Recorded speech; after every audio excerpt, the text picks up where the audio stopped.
Hey guys, this is Fiction Life. How are you all?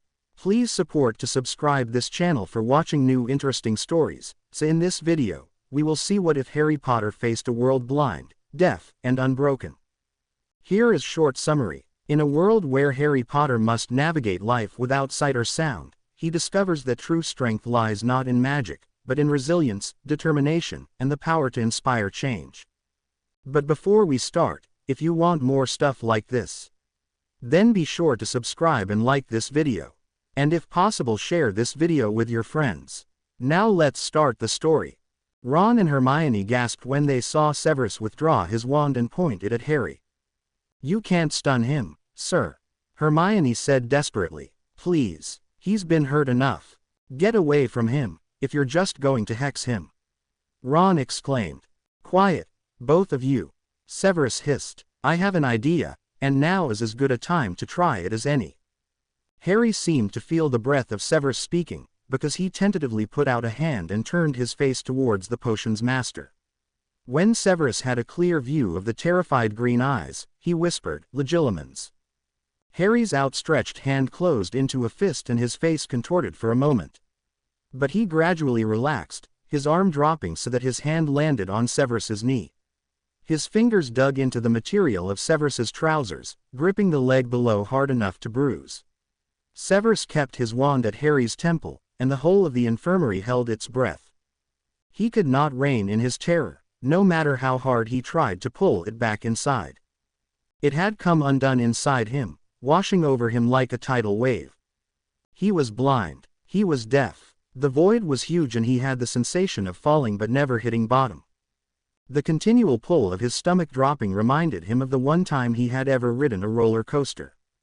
Dudley had wanted to see if Harry could stand it before he got onto the ride himself.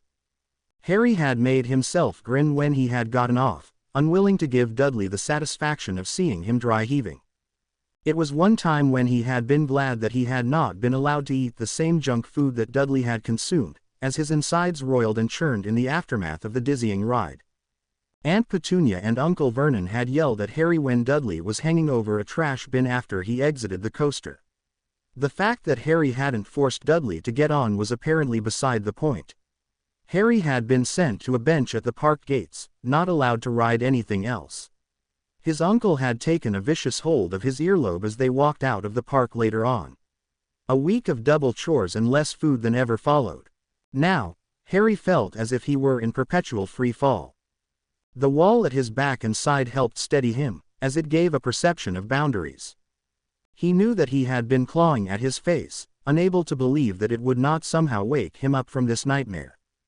He kept clapping at his ears, too, hoping that he would hear the sound, and not just feel the slaps against his head. Hands tried to stop him, and their touch startled him. Who was it? Death Eaters come to finish the job. He felt cold glass pressed to his lips, and smelled sleeping draft. He didn't want to sleep, he wanted to wake up from this horror. He slapped everything that touched him away, and when hands gripped him, he used them to propel himself backwards and away. He was falling then, and the sudden blow of falling onto the stone floor stunned him for a moment. Then he was backing away, until he had found himself in this comforting corner. The ground was solid beneath him, and the walls helped him feel as if he were protected, at least from the rear. Hadn't Snape always tried to tell him not to leave himself unguarded, where he could not see the possible enemy sneaking up? He had hexed Harry during sparring practice more times than he cared to remember. It had seemed that the bat had taken perverse delight in the opportunity to do so without retribution. He finally felt able to slow his breathing down, and then he sensed the whisper of air across his face. He turned towards it instinctively, and began to reach for the source. A momentary flash of light made him gasp, the intensity like a knife through the darkness. Then it was gone. He felt memories of the recent events spiraling around him, and he suddenly knew what this was. It was familiar, even in its harshness. It was Snape, invading his mind like he had done countless times before while training. Maybe Snape was trying to reach him through the darkness and silence. Harry let his hand drop and it fell on a leg, Snape's. He needed the feel of having someone near, now that he had calmed. Even Snape, maybe especially Snape, since they had a psychic bond from all the work that they had done in preparing Harry to confront Voldemort. He had a sudden fear that whoever this was, they would leave him adrift in the void again, and he gripped the leg under his fingers fiercely. From under the memories, he heard Snape's voice. "Potter, can you hear me?" Harry reached for that voice, afraid it was only a dream, and not the man he thought was sitting in front of him. "Professor." The voice came again, more urgently. "There is not much time. Your magic is quite depleted. I cannot risk further damage to you by staying long. You are safe in the infirmary at Hogwarts. Yes or no answers to questions can be accomplished by the squeezes from my hand, once for yes, twice for no. We may be able to understand your verbal questions, even if you cannot hear yourself speak. You are not alone. Madame Pomfrey needs for you to take the potions she has for you. They will help you get your strength back." His voice faded and Harry reached out with his mind, trying to catch up to it as it sped away. The memories began to fade too, until the void was complete again. Severus had been there so briefly, and Harry hadn't had time to ask anything. He increased his grip on Snape's leg, for he was sure now that it was his teacher who sat before him. The thought of the man leaving him was more than he could bear, and he almost laughed at the irony of it. Last week, he would have given anything if Snape would just leave him in peace for one day and forego the relentless training and sparring. Now, he didn't think he could force himself to let go of the man. He felt the flush of embarrassment color his cheeks, and tried to loosen the grip of his fingers. A hand touched his and then covered it, squeezing lightly. Harry made himself loosen his grip as he felt the form in front of him standing up. The hand on his drew him up, too. Harry swayed, vertigo tilting his sense of balance. Hands steadied him and then slowly led him away from the corner. At first, Harry was reluctant to move. It was very difficult to leave the solid wall for open space. The hand on his was insistent and he shuffled forward hesitantly. After what seemed a million steps and across vast emptiness, another hand lightly touched his shoulder. His hand was gently pulled forwards and down until he touched the edge of a bed. He sat down and the hands left him. A burst of terror rushed through him at the loss of contact and he reached out wildly. He felt the bed dip beside him and the hands were back, grasping his forearm and squeezing.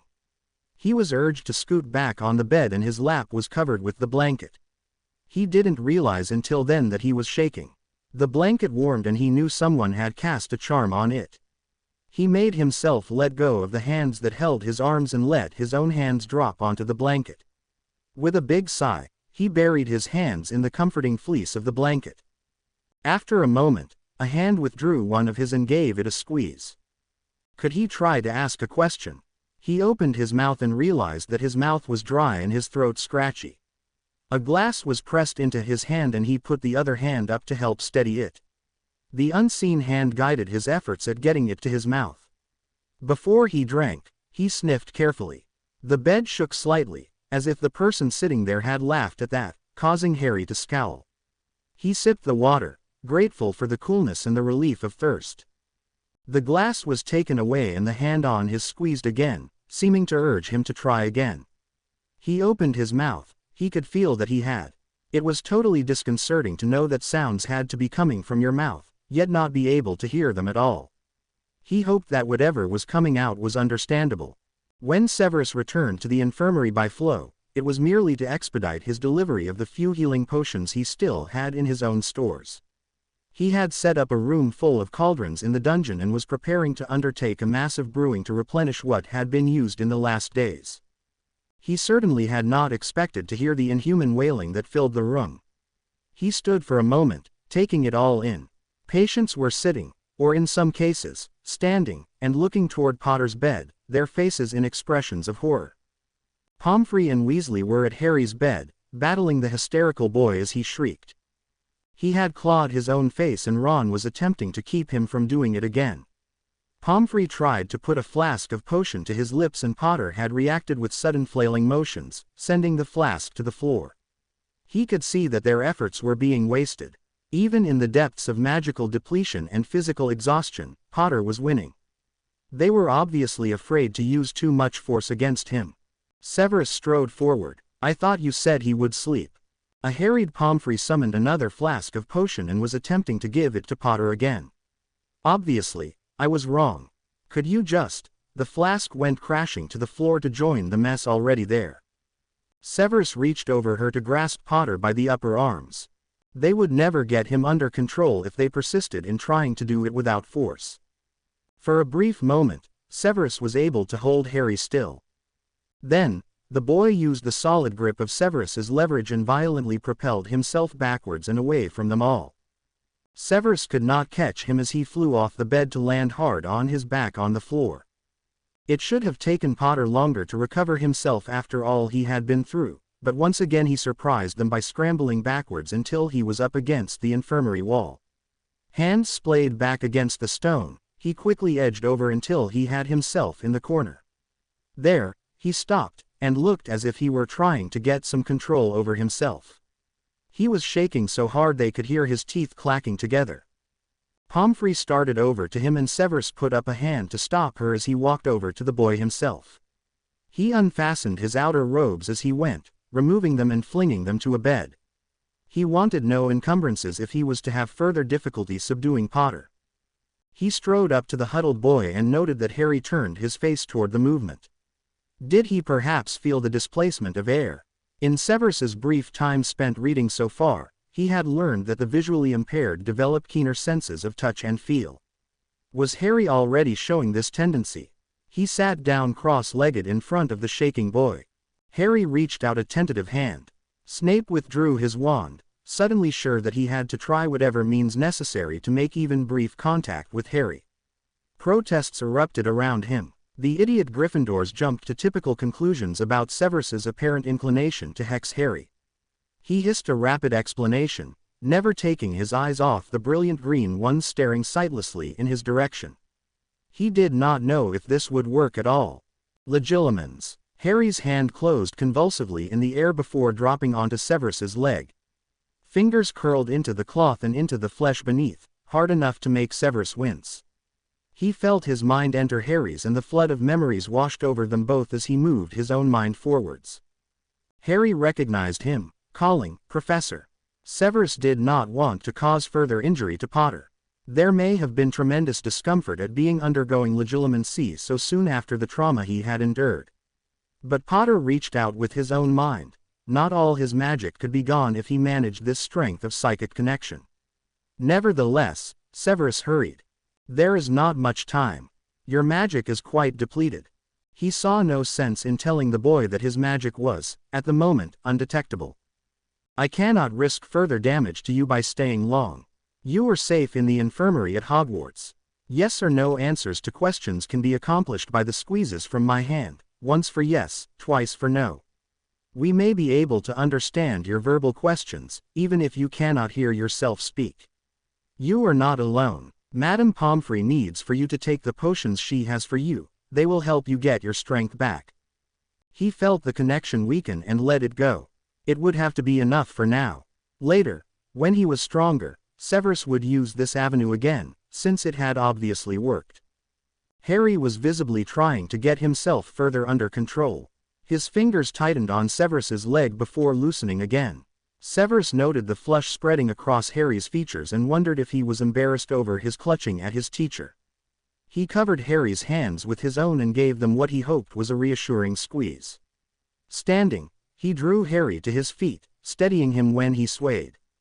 He slowly led Harry back to the bed and gave him a gentle nudge to sit down.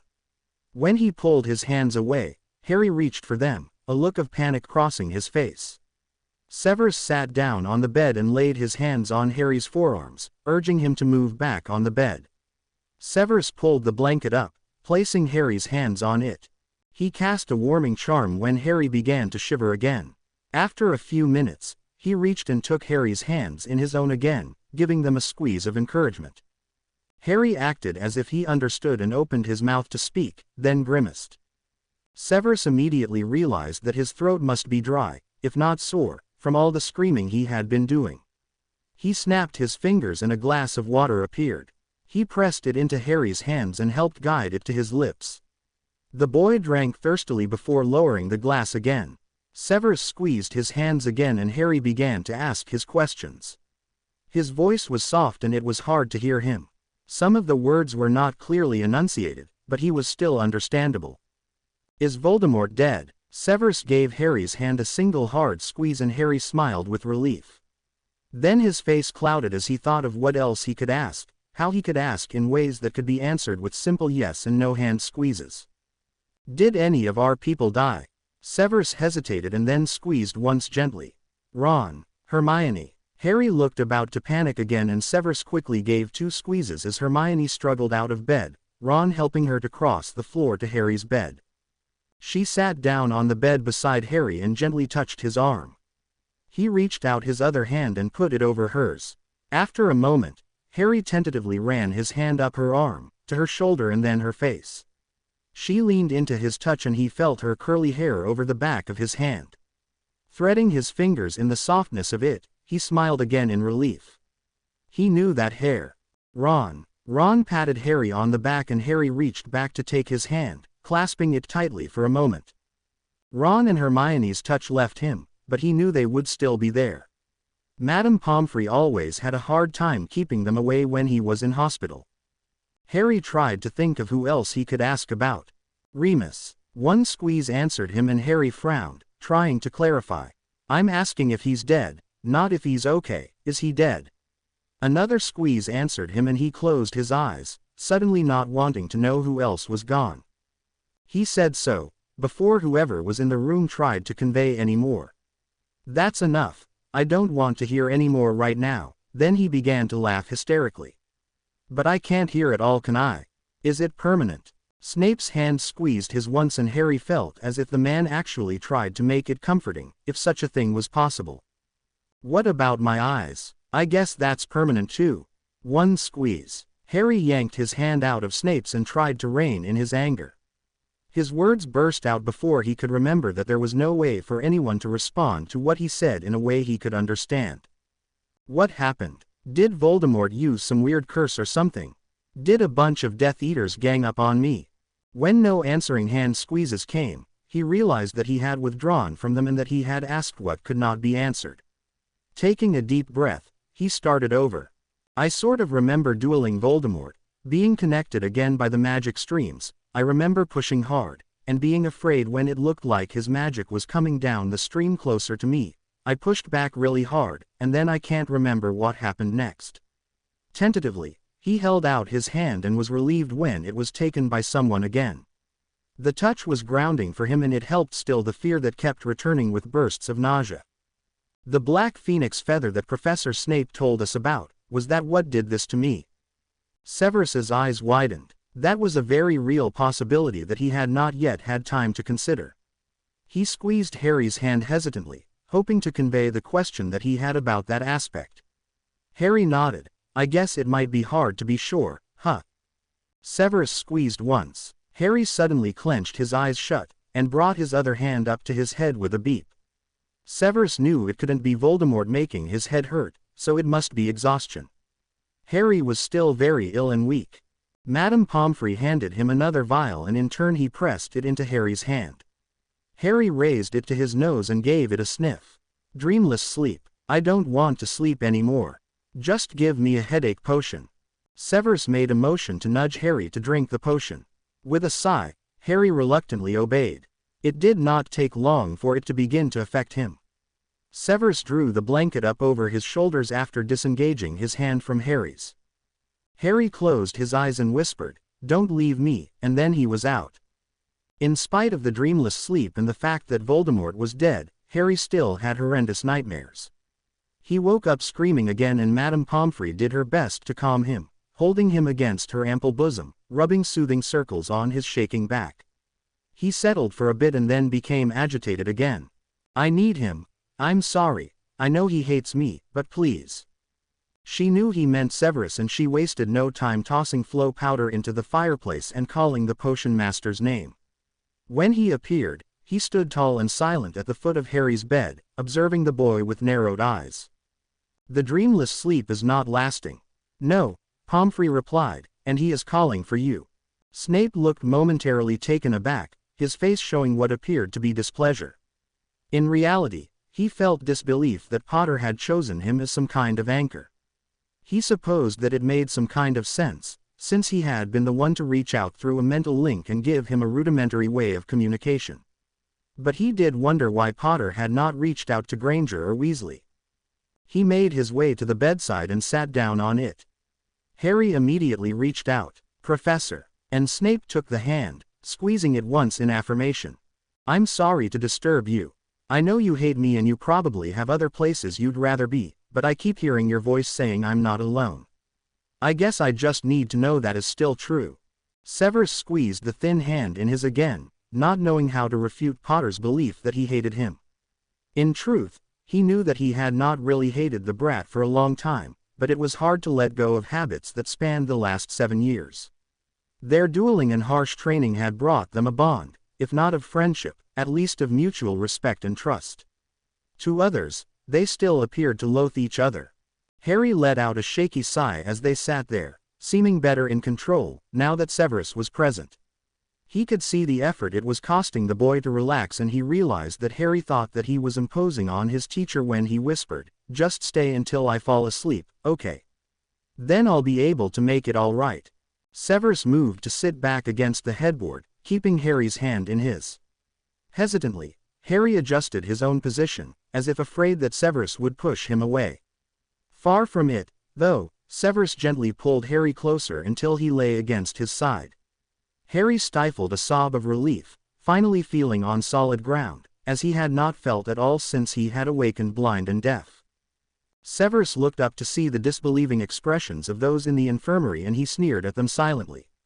A wave of his free hand had the screens moving into place around the bed, affording them privacy. He knew that Harry was unaware of the sight they presented, and he knew that Weasley, especially, was having a difficult time not interfering, if his expression of reddened anger was any indication. For himself, the habits of years and the comfortable role of disdainful and dark potions master would be almost impossible to give up. But for Harry, he just might be able to make the adjustment. Harry let go of Severus's hand, instead laying it on the man's chest and holding on to his robes. The stiffness gradually left him as he dropped back to sleep. "Thank you, sir," he whispered. "You are welcome," Severus said in return, knowing that while Harry didn't hear the words, he felt the vibrations of his voice against his face, and he would know that he had responded to him. For some reason, that was important. Outside the screens, Severus could hear the whispered conversation between Hermione and Ron. "But it's Snape, and he's holding him." From the redhead. "Shish shish shish, Ron.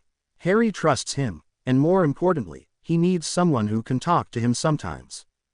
Why can't it be one of us? Did you suddenly learn legilimency or telepathy when I wasn't looking? Because right now, that will be the only way to directly communicate anything other than yes or no." Severus couldn't hold back a derisive snort. "I can hear you, you realize. Miss Granger is correct, although I would prefer it if you did not speculate behind my back.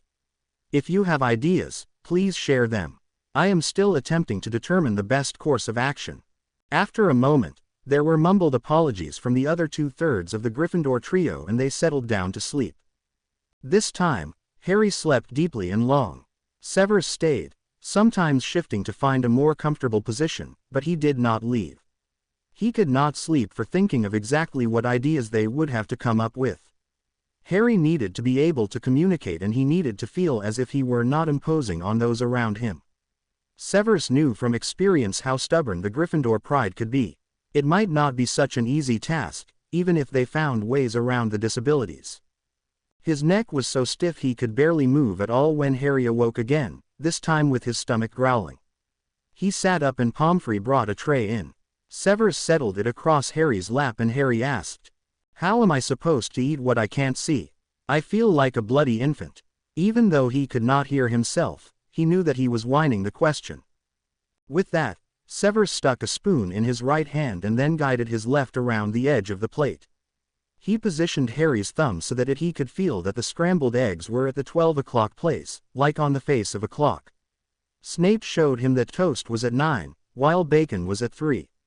He squeezed Harry's hand before letting go, silently encouraging him to try. Harry grumbled about the high likelihood of needing a cleaning charm afterwards, but that he didn't even know where his wand was, let alone be able to see to put it to use. That thought brought him back to depressed anger again, and he put the spoon down with a clatter. What good am I to anyone now? He dropped his head into his hands. I killed the bastard, like I was supposed to, didn't I? What am I supposed to do? I can't be an or anything for that matter. Why didn't you all just let me die? There was a sharp jerk on his hand when he said that, and Snape put the spoon firmly back into his hand, closing Harry's fingers tightly around it. Then he let go, and Harry felt the draft of air that told him Snape had probably walked away. For a long time he simply sat, the spoon in his hand, the plate on a tray in his lap. The food did smell good, and he was more than a little bit hungry. He wished that he knew whether anyone else was around. This would likely be messy as he tried to find his mouth with the spoon. Out loud, not knowing if there was anyone to hear him, he said, "Well, this will probably be gross, so I hope no one else is eating right now." Snape watched from the doorway as Harry painstakingly felt his way through eating breakfast. It would have been faster and easier for someone to do the feeding, putting the loaded spoon in a waiting mouth. It certainly would have been neater. But this was a basic skill that the boy had to be able to do on his own. Mentally, Snape reminded himself to explain the clock face system of showing Harry what was where on a plate when it was placed in front of him. He had found that bit of help when he had quickly scanned through his own library, and it seemed as if it was not too different from what the Muggles used in this case. Needing to pursue it further, he started to leave, as he saw that Harry was doing all right with eating. He saw that Hermione and Ron were watching him as he watched Harry, and he ordered, "Do not help him with eating. He must feel as if he can do that on his own. I am going to do some more research." With that, he disappeared in his customary swirl of black robes. Harry felt like he did a passable job of eating when his fingers encountered very few globs of eggs on his pajama front after finishing. He found the napkin on the tray after feeling around, and used it to wipe his mouth. I don't feel a cup on the tray, and I'm kinda thirsty. I don't think an Accio is such a good idea, since I couldn't see it coming. Besides, I don't know where my wand is." He felt the bed dip again, and then a hand closed on his right hand. A cup was put into it and helped him begin raising it to his mouth.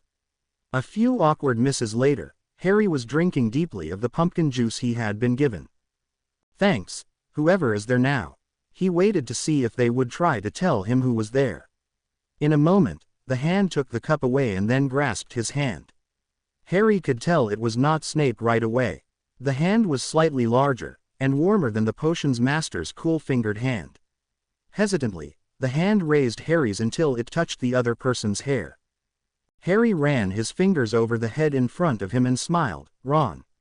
Ron's hair was wavy and fell to just short of his shoulders these days. Harry dropped his hand to those shoulders and grazed his fingers over them. He knew that Ron had gotten taller and broader this last year, but feeling the strength of him brought it home how much bigger he was than Harry. "Thanks, Ron." He was about to let go when another hand touched his shoulder, letting him know that someone else was near. Then a finger touched his nose and drew him closer to the person sitting on the bed. Harry frowned. "What is it?" The fingers touched his nose again, and Harry's face screwed up in concentration for another moment before brightening. "You want me to smell Ron? Learn what he smells like." There was a single squeeze of his shoulder and Harry moved forward by slow degrees until he was nearer Ron. Inhaling, he smelled the aftershave potion that Ron favored, spicy and sharp. He felt Ron get up and then another person sat down beside him. Again, the finger touched his nose. Harry reached out and came into contact with a slighter-built body. Moving his hand slowly, he felt what he knew was Hermione's hair, and he unhesitantly leaned in to bury his face in it. Smiling, he said, "Don't get jealous, Ron, but do you even know how good my own smells?" Hermione hugged him, and Harry could feel her trembling. "Were you hurt, my own?" She sat back from him and took his hand. A single squeeze confirmed what Harry had thought. "Are you all right?" Another squeeze had him sighing in relief. Snape walked in on this scene and almost barked in reprimand before Hermione hurriedly explained. "He was finished eating before we came over, sir. He wanted a drink and we just helped with that. Right now, I was having him learn us by our smell." He will have to hone his other senses, won't he? Snape sighed at the thought that Granger had beat him to exactly what he had been about to implement. His brief stint in the library had indeed told him that those who lost one sense often developed their other senses to a higher level. Harry had lost 2 senses. His need for the increased sense of smell and touch would be even more important. He gave her a grudging nod as she stood up from the bed with Weasley's help. Harry felt the bed move as she got up and someone else sat down. Leaning in, Harry sniffed. Snape, he realized. Herbal, almost woodsy. He was surprised to find himself thinking that he really liked that smell, a lot. That had him feeling his face heat up, and he hoped that no one noticed it as an embarrassed blush. Snape wanted to get an idea of where Harry's magic stood. Not wanting to wait for Pomfrey, he used his bare hands to try and feel the strength of Harry's magic. His hands took hold of Harry's forearms and then lightly brushed down them, the contact so soft it was barely there.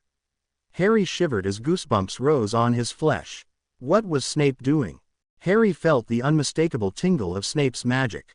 It was a gentle wash over the skin of his arms, and then he felt it slowly glide over him from head to toe. Did you just scan me? Is that what that was? One pat of his shoulder, and Harry supposed that it meant yes, just as one squeeze of his hand did. What did you find out? When no answer was forthcoming, Harry shook his head. Sorry. Yes or no questions only. I forgot. So, am I any better? The hand gave him a solid pat then, and Harry perked up. Is my sight or hearing coming back? 2 pats answered that hopeful question, and Harry slumped dejectedly. Can I ask if anyone is trying to find a way to reverse it? Snape gave him another solid positive pat. I just thought maybe it had been a nightmare, with you telling me it was permanent. I can't get my head wrapped around not ever being able to see or hear again. When can you come into my mind again? Is my magic stronger now? Can we talk now like that?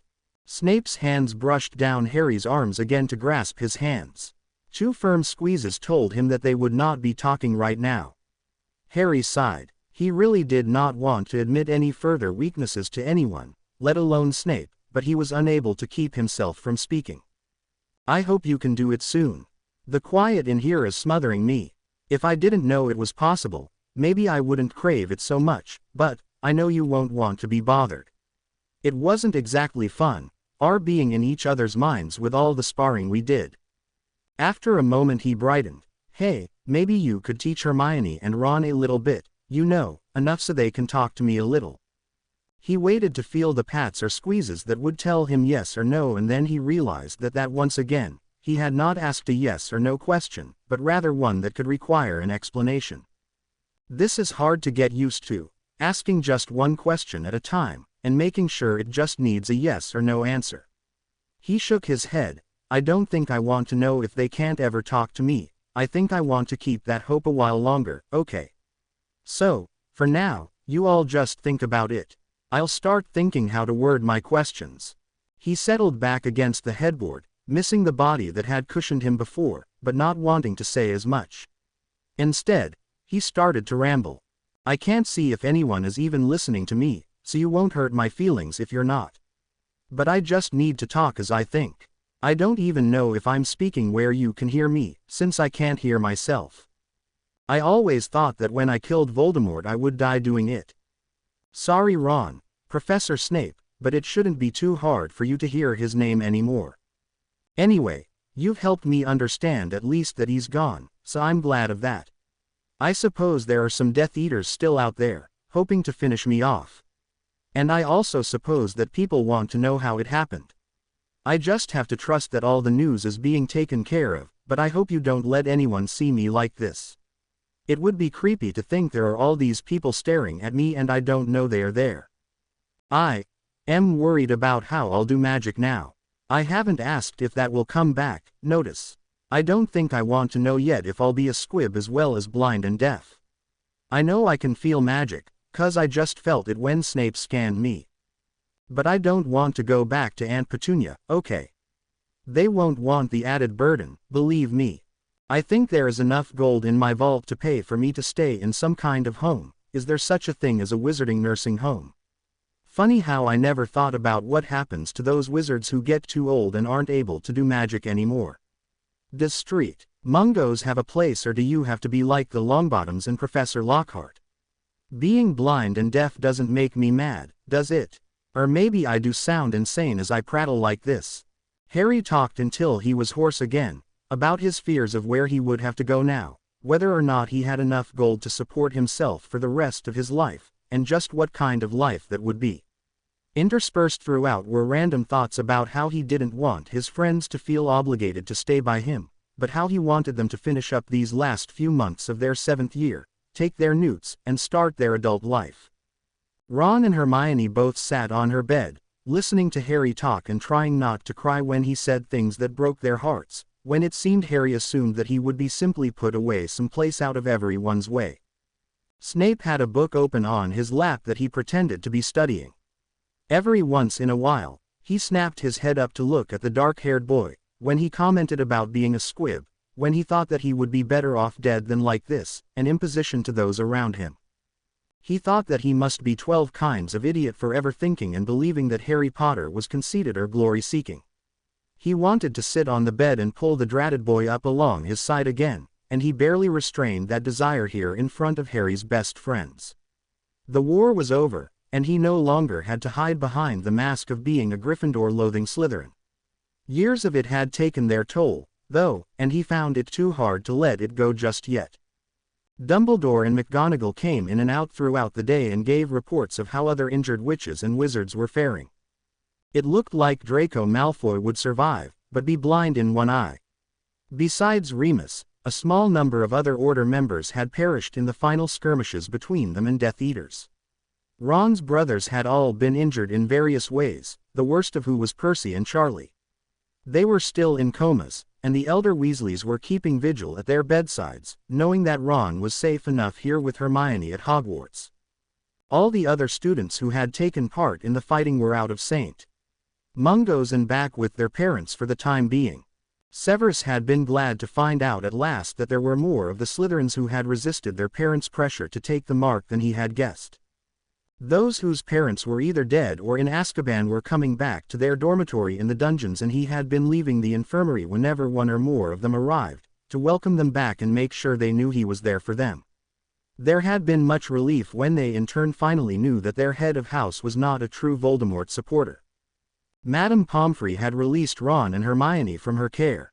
Hermione still needed the assistance of a cane, and a supply of pain relief potion, but she had gone straight away to the library to begin researching wizards and blindness. She set Ron to work researching deafness, determined that no stone would be left unturned. Severus finally found himself in the infirmary alone with a sleeping Harry Potter. He had his own stack of books at his side. Satisfied that Granger and Weasley were doing a passable job of researching the disabilities, he had begun his own research project regarding the Black Phoenix and its use in magical artifacts. So far, he had found that while Phoenix tears could cure just about everything, Fox tears would not cure this. If the much rarer Black Phoenix had been used as part of the spell that caused the injury, only its own tears might be the cure for them. Fox had let a droplet of tears fall on Harry before the final battle, and Snape believed that this was what had prevented Harry from being killed outright, along with the Dark Lord, as the stream of magic tossed him backwards like a rag doll. In his bed, Harry began to thrash as another nightmare caught him in its web, and he looked up at him.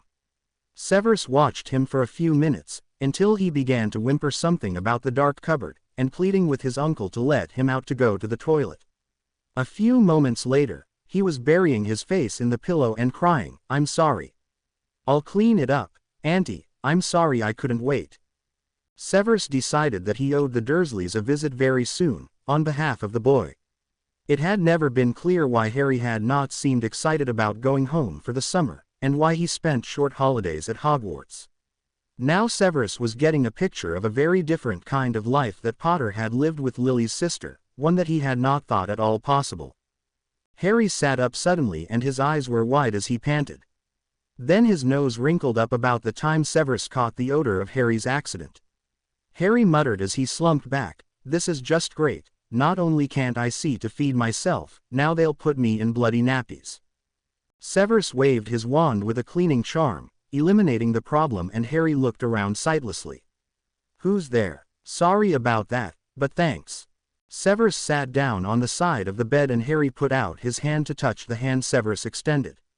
Severus waited until Harry had felt up along his arm and then up his shoulder to his face. When Harry reached his nose, he drew back his hand.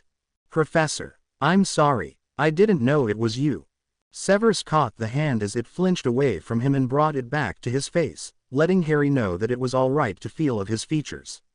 Harry hesitantly explored the monk's face, and then his hair. Under his breath, he muttered, "It's not greasy, is it? It's soft and fine." He reddened in embarrassment and Severus caught his fingers with his. He brought them to his mouth and let Harry feel that he was smiling, however slight. You're smiling. You're not mad at me, then? 'Cause I can hear you in my mind, growling at me to stop being such a dunderhead." Severus squeezed the hand twice to say he was not. Harry asked, "Is anyone else here?" Another 2 squeezes told Harry they were alone. "I don't know if I told you already, everything is kind of mixed up in my head, but thank you, sir." Severus waited to see if Harry would elaborate. He continued, "Right before we went out to fight, Professor Dumbledore said, well, I just wished he would have said more to me, that he had been more encouraging, I guess. But you told me I wasn't alone, and that meant more to me than anything. I knew you would be there, and somehow I knew you meant it, even though we haven't gotten along, even if you hated my dad." Severus put his hand up to Harry's cheek, his thumb lightly caressing over it. Harry leaned into it slightly. "I have to tell you, this is really weird, being here with you like this. It's almost as if you can actually stand me." In answer, Severus patted Harry's shoulder once with his other hand. He watched the play of emotions over Harry's features, looking at Lily's eyes in James Potter's face. He remembered so clearly the day he went to the Potter home in Godric's Hollow. He and James had managed to set aside differences, to begin to work together to fight against Voldemort. James had answered the door and shown Severus into the sitting room where Lily held their new infant son. Severus had sat watching as she fed the tiny thing, silently marveling at this miniature human being. James and Severus had discussed some strategies, the need for the Potters to go into hiding. Lily had shaken her head, "Look at this beautiful baby. Not even Voldemort could harm such an innocent." James had tried to soothe her, but Lily would not hear it. She stood up abruptly and handed baby Harry to Severus, along with the bottle and a nappy she had under the baby's chin as he ate. When she stormed out of the room, James followed her, leaving Severus alone with the infant. Severus had sat stiffly for a while, alarmed at being responsible for the baby in his arms. He could hear the raised voices from the other room as Lily and James argued. She did not want to leave their home, to hide away from family and friends. Severus adjusted his hold on the baby carefully, laying him against his shoulder. Harry nuzzled his tiny face in the crook of his neck, a tiny hand grasping a strand of Severus's hair. Severus closed his eyes at the feel of the warm breath puffing from the little mouth. He put one hand up to cradle the head and it fit in his palm with room to spare. The baby boy's hair was black and as soft and fine as silk, and smelled sweetly of those products used in the gentle care of such fragile beings. Looking at Harry now, Severus remembered the tiny baby, the feel of the dependent soul in his hands. Now, here they were again, Harry dependent, helpless. Severus felt overwhelmingly protective, and he wondered if the battle had addled his mind. This was the brat who had given him countless hours of grief through the last 6.5 years. Wait, he had dished out just as much grief to the boy, if he admitted the truth. He had seen James Potter in the face and found it easy to remember the rage he had felt when the couple had died at Voldemort's hand. James should have insisted that they hide. He should have forced Lily to go away with the baby where they would be safe. Instead, he had given in to her pleading that they wait a while longer, that they were safe with their location being held by their chosen secret keeper. Their death had been needless in his eyes.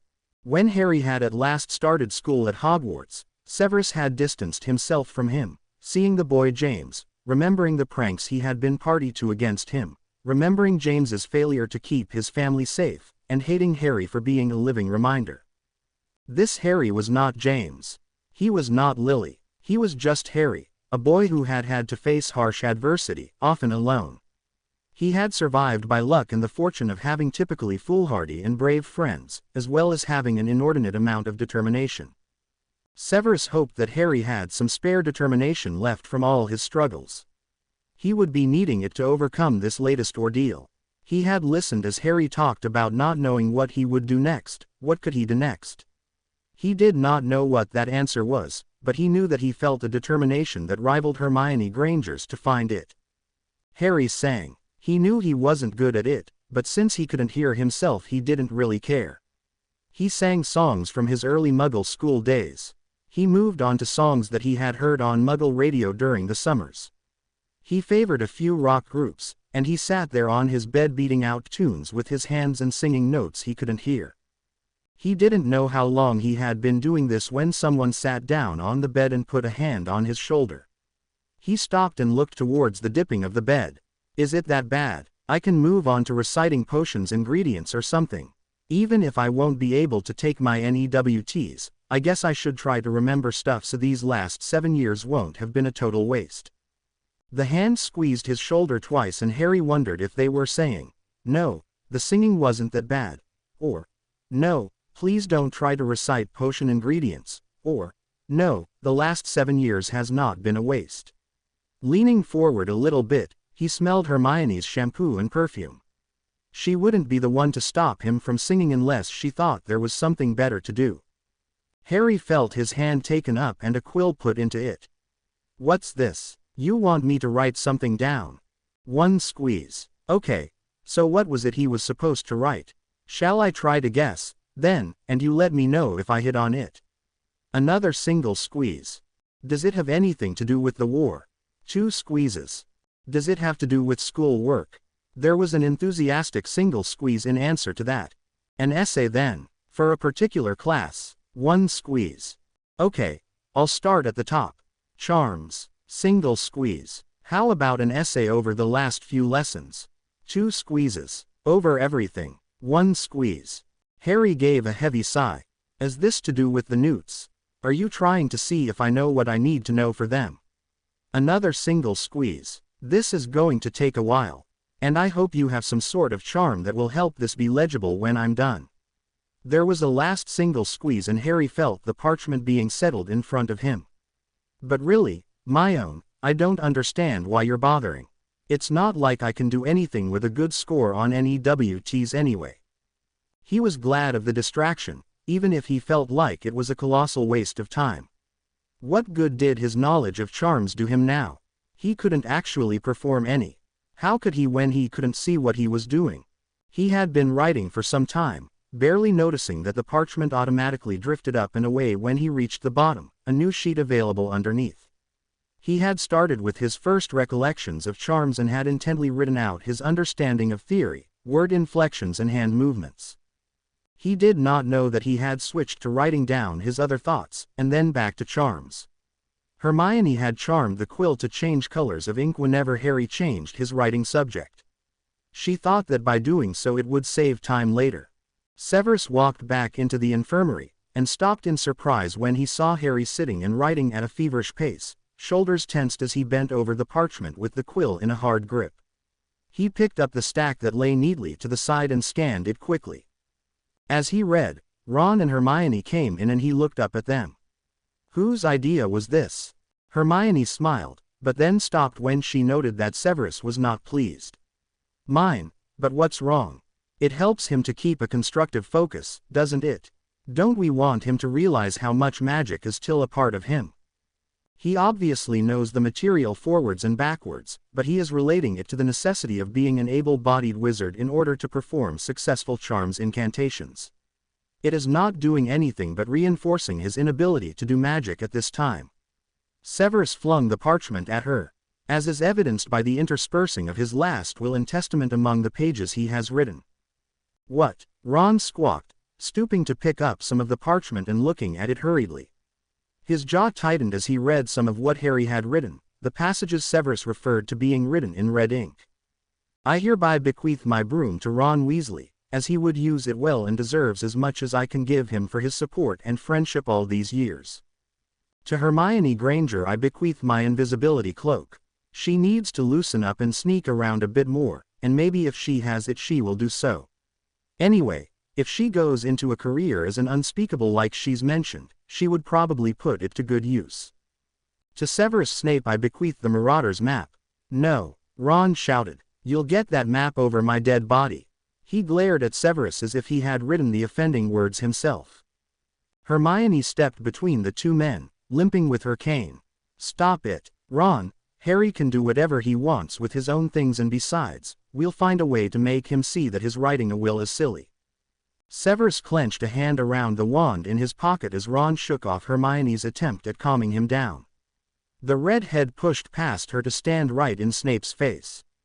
You just stay the hell away from him. We can take care of him. Stop.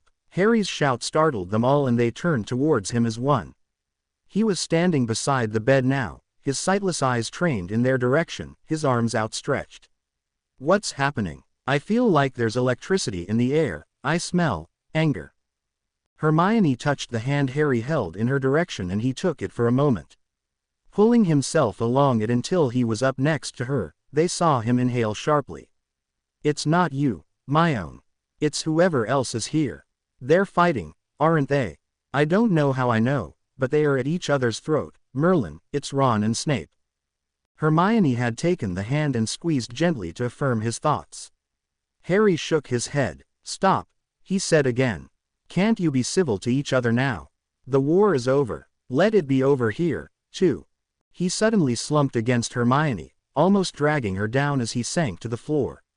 Severus reached them before Ron, taking Harry's weight even as Ron made it to keep Hermione from falling.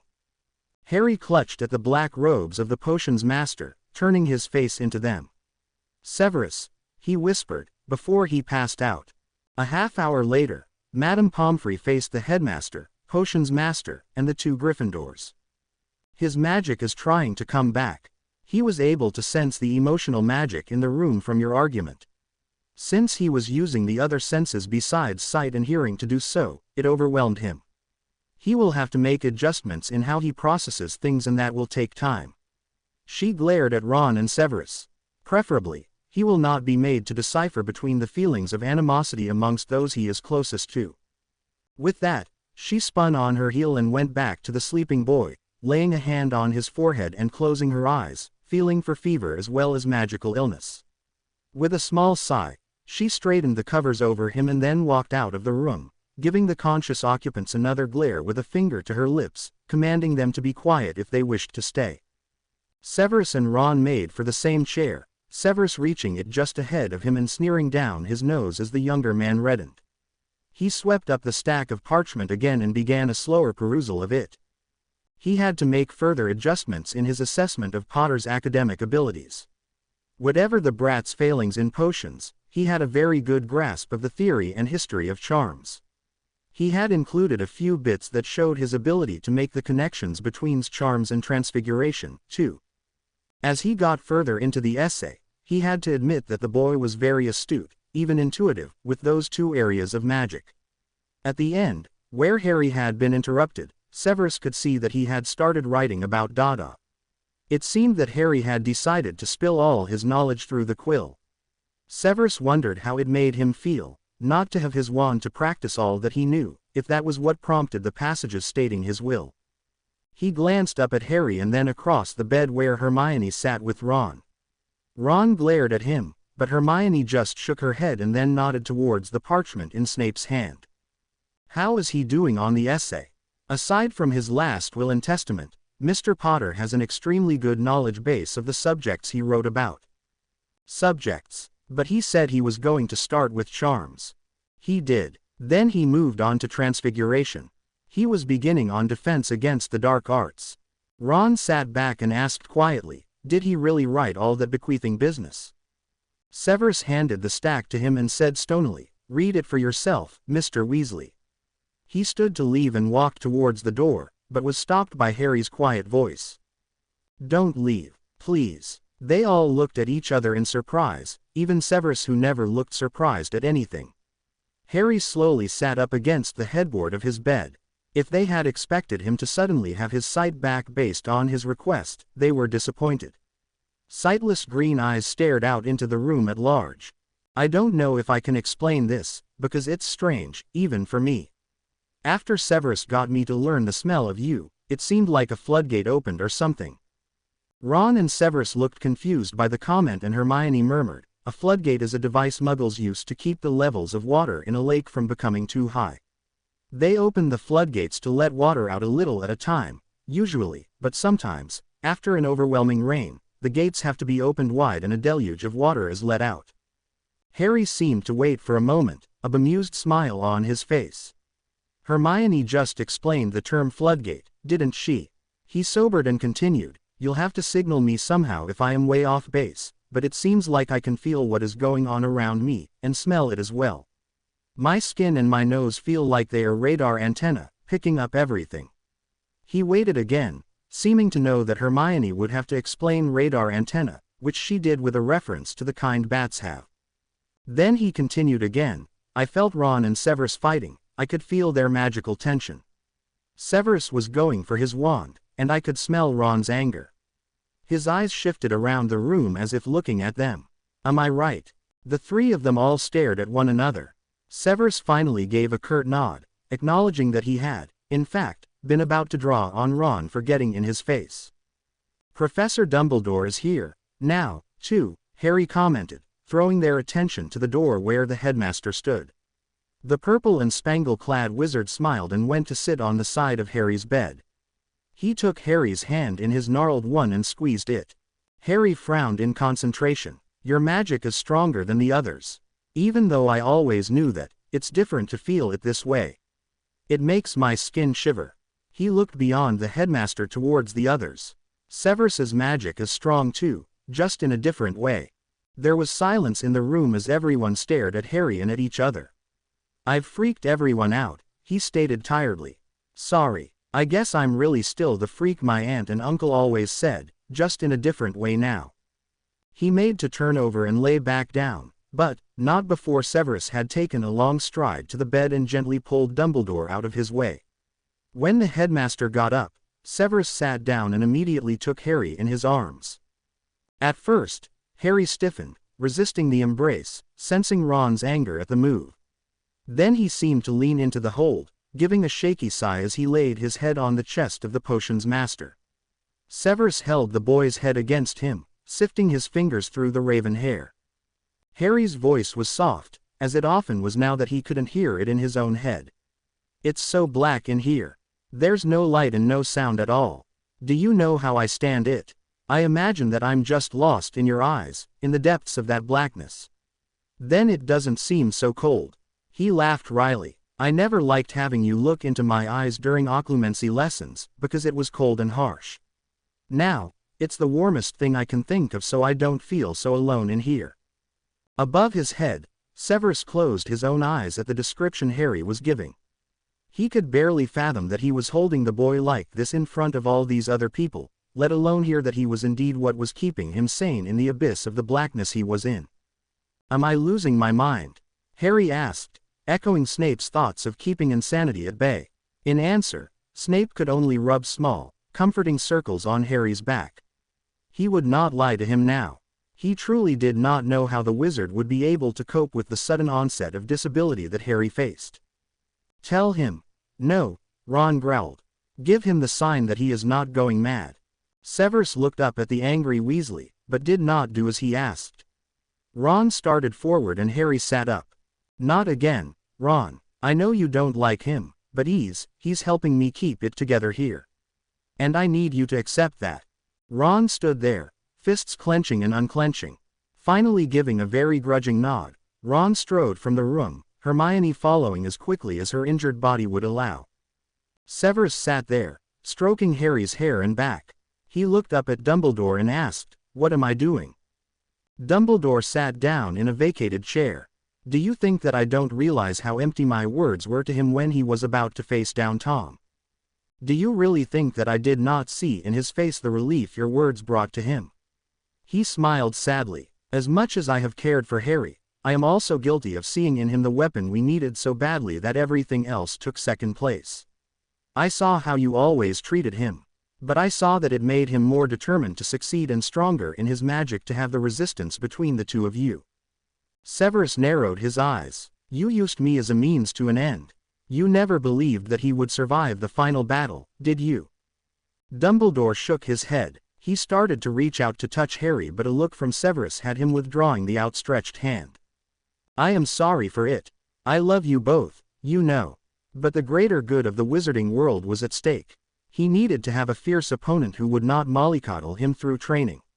Your role as spy and a despised teacher worked very well for that. You had the background and history with his father to create the antagonism necessary. But it also served the purpose of him being hated by you, thus protecting your role as spy whenever Tom sifted through your mind. Severus shook his head and Harry asked, Ron left, so who are you angry with? Severus simply patted him and Harry accepted that as reassurance that he needn't worry about it. In time, Harry had fallen back to sleep and Severus laid him down on his pillow, drawing the covers up. After smoothing the hair down over his forehead, he stood up and motioned Albus out of the room. He headed directly up to the headmaster's office, not stopping until he reached the stone gargoyles. Albus murmured the password and Severus followed him up the spiral steps. He did not sit down when the door had closed, but whirled on the old wizard. I am done with being a spy. I am done with maintaining a threatening visage. I am done with being your tool. Of course you are, dear boy. The war is over now, and aside from the dozen or so Death Eaters that remain at large, there is no longer a major threat to be dealt with. Severus bit his tongue to keep from verbally ripping the man apart. He had trusted this man to do what was best, but never had he imagined that he was being played as anything more than a spy for the light. He felt a sense of injustice that his feelings towards James Potter had been manipulated to extend to the son. While he understood that Albus had had logical reasons for the manipulation, it did not make it easier to swallow. The old man professed to love Harry with the same breath that he admitted that he had not expected him to survive. Shaking off the need to vent his rage, he squared his shoulders and stated, I have begun researching the Black Phoenix that gave the feather used in the Dark Lord's wand core. I believe that if I can find it, and persuade it to donate another feather, or better yet, chairs, I may be able to treat Potter's injuries. Dumbledore nodded. Glancing over at Fawkes asleep on his perch, he said, the phoenix is the rarest of birds, but the Black Phoenix, now, that was always considered something of a myth or legend. Is there any way to be sure what Tom actually had incorporated into his wand? I plan to seek out whoever made it for him. Ollivander would be the most likely, since he disappeared so suddenly last year. We can only hope that he is still alive. It would be very much in character for the Dark Lord to execute the craftsman who created such a wand so that it could never be replicated. Do you need anything from me, then? You know that I will try to do whatever you need in the way of help. I believe that you have done quite enough for now, Severus answered shortly. Then his face softened for a moment at the saddened expression in Albus's eyes. If you would simply make certain that Harry has no visits from the ministry or the press, I think he would appreciate it. He was gone in a swirl of black robes, leaving the elderly wizard staring after him with regret. Severus had not bothered to find out which Death Eaters had died, who had been taken to Azkaban, and who had escaped the aftermath of the final battle. He had let the details and the reports be handled by Albus, and now he wondered if he should have been so trusting. The old wizard had proven himself to be less than honest when Severus had always assumed that he was totally open with him. There had been times when Albus could not tell him things, but they both knew that the reasoning had been that Voldemort might be able to glean the information from Severus if he were unlucky enough to fall out of favor. Now, he could not help the feelings of resentment that were growing in him. He had been an instrument of Dumbledore in his bid to control the boy who lived. He had been used to instill fear and loathing in Harry. It had kept them both off balance as they had constantly fought to have an upper hand in being both defensive and offensive in their dealings with one another. By not stopping it, Dumbledore had allowed Severus's resentment of James Potter's inability to protect his best friend Lily to fester and spill over to the feelings he had for the son who was spared.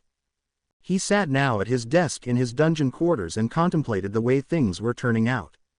His feelings for the son of James and Lily Potter were rapidly undergoing drastic changes.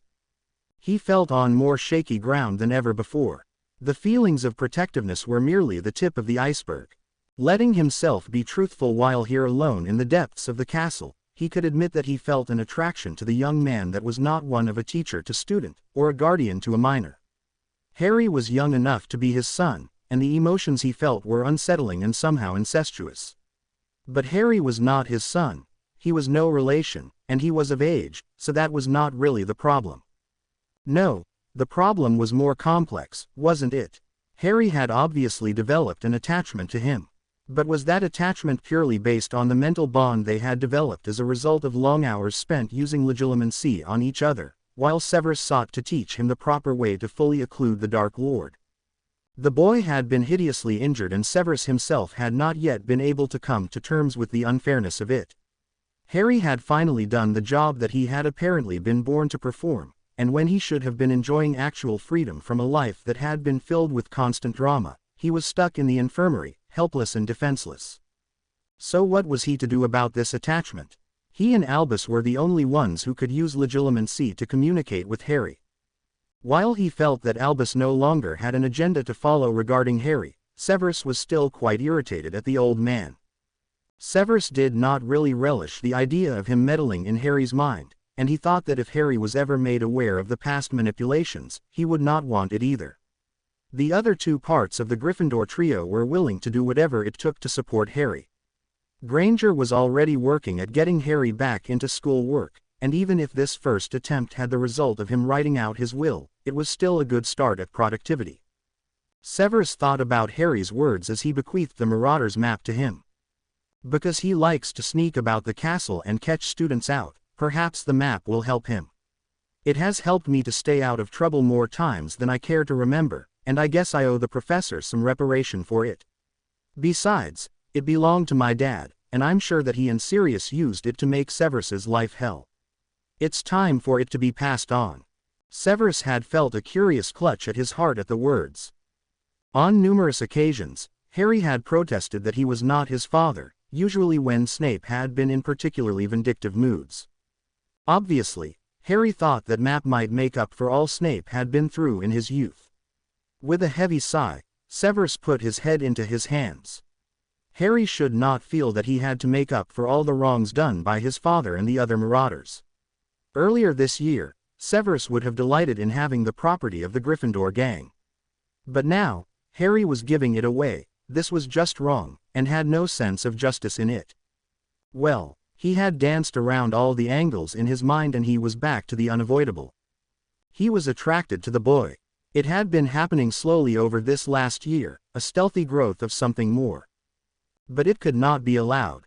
They were teacher and student still, and he had been Harry's mentor in the training to fight Voldemort. They could not be more. He would find someone more suitable. Perhaps Ginny Weasley. They had been an item for a time, of that Severus was sure. As wont as the Gryffindors were to take care of Harry, it would not be out of the question that the girl would step back in and take up the mantle of girlfriend and guide. Yes, it would be better if he worked it so that the boy was in the company of those who could foreseeably be a future partner.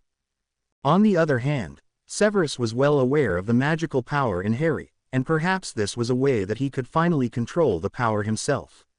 Irritated, he shook himself away from those thoughts. He was no bloodthirsty Lucius Malfoy, no matter how well he had played the role in his Death Eater garb. Grabbing the book back from where it had dropped onto his lap, he made himself get back to the research at hand.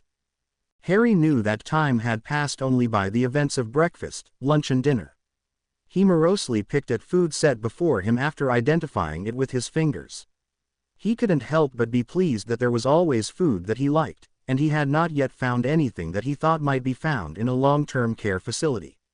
He recognized that the food was the same as what was probably on the tables in the Great Hall, so no house elf was being put out to prepare something special. Drinking had become less of an issue when he found that someone had put a mug on the bedside table that never seemed to run out of cool pumpkin juice.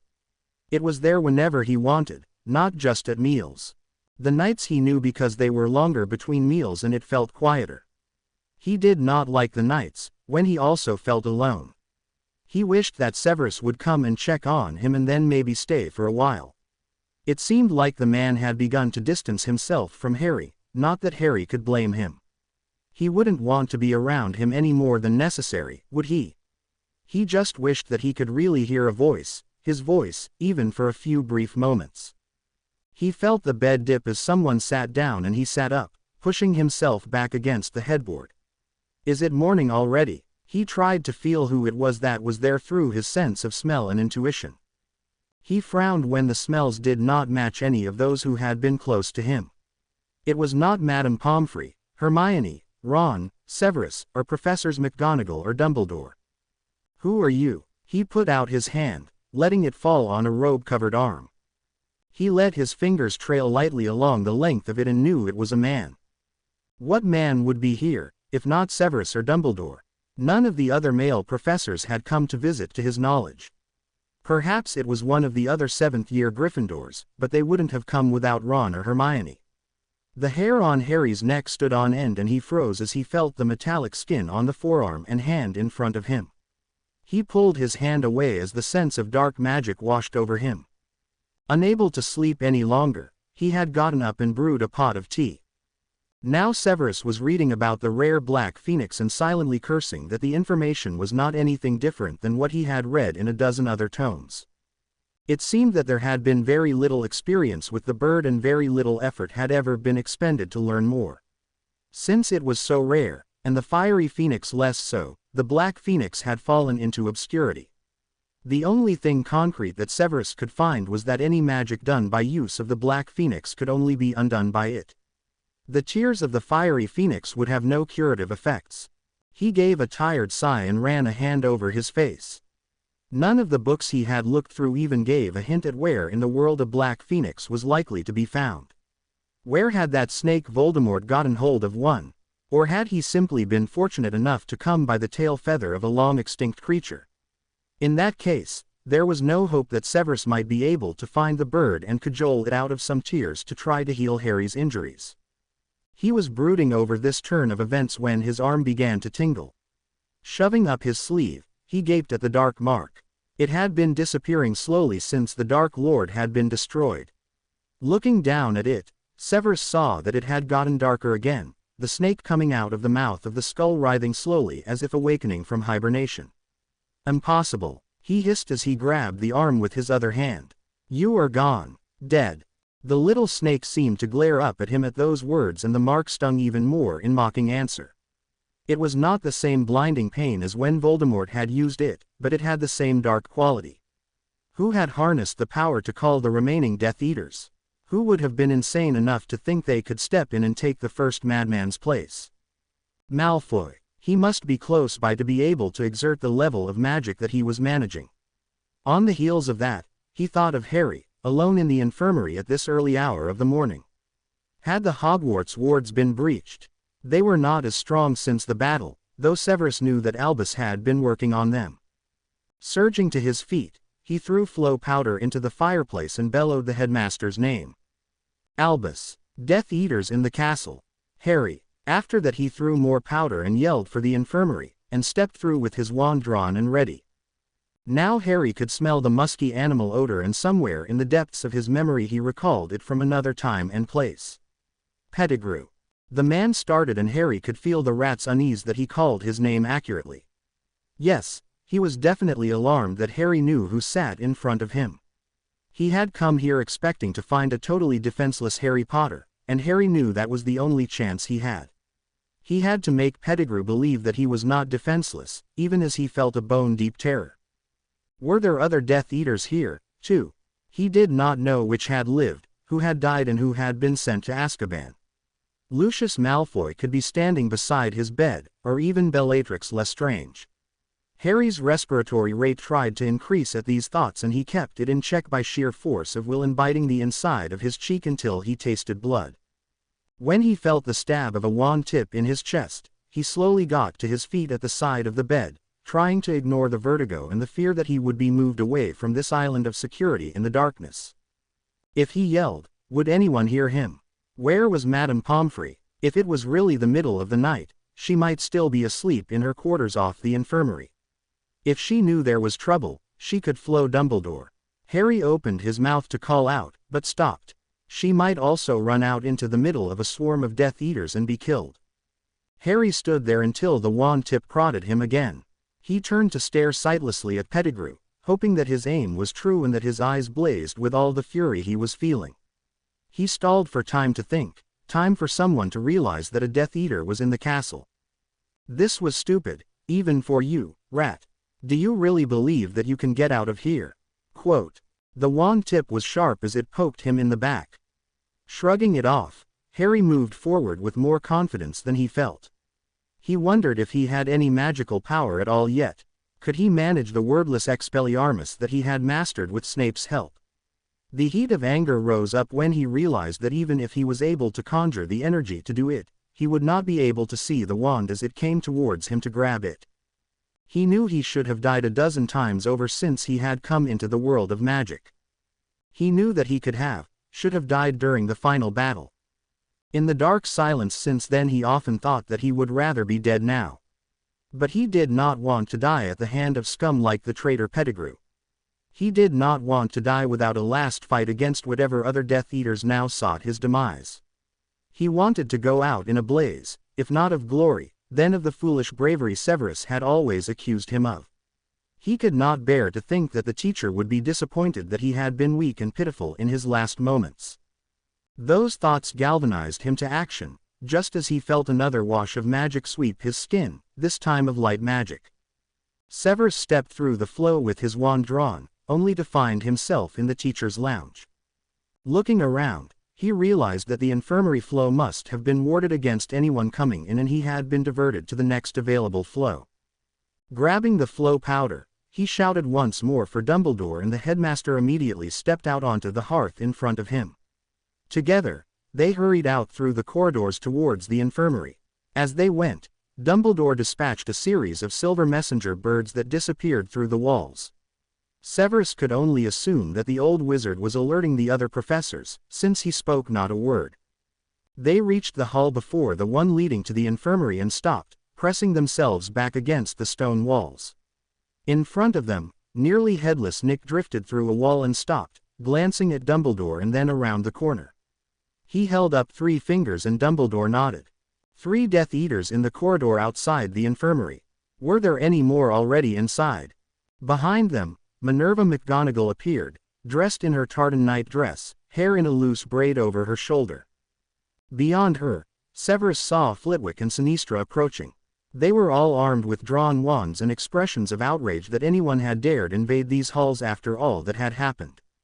Albus swept them all with piercing blue eyes, the twinkle having hardened into sharp blue ice. With brief hand motions, he let them know how many they suspected lay in front of them, and perhaps more in the infirmary itself. Dumbledore began a countdown as he directed the professors to take different approaches. Severus took up point position, determined to get to Harry as quickly as possible. He glared down the hallway and observed the 3 Death Eaters, trying to determine from their bearing who it was and how best to attack. After a few moments, he was certain that these were lesser dark wizards. He worried that the real power was already inside. He looked over at Dumbledore and silently communicated his belief. The 2 of them stepped out of the shadows and wordlessly stunned the 3, binding and gagging them. Minerva came out and easily levitated them away and into the recess behind a statue. Severus immediately waved a hand, transferring one of the Death Eater's robe and mask to himself. Albus waved a hand, and a slight shimmer appeared to shower down over the hood of the robes. It only showed when Severus moved, and would help them all be sure of who was the enemy and who was not. Severus lost no time entering the infirmary. Harry refused to act like a helpless baby. He might not have his wand in his hand, but maybe he did not need it. Feigning a stumble, he fell to the floor and rolled onto his back, at the same time shouting Expelliarmus. In the direction he believed Pettigrew to be. He held his hand wide open, daring to hope that the rat's wand would fly into it, whether he could see it or not. He barely had time to feel surprised when the slender wood slapped his palm and he closed his fingers tightly around it. Pointing it towards Pettigrew, he shouted a stupefy. Followed by Incarcerus, he felt the thud of Pettigrew hitting the floor next to him. Before he could feel triumphant about this small victory, he felt the sting of a hex as it blew past his cheek. Rolling away, he got to his feet and aimed another stupefy, hoping that it was aimed accurately. Another hex hit his left shoulder, numbing it instantly, along with that whole side of his body. Together with the lopsided feel it gave him and the darkness, he knew he was falling into a spell of dizziness that he could not stop. He was not willing to let go of the wand in his right hand to break his fall, so he hit the stone floor hard with his face. He felt the blood running down his upper lip from his nose and he tasted the coppery bite of it in his mouth. Before he could try to get his bearings, he felt a hard hand grab his right shoulder and yank him backwards. Raising the wand he almost shouted another stupefy when he caught the underlying, familiar scent. Severus. He found himself with his back against the wall and he pressed himself against it, sensing the magic being hurled across the space above him. As he sat there, he felt the sweep of cloth across his face. This material did not smell of Snape and he was confused as to how this could be, when he knew from the feel of the magic flying near him that it was him.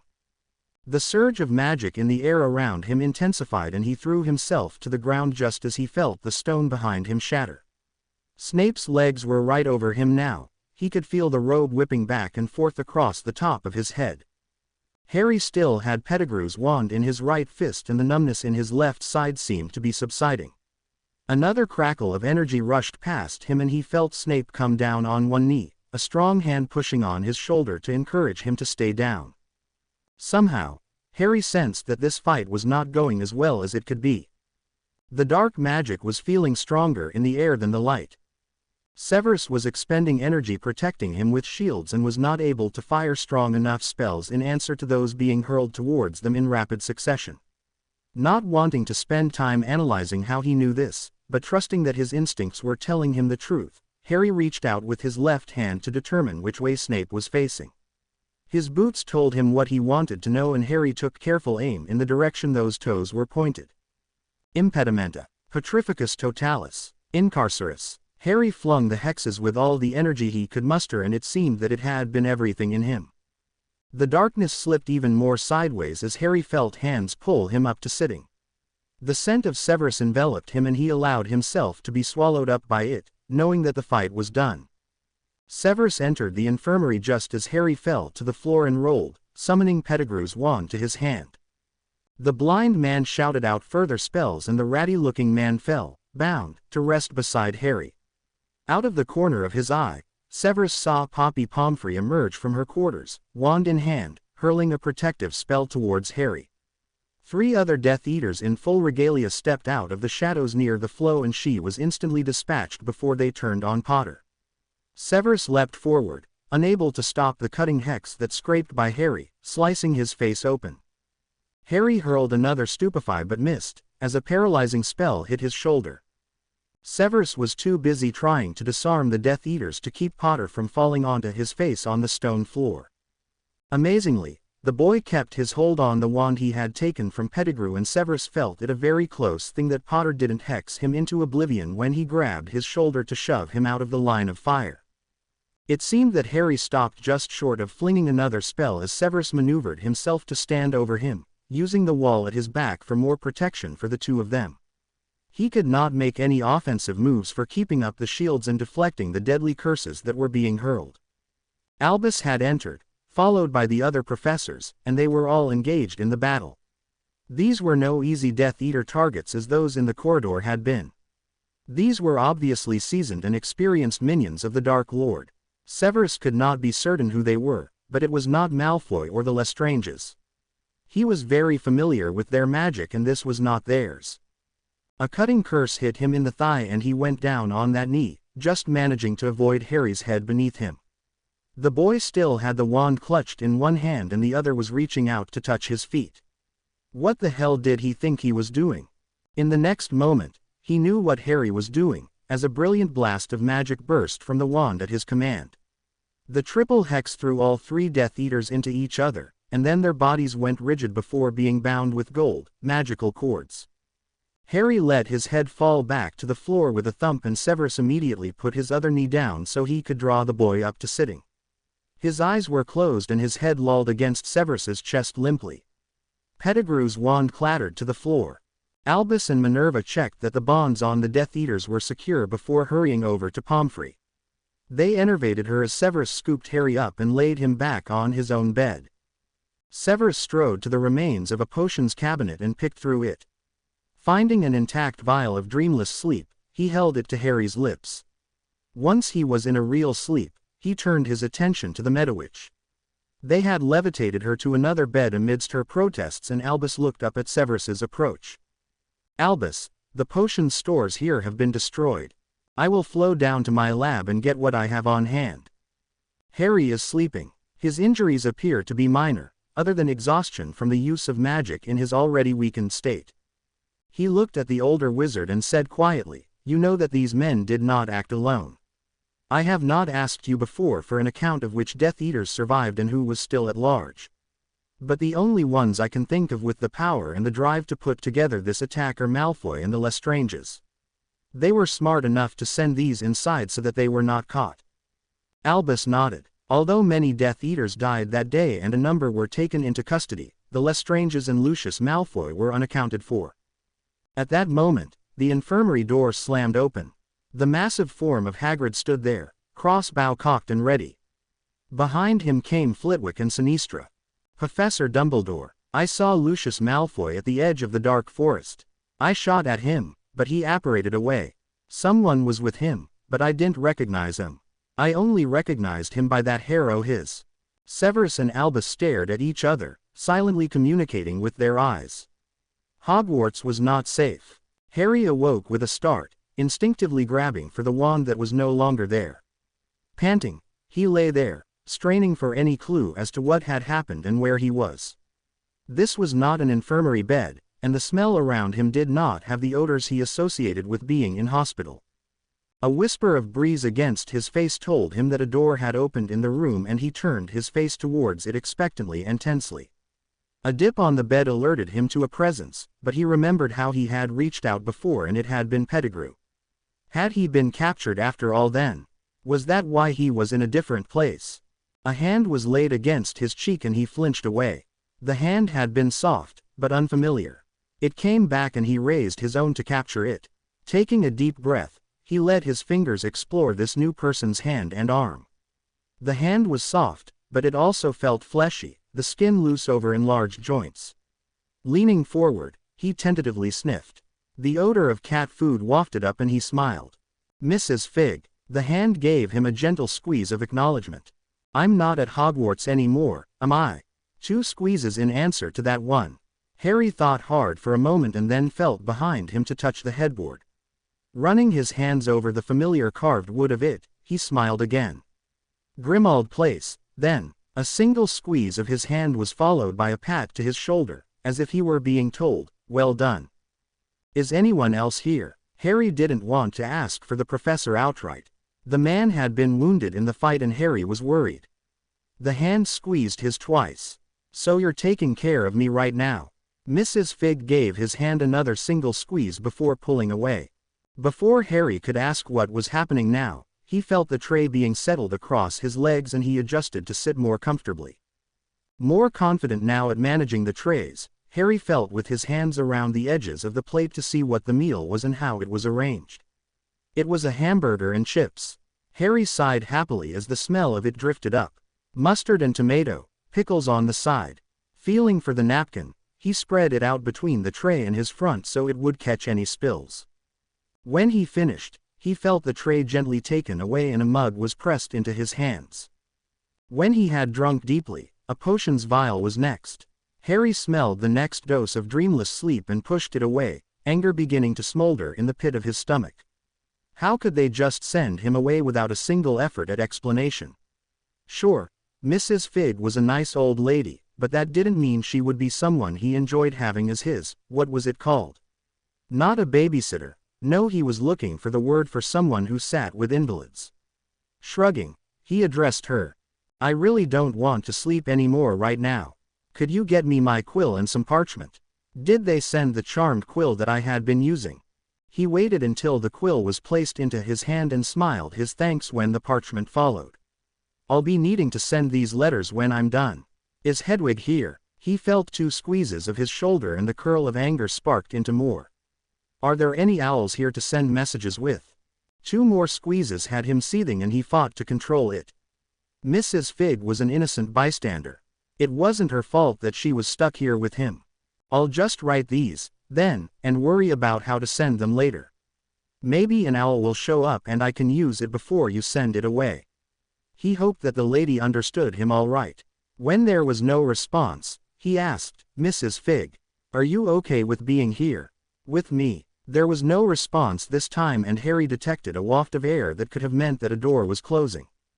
So, Mrs. Fig either had not heard him, or she had heard him and chose not to answer. Either way, Harry felt cut adrift again. A keeper that couldn't always hear him or understand him, and maybe a keeper who didn't even want to be here with him. The smell of cat food was gradually diminishing, so Harry knew for certain that the old lady had left the room. With his jaw clenched, he set about writing a set of letters, quill held tightly. It wasn't neat, and it wasn't nice, but then he had not meant them to be. If Mrs. Fig found a way to send them for him, the recipients would wonder at his sanity. But he was furious and found the emotion to be growing. The only way he knew to vent it was to spill this diatribe out on the parchment, to lash out at those he imagined to have abandoned him at Grimmauld Place. Severus whirled around to face Dumbledore after pacing the length of the floor again. "How can you ask this of me? I told you that my spying was done, and I meant it." His black eyes smoldered with anger as he glared at the headmaster. "The chances that Lucius will even consider trusting me are nil. He was not in here when the other Death Eaters were fighting you. He does not know that you were protecting Harry. I think that after the final battle, he knows. I was standing over the boy's body, hurling every counter curse and hex I could. He could have seen that, and you know it." Severus strode to the window and looked out over the grounds that were bright with sunlight on this day. One would not know that the shadow of evil still loomed over them. The wards had been weaker than they had supposed, and Malfoy had obviously found a weak enough area to slip his agents inside the castle itself. They had warded the infirmary flow against interruption and had been about to attempt to remove Harry from within its walls. They had found a portkey on one of the Death Eaters, and realized that if Pettigrew had reached them, they would have all been gone before help had arrived. The very thought of Harry in the hands of the Lestranges and Lucius Malfoy made Severus's stomach roll. He was well aware of what the average Death Eater was capable of when bent on revenge. Those were no average Death Eaters. He turned back to Albus. "And what of my search for the Black Phoenix? Would you leave Harry without the hope that my finding it might give him? Harry does not know that you are planning to search for it. His continued safety depends on you containing the remaining Death Eaters. You know that the Aurors will not be able to do it alone." He looked sad for a moment and added, "I feel that it's best if you do not see him anymore. He needs to learn the way of coping with his disabilities, and we cannot hinder that." "What do you mean?" Severus's voice was low and dangerous. He had not considered that Dumbledore would forbid him to return to Harry once this discussion was over.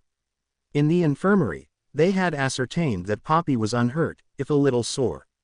She had quipped that first-hand experience with the pain her patients often had was a valuable experience, but not one she cared to repeat. Severus had fetched replacement potions and had administered the ones Harry needed himself. Dumbledore had stood there, looking pensive and sad as he watched Severus take care of Harry's needs. Once they had straightened up the infirmary and set Hagrid as guard, Dumbledore had disappeared to his tower. He had called Severus up after a few hours and had informed him that he needed to head up the detachment that would go after the Death Eaters. Even as he reviewed this in his mind, his hands clenched into fists at his side. When Albus remained silent, he repeated, "What do you mean, I should not see him? I have made arrangements for him to go and learn how to deal with his blindness and deafness. It will be best if you do not know where he is, so that the knowledge of it will not be in your mind. You believe that Lucius would succeed where the Dark Lord failed, in getting such information from me. I believe that it is not worth the risk. I have failed Harry in many ways as he has grown up. I have placed unbearable responsibilities on shoulders that were too young. He is a man now, and he needs peace. He needs to have the resources to live in his current state." Severus sneered, "You think that removing him from all he has ever known will help him? I think that he cannot stay here with all he has ever known, when it is now foreign to him."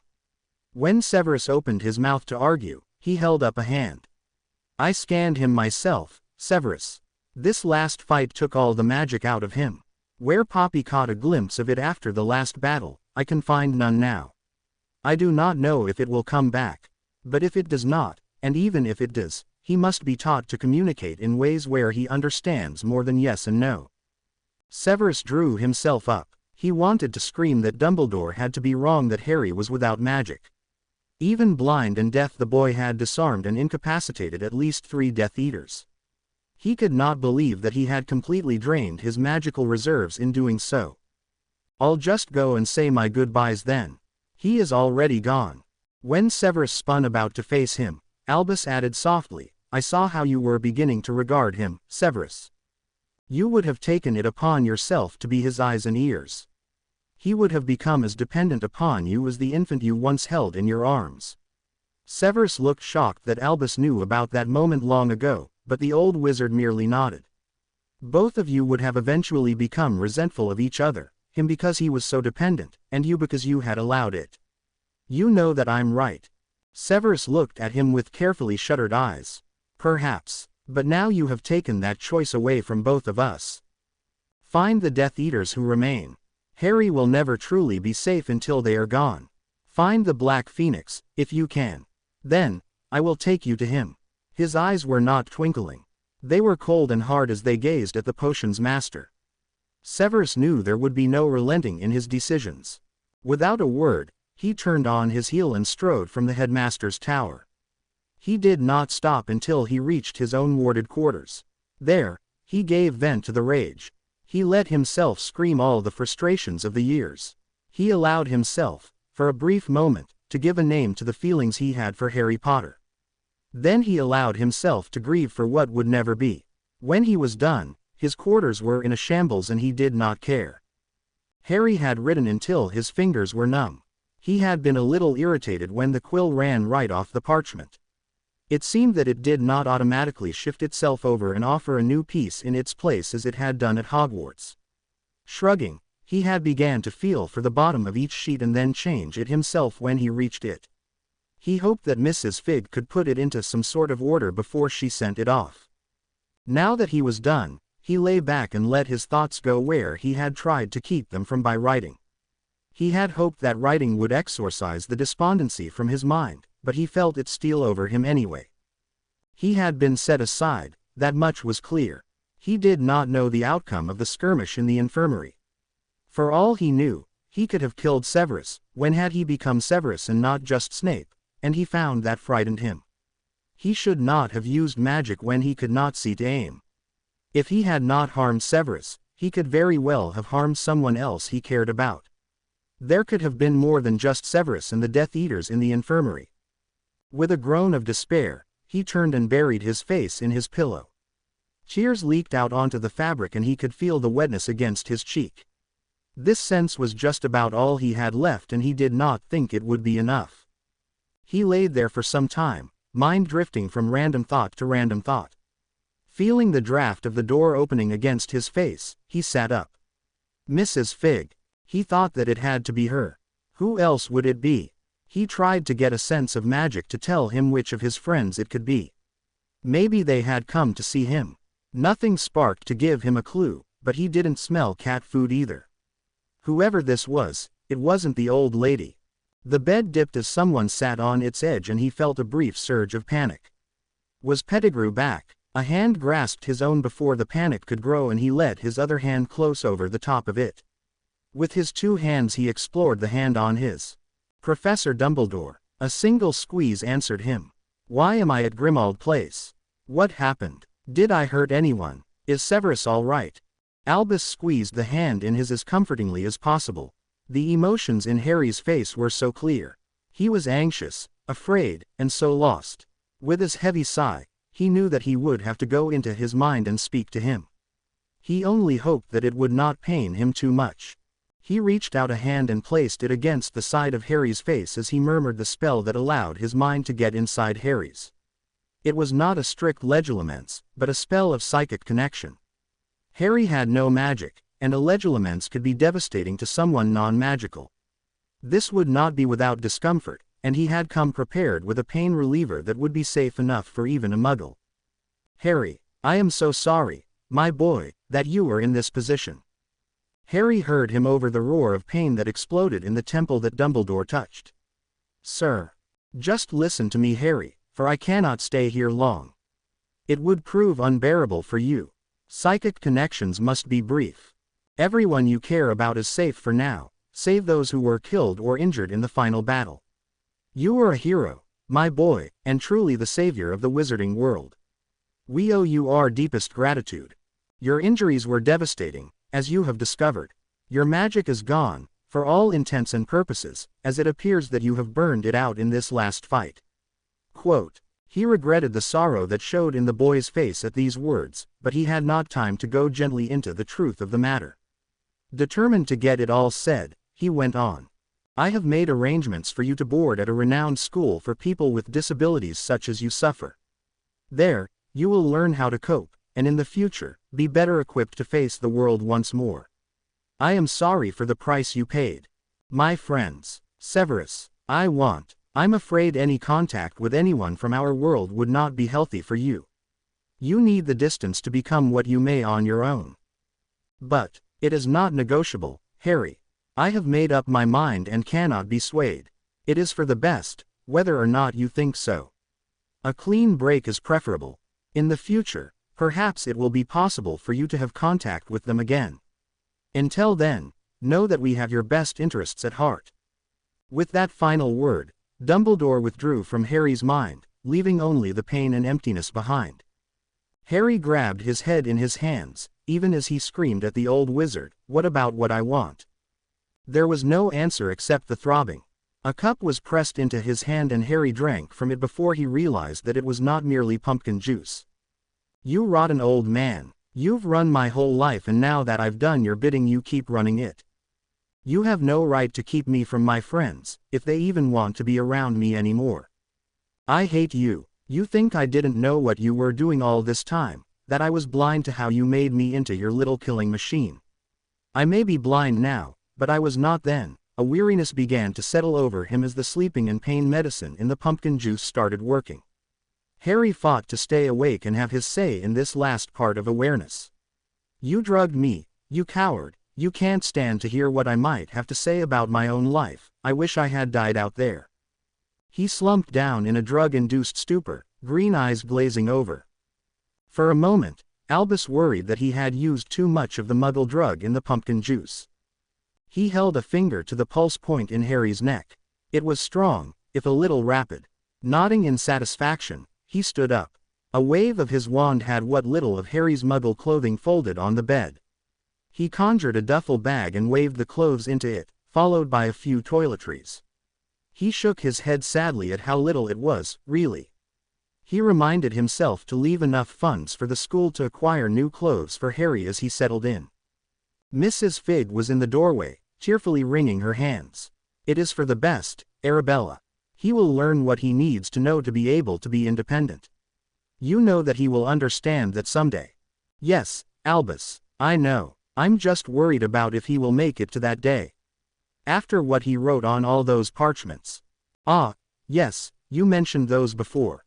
Would you be so kind as to get them for me? She nodded and left the room. Down in the kitchen, she looked over them as she gathered them. Letters meant for those whom he felt had abandoned him, railing at them for it and then pleading for them to come and help him.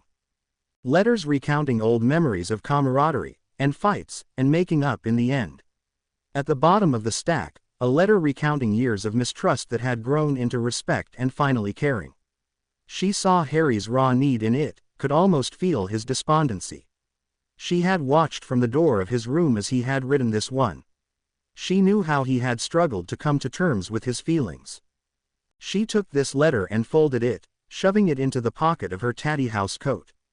This one she would deliver herself. She wanted to make sure the recipient understood how Harry had agonized over the writing of it, how he had poured his very soul into it.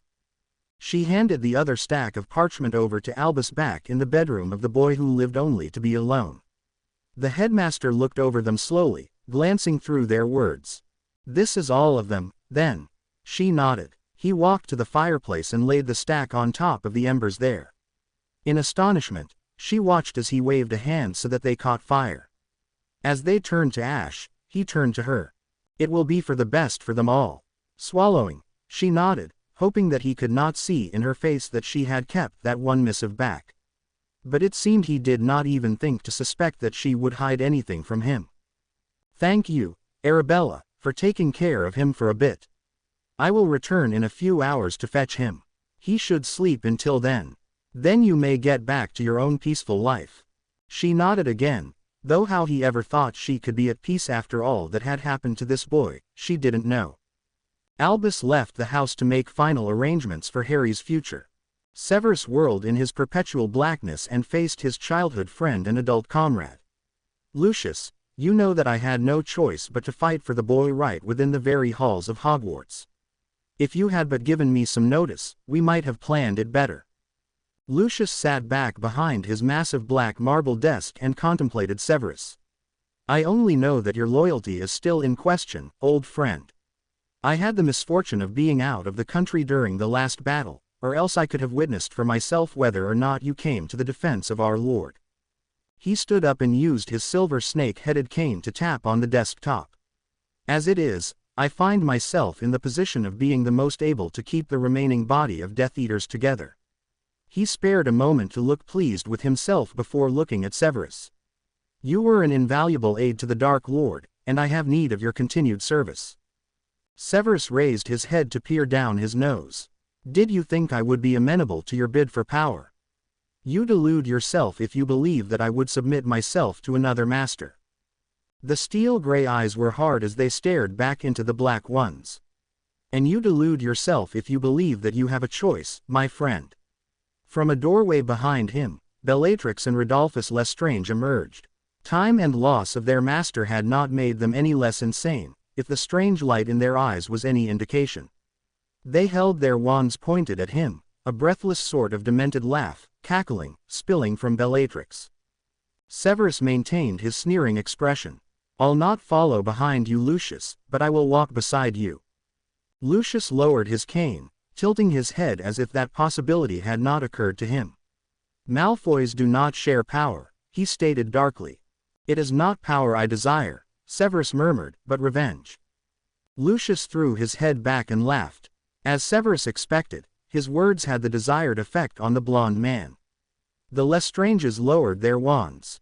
Lucius sat on the edge of the desk. "I'll consider a slightly unequal partnership, if you take a wizard's oath that you do not want to be the master." "Agreed." Black eyes glittered intensely. He held out his wand, handle first. Lucius did the same and they tapped each other's ends. "Do you swear not to try to take my place as new Lord of Darkness?" Lucius asked. "I do so swear," Snape agreed. Golden strands shot out of both wand tips, and wrapped themselves around the hands of Snape and Malfoy, before disappearing. Lucius relaxed then, putting his wand away. The Lestranges moved away to sit on a sofa in the corner, both looking unhappy with this event. Severus could hear them grumbling that they'd better have a partnership as well, if Severus was going to have one. Lucius ignored them, keeping his focus on Severus. "The first thing to prove your loyalty is to tell us where Potter is. Revenge against him, for killing the Dark Lord, cannot come soon enough." Severus moved over to the bar where he poured himself a drink of fire whiskey. He drank it down in one gulp, his face never betraying a grimace at the burn of it. "Dumbledore has removed him from Hogwarts and he is the only one who knows where the brat is now." "Then you will find out and tell me," Lucius snapped. Severus sneered at him. "If it suits me, and if I find the time in all the other pursuits I have." Lucius looked annoyed but did not argue. He did have plans to use the potion master's expertise later on, and he knew he had to stay in good graces, for all the man might have sworn not to challenge him as leader. Snape turned to leave and then, as if in afterthought, he turned back to Malfoy. "Your son survived, did you know? He is in St. Mungo's." Quote. Lucius stiffened. "He is not my son. He turned his back on all I hold dear when he made his choice of allegiance. It would be better if he dies. It would save us both shame. I understand that you feel that way. I only mentioned it in case you felt differently now that the Dark Lord is gone. It might be better to mend the relationship rather than throw it away. He is your heir, after all." Lucius remained silent for so long that Severus thought that he wasn't going to respond to that. Lucius finally broke the silence. Too much has happened to mend it. Too much has been said and done. Severus took the chance to add, it appears that he was injured by the Dark Lord's wand during the battle. The injuries cannot be healed and no one knows why. Lucius smirked knowingly. The black phoenix feather in the core of the Master's wand, it should have been unstoppable. It is not surprising that the injuries are impervious to normal healing practices. Was it so rare and special then? How did the Dark Lord come by it? Severus asked calmly. The Master tortured the wandmaker Ollivander for months, healing and then torturing to within bare inches of his life. The old fool finally broke and told us where the mythological black phoenix could be found. Turns out that the bird was not a myth after all. The power in its body, the magic it possessed was stronger than any other magical creature, anywhere. He stared out into space at the memories. Ollivander agreed to make the new wand, thinking that he would be set free afterwards. The Dark Lord killed him then. Lucius laughed. Killed? I think not. The old man is merely a broken soul now, though. He doesn't even tend to his own personal needs anymore. House elves manage him. Then where is he? Lucius looked sharply at Severus. One would think that you had disloyal motives for having such an interest in the wandmaker and his craft. Not at all. Severus appeared to be insulted at the accusation. I was merely curious. It does not appear to have worked, after all, does it? Not for the Dark Lord, unfortunately. He underestimated Potter yet again. But it could have worked. The brat was injured far worse than he ever has been before. What were the extent of those injuries, by the way? I would not know, as I was not permitted near the boy afterwards. It seems my presence was upsetting to him. He knew that Lucius understood the years of torment that Severus had put Harry through as a student. He also knew that Lucius was a skilled legilimens, and he kept his mental shields carefully in place without a flicker of hesitation to betray that he was doing so. Out loud, he gave voice to feelings that were truthful and helpful to his cause in getting back in Lucius's good graces. The old fool Dumbledore is hovering over the boy so possessively that he does not even let his Gryffindor friends in to see him. The man is smothering the boy. I fear he will die of suffocation before any of you can finish him off. Lucius laughed in delight, as did Bellatrix. Rodolphus merely looked insane as he used a sharp knife to carve into the arm of the sofa. Lucius saw him and snapped his fingers like one would to a dog. Rodolphus glared as he transfigured the knife back into his wand. He sat sullenly as Lucius repaired the damaged wood with a wave of his own wand. When Lucius looked back at Severus, he shook his head. Quietly, he said, those two bear watching. They are loyal, but insane, offered Severus. Quite, he agreed. When Harry next woke up, he could sense that he was in a different place, again. There was no musty scent of Grimmauld Place, and no antiseptic, sharp smells of the Hogwarts infirmary. As he lay there becoming aware, he desperately tried to place the feelings he got from the air around him. He could detect no magic, but then Dumbledore had said his magic was all but gone. That thought stopped him. Had Dumbledore said that he expected it would come back? Harry couldn't remember. A sense of panic welled up, the blackness and silence making it hard to breathe. Sitting up, he gasped breaths he couldn't hear but only feel in his constricted chest. Hands touched his shoulder then, and he grabbed at them, needing the anchor in the abyss, no matter if it were friend or foe. The hand was warm and allowed Harry to hang on until his breathing evened out. He felt the hand open his then, and other fingers began to make some kind of motions against his palm. Harry tilted his head in concentration. Are you trying to tell me something? There were 2 quick taps against his palm. No. Then what? There was more touching of his hand and fingers, the patterns odd, so that Harry knew they meant something. Who are you? The hands tapped out more signs on his fingers and palm. I don't understand. Are you telling me your name? 2 quick taps on his palm and the hands brought Harry's hand to a face that was nodding. So 2 taps mean yes, now. I've been used to 1 tap for yes and 2 for no. What is the sign for no? The hands made a motion against his palm as if erasing something there. Harry relaxed a little bit. This was obviously someone he didn't know, but who apparently meant him no harm. He felt more signing against his palm and he asked, are you talking to me with your hands? 2 taps. I don't understand what you are saying. I don't know this. The hands began to make more insistent signs after touching Harry. Is that my name? Did you spell Harry? How did you know it? Where am I? Did Dumbledore bring me here? Is this a magical school for the blind and deaf? The hands had stilled when Harry had begun to ask question after question. Harry finally noticed and stopped his barrage. I'll ask yes or no questions, then, okay. 2 taps. Am I at some sort of hospital? That was answered by the heiress of motion. Is it a school then? 2 taps. Did Professor Dumbledore bring me here? 2 taps. Do I have to live here? 2 taps and Harry panicked again. But I don't know this, I don't know you, I can't stay here. The hands had stilled again, waiting for Harry to regain his control, simply holding onto him gently. After a few minutes, Harry asked quietly, am I here to learn?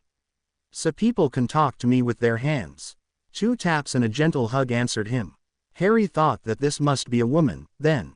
A woman who seemed to be a motherly sort, if the hug was any indication. She felt soft and cushioned when he was hugged by her.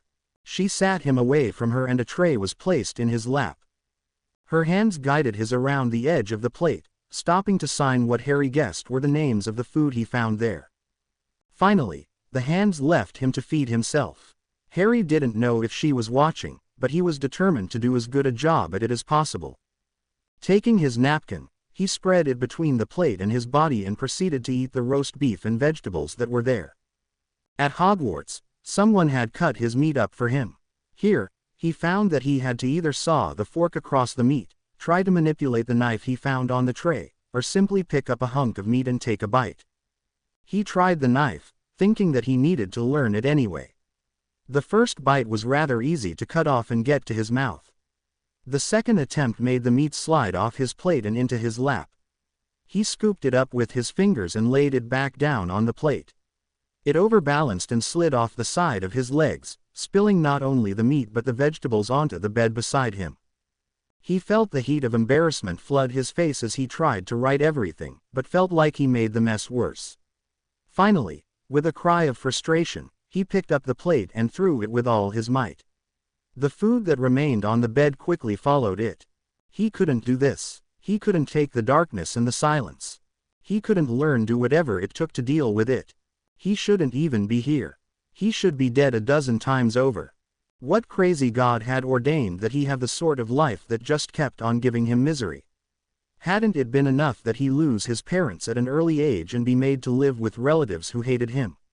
Hadn't it been enough that he had to fight off a crazed madman every year of his school career? Hadn't it been enough that he had to take on the overwhelming duty of being the one prophesied to kill the bastard? Hadn't been enough that he had finally done it?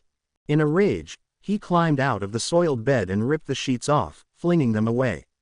His hands found the pillow and he grabbed it, using it as a bludgeon against the now bare mattress. He beat at the mattress until he couldn't stand up anymore. The tears flowed down hot and heavy, his nose running right along with it. Wiping his face on his sleeve, he slumped down to the floor. On his hands and knees, he banged his head against the floor as he cried. Why can't I just die? Why can't this just be over? Why can't magic fix this? At the door, the school director stood with the man who had brought Harry to the school for the deafblind. Professor Dumbledore was dressed in a conservative Muggle suit, his beard and long hair tucked carefully inside the shirt. He turned to the woman. This is the first time he has truly given in to his feelings. It is entirely normal, Mr. Dumbledore. He has lost 2 of the most important senses used, and he is understandably distressed. The sooner he gets the anger out of his system, the sooner we can begin to work with him. Harry has been through a great deal. He gave the woman a piercing look. He is not mad, but I fear he has developed fantasies about a magical world. He hopes that his injuries can be made to go away with the wave of a magic wand. We have dealt with more fragile minds. Harry will be fine. Once he settles in, he will learn to be independent. After he has been here a few months, he can have visitors. Until then, it will be best if he does not have the distraction. I understand, dear lady. His well-being is our priority. He handed her a slip of paper. This is the address through which I may be reached. Any expenses will of course be covered completely. Harry has a trust fund that has been established to deal with them. Yes, your paperwork is all in order. Thank you for entrusting his care to us. With a final, sad look at the sobbing form on the floor, Albus Dumbledore walked out of the school. Down the street out of sight, he apparated back to the boundaries of Hogwarts where he transformed his clothing back to robes. He allowed himself a single tear that he vanished away before it rolled down his craggy cheek. Straightening his shoulders, he prepared to face the combined ire of Harry's head of house, the Weasleys, and Hermione Granger. At least Severus had already gone on the mission to find out how many Death Eaters they were dealing with. He had thought the younger wizard would curse him to hell and back before he was done with his tirade when Harry had been removed from Hogwarts. It had taken Severus several months of Death Eater involvement before he truly earned Lucius' trust. It took another couple before the Lestranges did not growl at him like mad dogs when he appeared in the Malfoy mansion. It was 6 months before he was able to discover where Ollivander had been held all this time. The Malfoy residence in Provence was one that Lucius regularly visited, but had never invited Severus to. After 6 months, Lucius had finally confided that the old wand maker was secreted away in the basement of the smaller but still opulent mansion in France. He confided that he had the wand maker researching the ultimate wand for him to use in his own bid for Dark Lordship. Severus had sneered in agreement, while inside he shuddered at the thought of Malfoy in such a position of control. The man was speaking of overthrowing the ministry, for Merlin's sake. He planned on doing it within the year, something the real Dark Lord had planned out for over a decade. If he hadn't wanted to find out as much as possible about the wand maker's whereabouts, he would have done away with the arrogant aristocrat long ago. Severus was waiting, holding off telling the Auror Corps that he had found all the Death Eaters, daring to hope that the wand maker would be in good enough mental health to help him. He wanted to find the Black Phoenix, obtain tears if it was willing, and return to try and heal Harry. For 6 months his sleep had been filled with Harry Potter's green eyes. For 6 months he planned how he would go to Dumbledore with the Phoenix tears and demand that Albus take him to Harry. The headmaster had told him that Harry had been hidden away for his own safety. His magic was gone and Harry needed to learn coping skills to use in the Muggle world. Severus had barely restrained himself from strangling the man with his bare hands when he refused to allow any of Harry's friends to say goodbye. He claimed that it was better for the break from the magical world to be clean. Severus argued that Harry was likely to feel discarded by them all if he was simply put away without a word. Albus knew that Severus had begun to have feelings for Harry and he had nipped that in the bud, telling Severus that it would only foster dependence and resentment if Harry didn't learn to live on his own first. Severus hated that the old man was probably right, and it had taken all his self-control to put up his facade of cold disdain and take up the mantle of spy once again. After it was all said and done, would Harry forgive him for apparently abandoning him? He could barely forgive himself by telling himself this was all for Harry. He waited in the headmaster's office for the old wizard to return. Fawkes sat on his perch, eyeing Severus sharply. Severus walked over to him and reached out a hand to pet the bird. Fawkes allowed it, even leaning into the touch a little, surprising Severus. "I don't suppose that you know where that damn black bird is, do you?" Severus murmured. Fawkes merely cocked his head at the potion's master, looking sad. Dumbledore emerged from the flow and sat down behind his desk. He took up a quill before speaking. "I have passed the ministry the information about the Death Eaters that you have given me. Aurors are being assigned as we speak, and arrests will be made as soon as the ministry coordinates efforts with the French ministry." Severus sat down in the chair positioned in front of the desk. "I want the wand maker. I will take him from the premises myself. If the ministry gets hold of him, I will have to wait ages before being allowed to speak to him. If he knows where the Black Phoenix is, I want the information as soon as possible." Dumbledore peered over the tops of his half-moon glasses at the younger wizard. He could see that the man was exhausted from the traveling between the two countries, keeping up pretenses of still being a Death Eater. He knew that his next words would not sit well, but there was no help for it. "If you are there, you will be arrested as well, Severus. There will be no distinction between you and the others." Severus glowered. "You said that you would explain my role to the MLE. And I will, in time. What you need to be thinking about is how much better off Harry is, where he is now, without all this around him."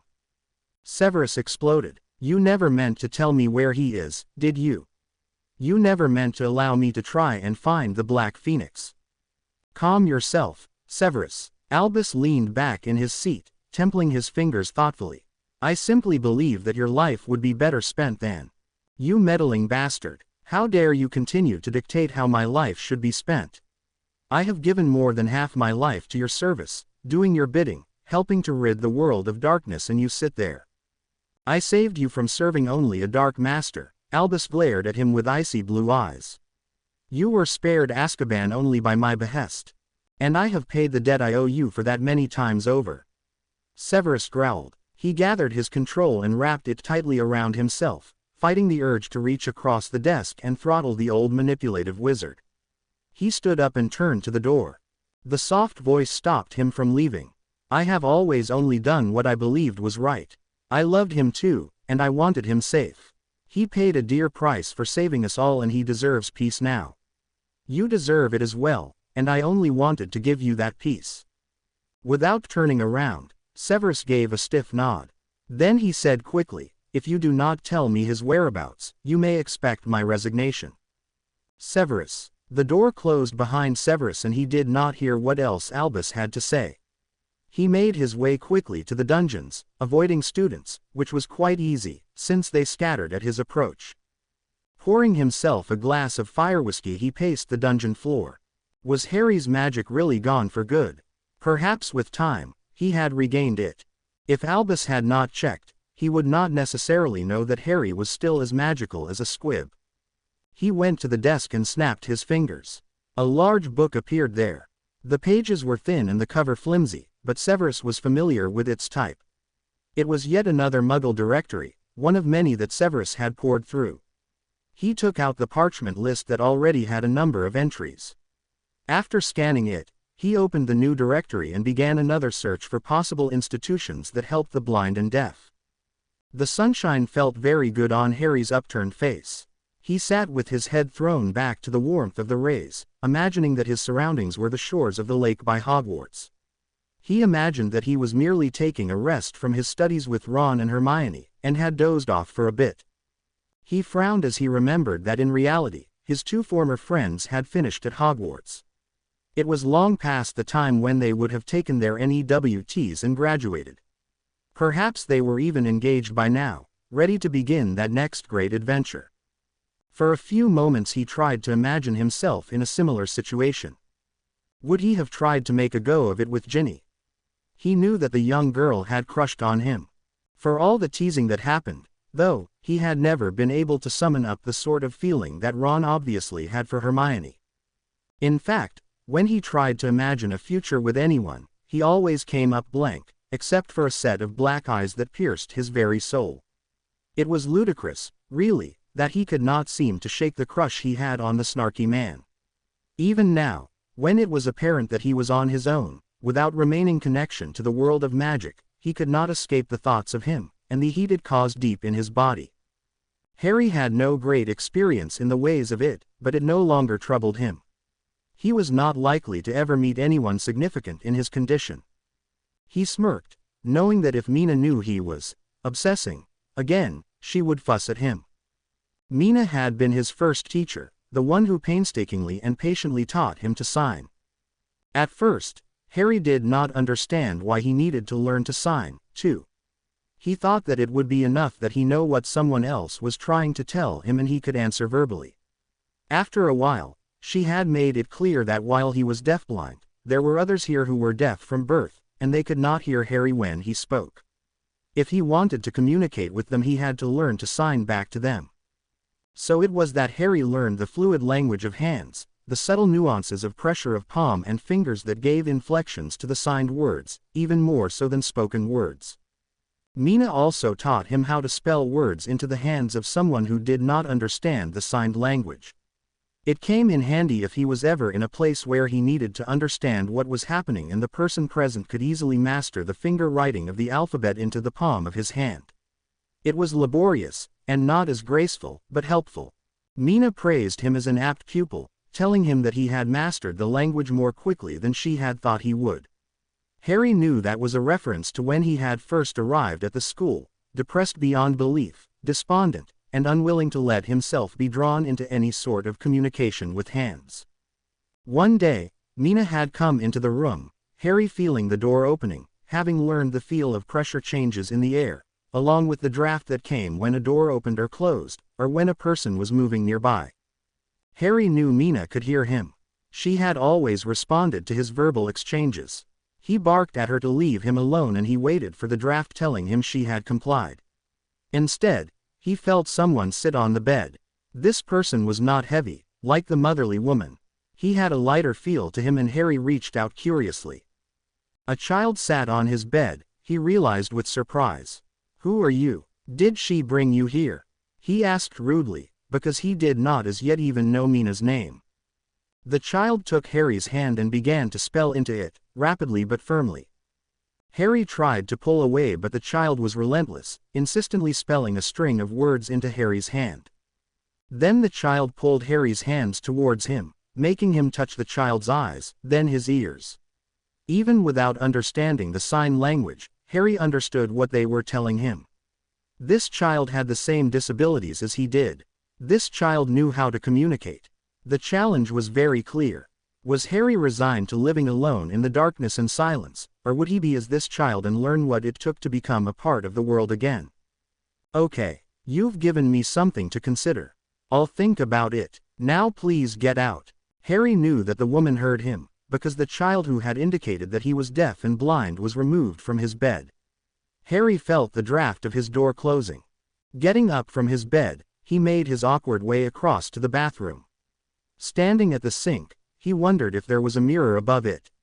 A magic mirror would likely be lamenting Harry's hair. He could feel that it was getting longer, but no one had offered to cut it. He washed his face, feeling around for a towel to dry it. For a long time he stood there.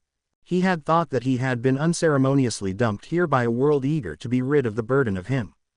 Was it possible that he was wrong about that? What if they had meant well? What if they knew that this was the one chance he had to learn how to deal with his injuries? For a few days, he had mulled this over in his mind.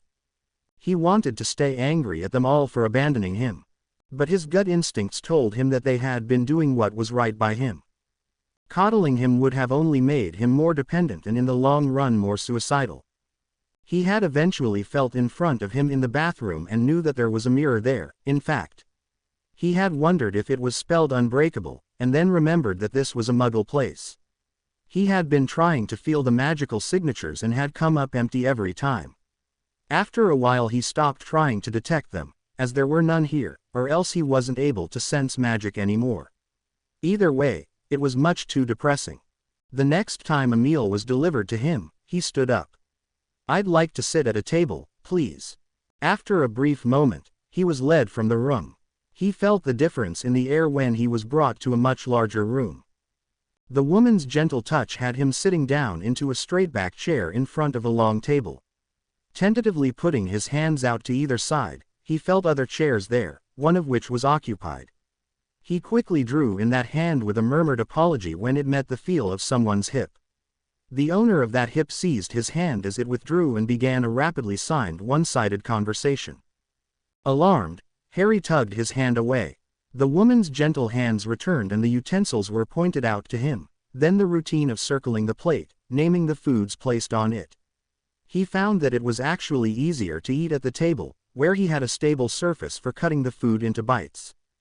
The whole change of scenery seemed to unlock something in him. He did not have to stay bound to his room, to the bed. He could sit at a dining table again. There were other people who dealt with the same struggles he had. It occurred to him that if a child could learn to survive like this, he ought to be able to. He had survived an abusive family. He had survived the most evil wizard in history. He had survived with these physical challenges. The key to living with it and not merely surviving was here in this school. Would he ignore it and throw it away, or would he seize it and make a life for himself? The next day, when the woman came to his room, he told her that he was ready to get started. She hugged him tightly in response and she set to work teaching Harry the fundamental deafblind alphabet. He was a quick learner, and after a week, he knew her name and the names of the people he sat down to eat with. He knew how to understand the names of the food on his plate before he smelled it or stuck a finger in it. The first time Harry successfully asked a question in sign and received an answer from the deafblind child, they all joined in a group hug, knowing that a hurdle had been crossed. Harry had been a voracious student, drinking in everything around him, asking for it to be described to him as he felt or smelled it. Mina had begun to teach him the Braille alphabet so that he could read again, when Harry told her how he missed it. So it was on this sunny and warm day that Harry had been sitting on a bench, reading one of the Braille detective novels from the school library, when he felt a shadow block the sun from his face.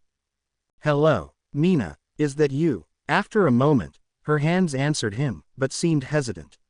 "There is a stranger here. But he is just curious. I was explaining about your challenges and how you communicate with others."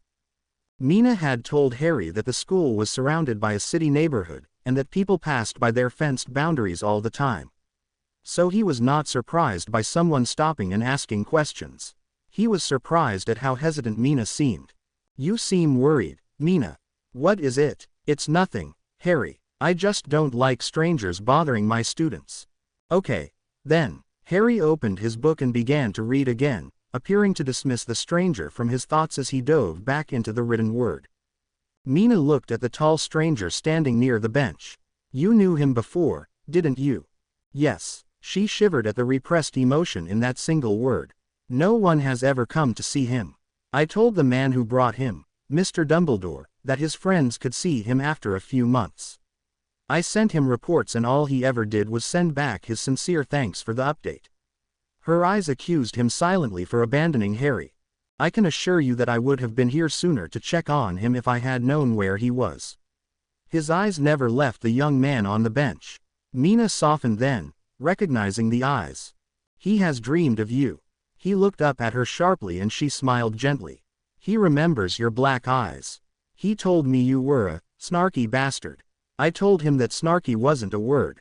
He told me that if I met you, I would say that it was." After several more minutes of silence passed, she asked, "Wouldn't you like to let him know that you are here?" Severus shook his head. He had searched for months.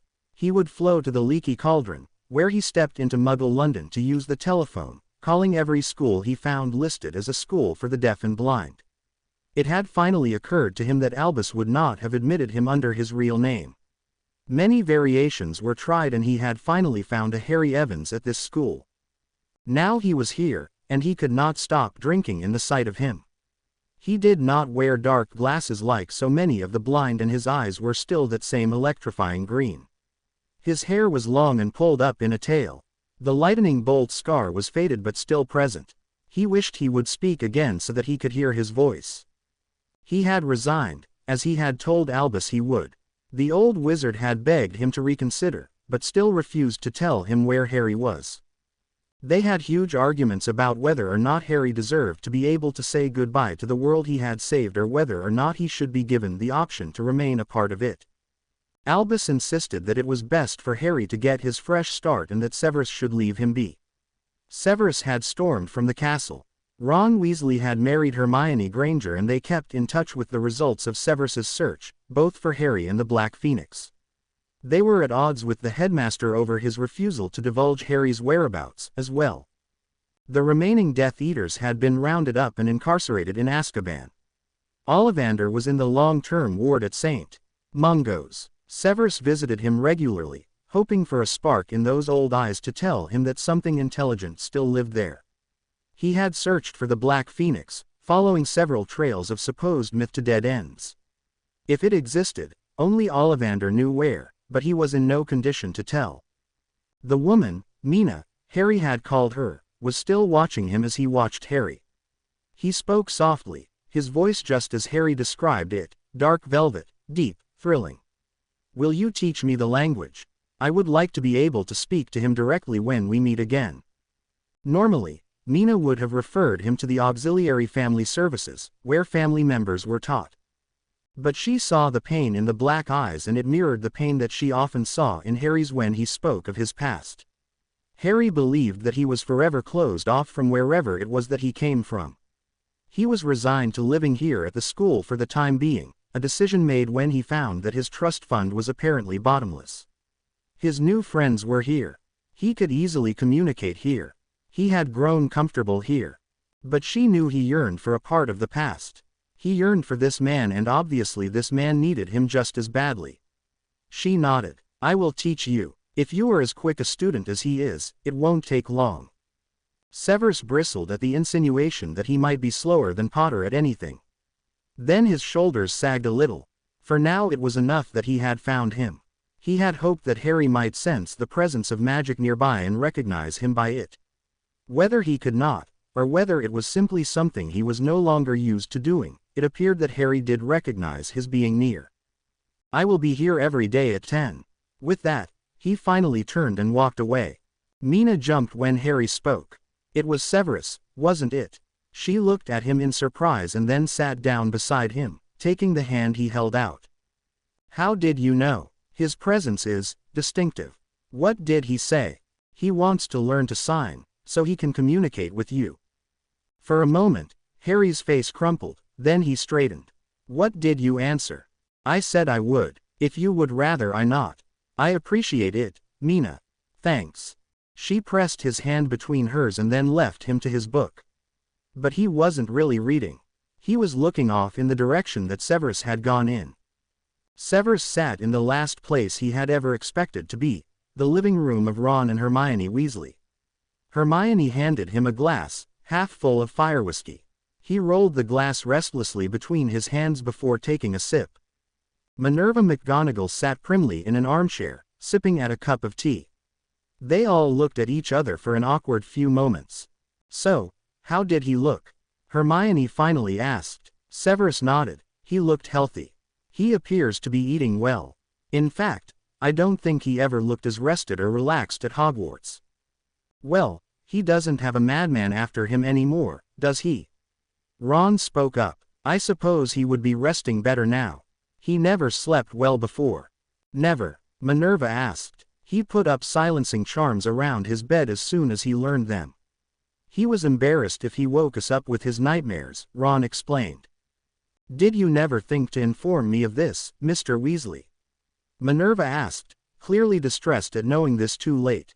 Ron ducked his head, still very much a boy in front of his old professors. When he found out that I knew, he swore me to secrecy. He said that he felt different enough as it was, and he didn't want to be any more set apart. He looked up at Severus. He actually slept better after you started training him in occlumency. Then he had the dreamless sleep potion almost every night, and it helped. It should have eliminated the nightmares, not simply have helped them, Severus said accusingly. Harry never followed what should haves. The potion took the edges off mostly, and he did sleep a bit better. But he still had nightmares. I'd wake up because I put up charms so I'd know to get up and help him settle back down. He never wanted anyone to know. Severus grimaced at the burn of his drink going down when he swallowed the rest of it. I asked the woman taking care of him to teach me to sign, he said quickly. Hermione smiled. That's great. Ron and I have sort of been teaching ourselves, hoping that one day we would be able to use it. What did he say when you showed up like that? Severus stood up and went to the small bar. Pouring himself another drink, he answered. He did not know I was there. He didn't sense my magic. You just left, without a word, Minerva asked in disbelief. The woman said that no one has been to see him since he was brought in. Albus receives letters about his progress and thanks her, but he has never returned. He likely believes that he was abandoned by our world, and I was loath to find out how angry he might be over it. So you were a coward, Ron said flatly. Severus whirled about and glared, looking ready to draw his wand. Hermione stepped in between them and laid a hand on his arm. Severus, we are just trying to understand. We understand how you feel about him. Why did you leave without saying anything? He glared down into her brown eyes for a few moments and then turned away. I could not offer him anything by way of explanation. I could not tell him that he had been missed. I want to be able to give him the answers he deserves. I can't do that yet. But I will learn. I will keep trying to find the way to heal his eyes and ears. When I can give him that. Just give him yourself, Hermione said softly. The room was silent as they waited to see what Severus would say to that. But they never heard it, because he set his glass down and walked out of the little house before apparating away. Harry knew now that there was no magic here at the school where he lived. He had tried intermittently to sense it in different rooms, in different people who lived and worked there. When he didn't feel it, he thought that he must really be a squib, or else he had really been landed back in the Muggle world where Dumbledore believed he belonged. For a long time, Harry thought that someone would come for him eventually, once he had learned how to receive signed language. Then, when they didn't, he knew that it had been decided that he was no longer needed. By that time, he had been making friends at the school and had settled into a pleasant routine, as a good Muggle would. But now, he knew that he could still sense magic. So his ability to do magic must have come back. He knew the moment Severus stepped near him, and the shock of it was almost overwhelming. He could feel the man standing there looking at him. He could feel those deep black eyes on him, as if hungry for the sight of him. He had suppressed a shiver at the awareness, remaining perfectly still as he asked Mina who was there. He knew Mina felt some alarm, because he felt her hesitate. Once he began to become more fluent in sign, he had confided in her as any child might to a mother. Having never had a mother figure, it had been easy enough for him to spill his fears and anxieties over his SAUAL orientation, his questions about how he was to know what was right and what was real. She had been matter of fact about it all, helping him come to terms with it, being non-judgmental and accepting. She had let him grieve over the love he never had and thought he had lost forever. She listened to him recount the dreams of the one with deepest black eyes and the velvet bass voice, how he missed them, how he longed for them. Yes, he had known the moment she saw those eyes, for he felt them sear him as he sat there on the bench, watching him, waiting for him to react. He had not shown reaction, because he didn't know why Severus had come. Why had he not said goodbye before Dumbledore had taken him away? Why hadn't any of them said goodbye? For a moment the resentment had come roaring back, even more intense after all this time. Then he began to reason that if his magic was gone, perhaps they had been trying to be kind. He didn't belong in that world if they believed his magic to be destroyed. If he had no magic, then magical efforts would not likely work for him. He had often wondered if it might be possible for him to have one of those all-seeing eyes like Moody had worn. Then, he decided that it had been pretty creepy and he wouldn't want people looking at him and shuddering. It was probably one of those one-of-a-kind things, anyway, because it hadn't been offered after all. When he had become amenable to learning to sign, he also allowed the doctors at the school to examine him. Apparently, Dumbledore had left them only a little information, telling them that his name was Harry Evans and that he had been injured in the war by a bomb blast. When Harry understood this, he wondered at the headmaster's ingenuity. So many wars were being fought in the Muggle world that it was quite easy for the doctors to believe that he had been yet another casualty of its senselessness. His depression and anger made sense to them, even if they didn't know the real story. The physical effects of his injuries were explained to him. He was totally and irreparably blind and deaf. At some point in the future, it might be possible for him to have a cochlear implant to return a small part of his hearing ability. For now, he was immersed in the world of the sensory impaired and taught how to see and hear with his hands. He learned to feel subtle vibrations and give them meanings. It wasn't too different than when he was feeling the differences in the magic of his friends. But that had even been stripped away when he had overspent the little reserve he had left in the infirmary fight. But he had felt Severus's magic as the man stood beside the bench. He knew who it was. He could have taken a guess as to how far away he was standing. He felt his eyes on him, and he knew his magic was still alive in him. It was simply waiting for him to learn to take hold of it again. He speaks of a lake beside a castle, she noted one day. He says it as if he actually lived in the castle. Severus looked at her expressionlessly until she smiled. But I know that it is just another of his fantasies. He wishes that there was a magic world in which he could still see and hear. She paused at his continued silence and then added, "Don't worry. It's quite common among those who are challenged later in life. It is a difficult transition for them to make, and sometimes, they need to believe in just a little magic in order to go on." Severus returned his attention to their hands as she spelled out the words she was speaking aloud. On another day, he looked curiously at Harry. He had some kind of plugs in his ears, from which wires came down and were attached to a small silver box. Harry had his eyes closed and was nodding his head rhythmically. Mina explained. One of the other students introduced Harry to feeling music. Even though he can't hear the sound in the headphones, he has the bass element adjusted so that he can feel the beat of the music as it plays. The headphones are very necessary, as the music is playing quite loudly. It's very popular among the younger deaf set. Some nights, we even have dances where they can enjoy the music together with other deaf students. Severus watched Harry bob his head in time to the music. He was utterly absorbed in it, and Severus was determined that he would find a way to have such a device function back in the wizarding world. When he left Mina's bench, he would go to St. Mungo's to keep trying to get inside Ollivander's head. The old wizard always smiled at him, greeting him with remembrances of what wands he had owned, which woods made the best kind, how many combinations of woods and cores there were, and the merits of stiffness versus springiness. Severus would ask about phoenix feather cores, and the man could go on endlessly about how only the wands of Harry Potter and Tom Riddle ever had the rare phoenix tail feather core. Severus would then ask about the black phoenix. As soon as he did, Ollivander would shut down, his eyes glazing over and a tremor getting more pronounced in his hands. Severus recognized the effects of a memory charm that had been done to give the bearer great discomfort at certain thoughts. The old man seemed to shrink inside of himself at these times, and his voiced distress earned Severus many glares from the meadowitches and wizards attending the room where Ollivander now lived. After these long months of searching, Severus became resigned to the fact that his only recourse might lie with Albus Dumbledore. He had not spoken to the man since he had left Hogwarts in a fury. He knew from Minerva that he mourned the loss of Severus as a friend and almost son, and although Severus was not quite ready to admit he missed him, he recognized that this was yet another hole in his heart. Albus had been everything to him that his own father had not been.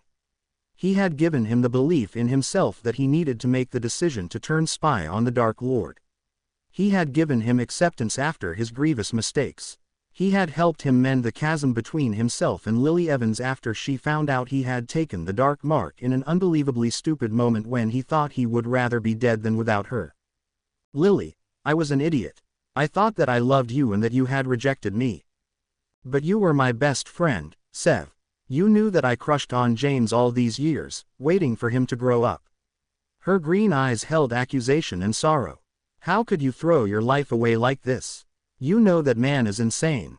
How could you let yourself be branded like some cow owned by muggles? Severus turned from her angry eyes and looked at the headmaster. Albus stepped up and touched Lily's shoulder gently. Severus has made a mistake, most assuredly, Lily, but it was one we hope to make the best of. Severus has agreed to act as a spy against Lord Voldemort. At that, Lily's eyes grew fearful. But if he finds out, he will kill you. Severus nodded miserably. Then he found his arms full of Lily Evans, soon to be Potter. I'm so sorry. If I had taken the time to talk to you more, to explain, maybe you wouldn't have done this. He put his arms around her in relief. It's not your fault that I'm a stupid Slytherin. I've listened to too much talk in my own house about how wonderful it will be with him in control. I'm just glad you'll still be your best friend, always. She sealed that exclamation with a quick key to the corner of his mouth, beaming at him. I know that you'll be very careful, won't you? He nodded down at her, feeling warm at her acceptance. Severus shook himself out of the memory of a time long past. If Albus hadn't been there to help explain, Lily probably would not have stayed long enough to hear him. Albus had fixed it, and then allowed Severus to come to Hogwarts and take up a teaching position, even as he continued to work overtime to complete his mastery in potions. The Dark Lord had agreed to his taking up the post, as it put Severus in place to spy against Dumbledore. A dull ache spiked in his temple at the thought of all these years spent in spying for both sides. It had worn him relentlessly, making him bitter and dark himself. He had wrapped the darkness around himself to be a shield and a disguise. When Lily and James Potter had been murdered, he felt an iciness seize his heart and encase it, freezing it against further hurts. Now he hurt again. He missed Albus. He missed Lily. He missed Harry. He could not have Lily back. But he could go to Albus and try to fix what had been rent. He could do that, and maybe together, they could get Harry back whole. Harry was bent over the book, his fingers carefully feeling the tiny bumps. Mina came over and touched his arm lightly. Smiling, Harry raised a hand to take hers, letting her spell into his. Mina, this book is great, thanks. She looked at the title and laughed. Botany. I'm afraid it's not very up to date. I wouldn't find it entertaining, but if you do. It's not that it's entertaining, it's interesting. I studied plants before, at my old school. This is pretty different in its viewpoints, but I like it. Can we go out to the gardens? The school had its own flower and vegetable beds. The students were encouraged to engage in gardening as an exercise in tactile and smell consciousness. Harry had plunged himself into the earthy pursuit and spent hours with his hands in the dirt, his nose to the flowers and stalks. Mina thought that he looked as if he was working out a puzzle, he was so concentrated on it. I have that appointment in a few minutes. He knew that she meant the signing lesson with Severus. Bring him out to the gardens then. He would probably appreciate it, as his work involves plants to a degree. What is it that he does? Remind me again how you met him. Mina had often tried to get Harry to be a bit more forthcoming about the history between the two men. They were of such different ages that she didn't believe that they had been schoolmates, but when Harry spoke of him, it was like those times when they met were when Harry was much younger. Harry hesitated as if in thought. Then, he was a teacher of mine. Mina stiffened. A teacher, and he allowed a relationship to form between the two of you. He could tell that her professional sensibilities were offended and he hastened to correct her understanding. He was just a teacher and I was just a student, don't worry. I told you, he was snarky. He scares the pants off all the first years, and most of the ones above that. Believe me, for all those years that he taught me, I hated the git. What changed? She asked, her hands spelling gently now. I guess I finally grew up. And I saw that he meant his heavy-handedness to be a sort of safety device. He dealt with dangerous stuff, and he had to be tough so that no more injuries occurred than he could prevent. Injuries. What in heaven's name was the man teaching children that required such watchfulness? Harry hesitated and then said simply, I guess it could be called a sort of chemistry and physics class. We worked with some powerful ingredients.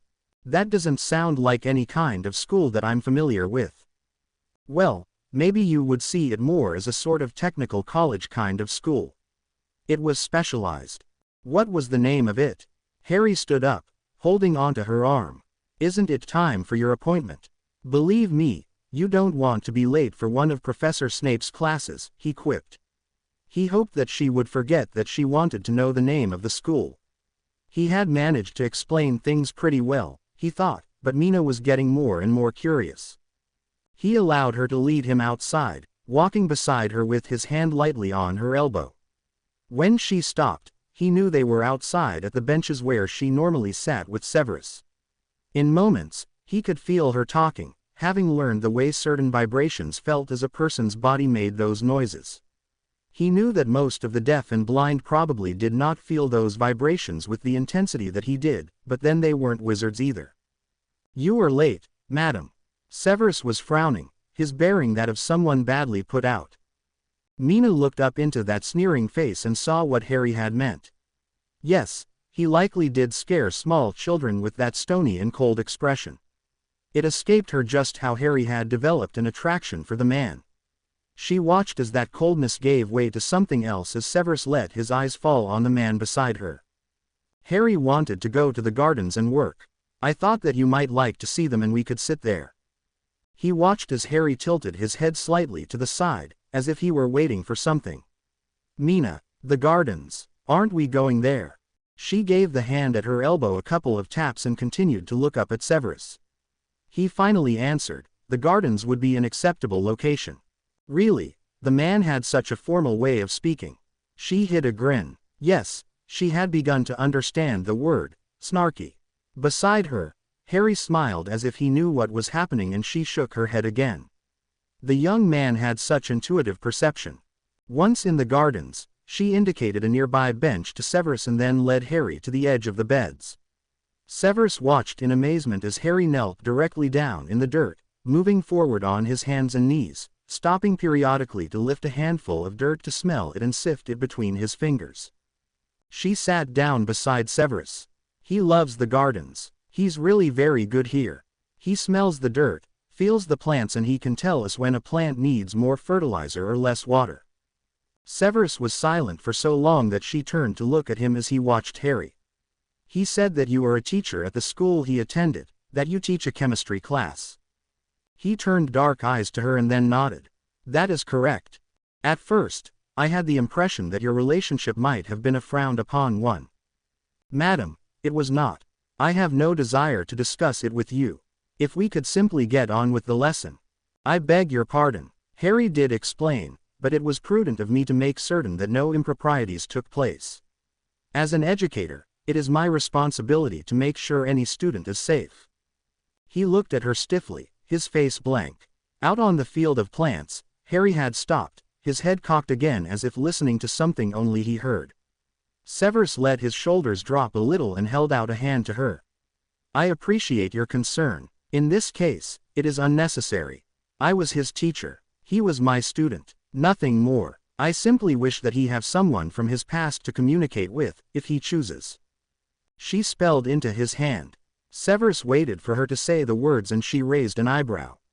He arched one of his. Well, what did you sign? She smiled. Figure it out, Mr. Snape. Figure it out. He looked irritated at her and she laughed. Out on the field, Harry relaxed. 1 hour later, Severus walked out of the gardens and Harry stood up. Mina went to him. He seemed to know that she drew near, even out here in the outdoor breeze. Holding out a hand to her, he stated knowingly, you irritated him, didn't you? Challenged him, more like. He seems to think that you might not choose to renew the friendship. Harry let her lead him to the bench and he sat down. He stared out over the gardens and said softly, it would be more fair to them all if I just stayed away from them. They may feel guilty, and as if they had to do stuff for me. She spelled rapidly into his hand, you have come so far in so short a time. You have been the quickest student I have ever taught. You have great potential, Harry. Don't give in to the temptation to shut yourself away here. Don't limit yourself like that. Harry squeezed Mina's hand. Sitting here on the bench, he imagined that he could still catch a scent of Severus. He had even imagined that he could feel Severus's irritation. But that had just been a good guess at the man's probable attitude. After all, he had been in his classroom for 7 years. He was always irritated at somebody or something. Harry gave a small smile. Harry couldn't believe that he missed that snarky bastard.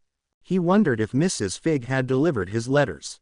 If he remembered correctly, when he had written them he had been feeling bitter and depressed and thrown away by the very people he considered best friends.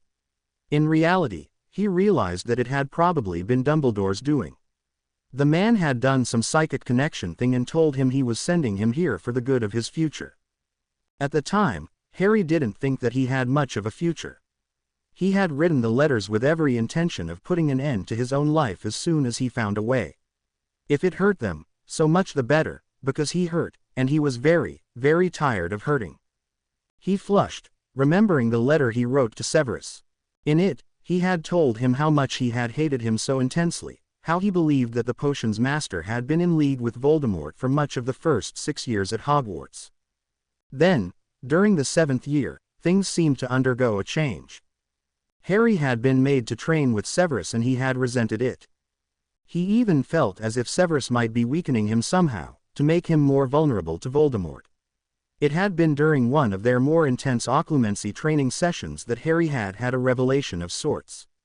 For a few brief seconds, he had seen into the man's mind, and he had seen an image that he knew was his mum. His mum was holding a tiny baby that Harry knew was him.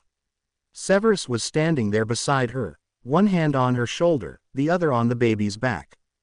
Please, Lily, listen to James and go into hiding. Take Harry and be safe. Then the image was yanked away and Snape had been angry enough that he had thrown Harry out of the dungeon classroom. Harry had played that scene over and over in his mind and looked for clues to Snape being a traitor to his parents. He finally came to the conclusion that Snape and his mother had been friends, and that his dad and Snape must have mended at least some of their differences once they became adults. What he never understood until later was why Snape had always seemed to hate him. Only when Voldemort had begun a furious assault on Harry's mind did he realize the degree to which the potion's master must have had to protect his own emotions, memories and feelings. The constant barrage of evil tentacles feeling around in his brain made him miserable, fatigued, and short-tempered. It only stood to reason that Snape had more to lose and more secrets to protect from the megalomaniac. Harry had started to respect the man then, and go out of his way not to cause any more irritation than he just couldn't help. In fact, it was the calm, icy assurance that the man projected that made Harry determined to be just as strong. He would learn the art of occlumency, and he would learn the defensive and offensive maneuvers that Snape was trying to instill in him. Then, on that last day, Severus had told him he was not alone. He had stayed right with him, too. In the infirmary, he had not been embarrassed to hold Harry when he was upset. He had not seemed to mind cleaning up after him after that nightmare, either. Harry could sense the magic in the infirmary, and even when everyone seemed to be arguing around him, Severus had been a steady presence. He had come and stood over him again when Pettigrew and his crew tried to take him. After talking about his feeling to Mina, he came to the conclusion that he had never allowed himself to really feel anything other than friendship for anyone, male or female. He looked back on what he had felt about Cho and Ginny and it was colorless and bland. But when he thought about Severus now, he felt warm and he could see colors in his mind.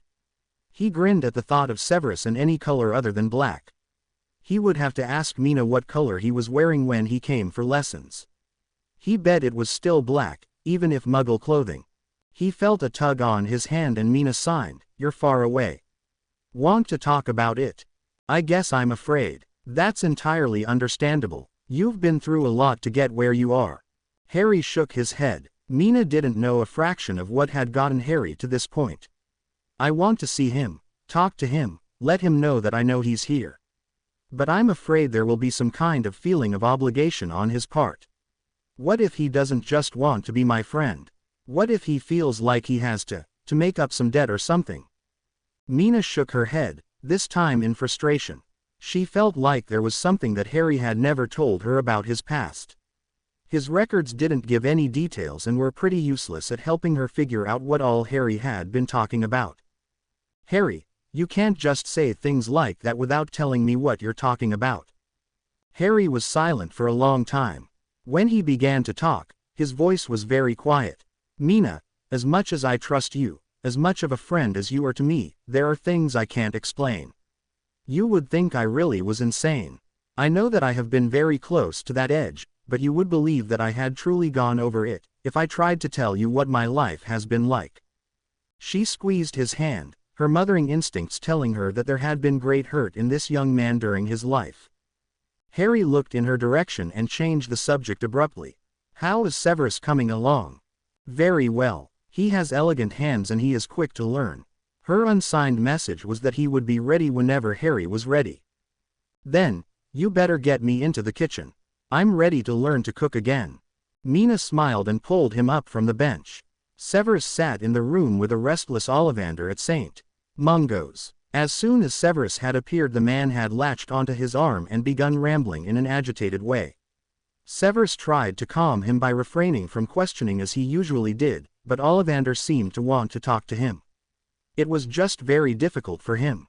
A Medowitch gave him a dose of calming draught that the bent, old wizard sipped with a palsied hand. Afterwards, his eyes seemed to clear and he pierced Severus with his strange, pale green eyes. "Lucius Malfoy knows. He knows how to get what you want." Severus leaned towards him. "The Black Phoenix. Lucius knows where it is. He knows how to get it." His eyes burned with a brief intelligence and he gripped Severus's arm in a suddenly strong hand. "Harry Potter did great things that were not terrible, like the other one. Save him if you can, Malfoy knows." Then his eyes glazed again and his hand slipped off of Severus's arm. He smiled benignly. "Severus, dear boy, you came to talk about wands again, I'll wager. Did I ever tell you that I prefer a springy wand to a stiff one, myself? It offers a bit more elegance in the old swish and flick." Severus nodded patiently at the wizard, listening to him continue to extol the virtues of wood that gave the best in springiness. In his head, however, he was trying to think how he would ever get into Azkaban to see Lucius Malfoy. Albus Dumbledore knew they were coming. It had been inevitable. He knew from Minerva that they all kept in touch. He knew that Severus had found Harry in the elite school for the deafblind. He knew that he searched continuously for the Black Phoenix. Hermione Weasley spent her free time doing research in the Ministry's extensive record hall for any mention of the Black Phoenix.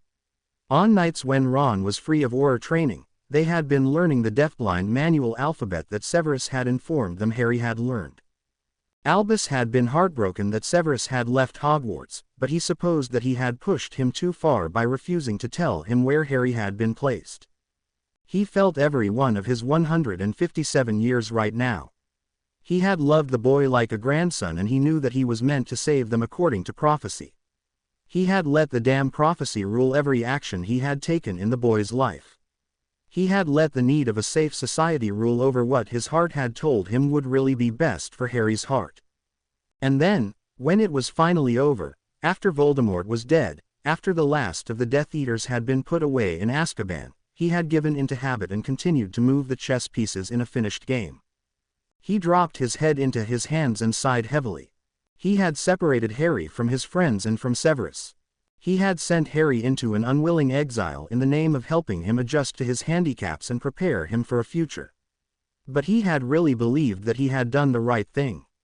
Harry's magic was gone. He was reduced to being a squib, and there was no magic that could heal his injuries. How could Albus allow him to remain locked in a world in which he could no longer participate? He had meant only the best for the dear boy, only the best for the one who had saved them all at such expense. The flow gave a belch and a voice called, "Albus, can you hear me?" He closed his eyes in resignation. "Come through, Arabella. The others are. I only have something that I need to say," she said quickly, her head appearing in the flames. "I have something that rightfully belongs to Professor Snape." He gazed at her tiredly. "As I said, come through. He will be arriving shortly." 1 month before, Severus stepped out of the hearth, his robe snapping about his ankles. He glared at the headmaster seated behind his desk for a few moments.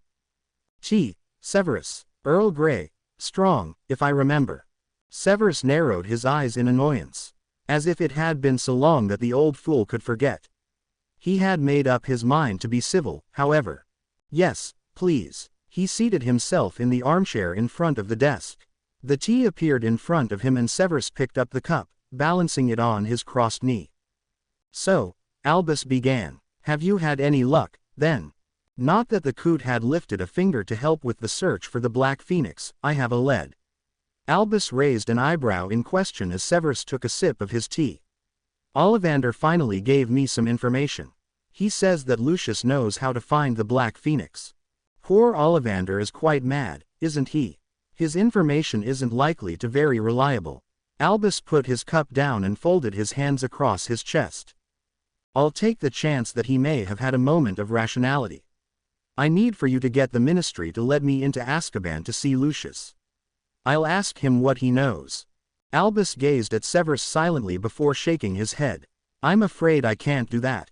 Azkaban is closed to all outsiders now, to prevent any of the Death Eaters the slightest opportunity of escape. No one goes in. The Ministry would listen to your request. If you tell them it's for Harry, they would make an exception. Severus, you have to begin to accept that Harry will not ever be healed of his injuries."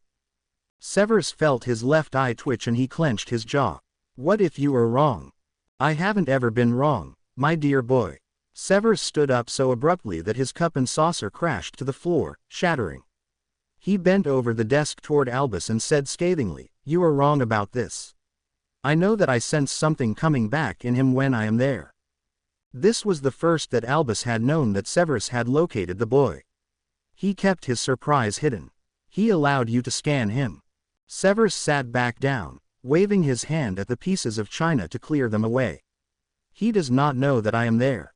He is merely nearby, while I am learning the signing language." Albus contemplated the man in front of his desk for a long moment. "If Harry still had any magic, he would know that you are there. You know what he was capable of before. He could tell exactly who was present around him, even without sight or hearing. He waited for a beat and then added, "He may have done our world the ultimate in favors, but he does not belong here any longer. You are torturing yourself by believing otherwise." Severus barely kept himself from hurling over the desk. Instead, he stood up stiffly. "I believe that you are wrong."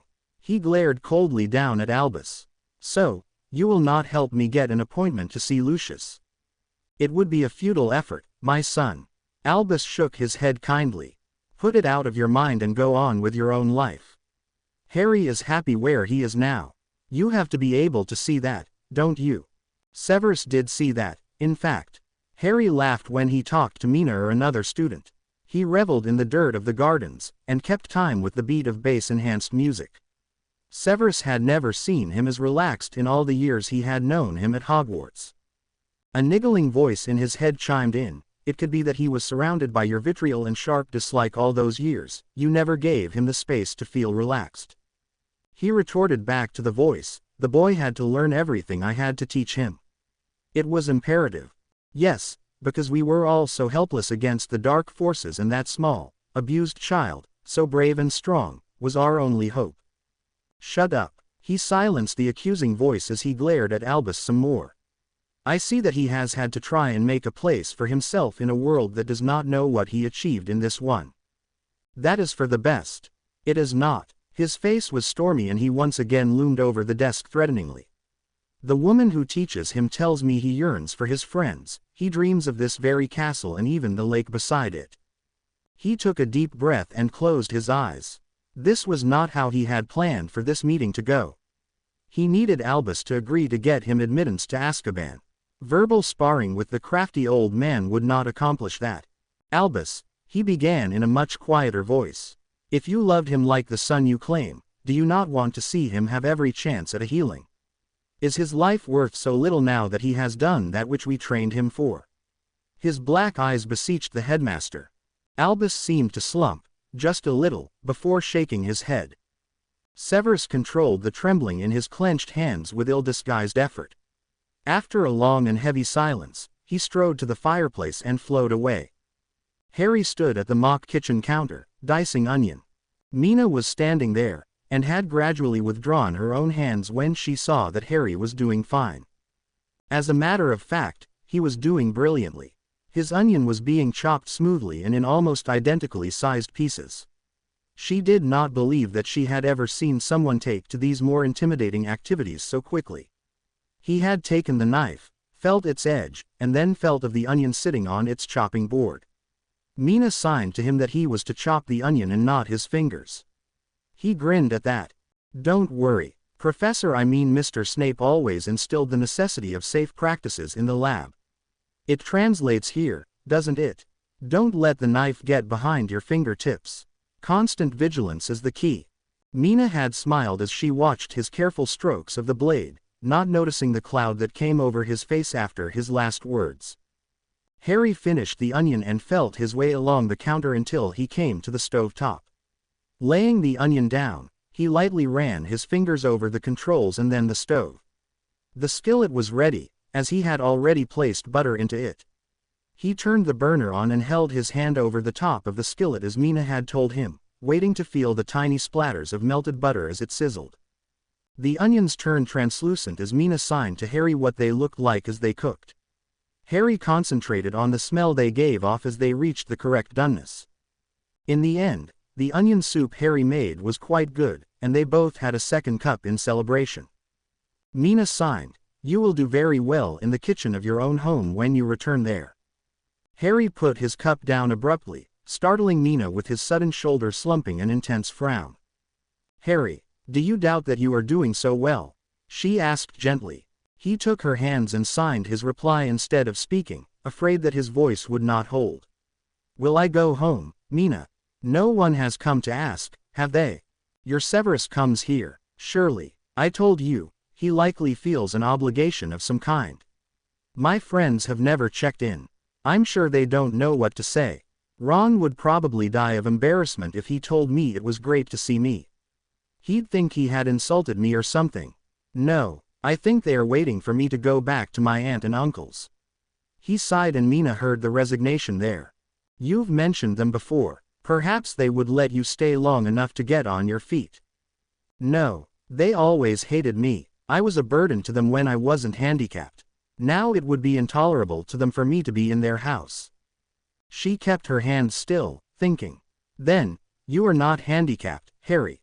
Remember, the correct term is challenged. You have challenges to take up, not handicaps to struggle with. Yeah, I remember. He put his head down on a crossed arm on the table. I'm just feeling sorry for myself. The school was really the place I considered home. I wish I could go back there. He lifted his head up after a while, stretching his hands out to feel the surface with his palms. Are you sure I can't just live here? We've discussed this. You have been here longer than the average adult student, considering how far you've come. Allowances have been made because there was no need for your rooms, and because I could pay for it. I know. I just thought that maybe I could teach or something. Harry, you have been a great inspiration to several new students who are deafblind. I think that after you have some real-life experience, you'd be a great teacher. But for now, it's time that you left the nest. I'll be here, and the school, as a support system. Harry felt the tenderness, but the firmness of Mina's signing. She was right. The months he had spent here had been what he needed to be able to live his life on his own. It was time to do that. He had just been avoiding thinking about it, hoping that the day wouldn't come. Another place he had begun to call home, to feel like he belonged, and now he had to leave it. She took his hands again and signed, I could tell Severus, and he. No, Harry said firmly. Just tell him after I'm gone. Tell him I was all right to be on my own now. He'll be relieved. He's learned to sign. Do you think he would have done that if he meant for you to be alone? I think he wasn't certain. Now he will know that I can be and he will be relieved not to have the responsibility. Mina shook her head. She had seen the way Severus had always followed Harry with his eyes.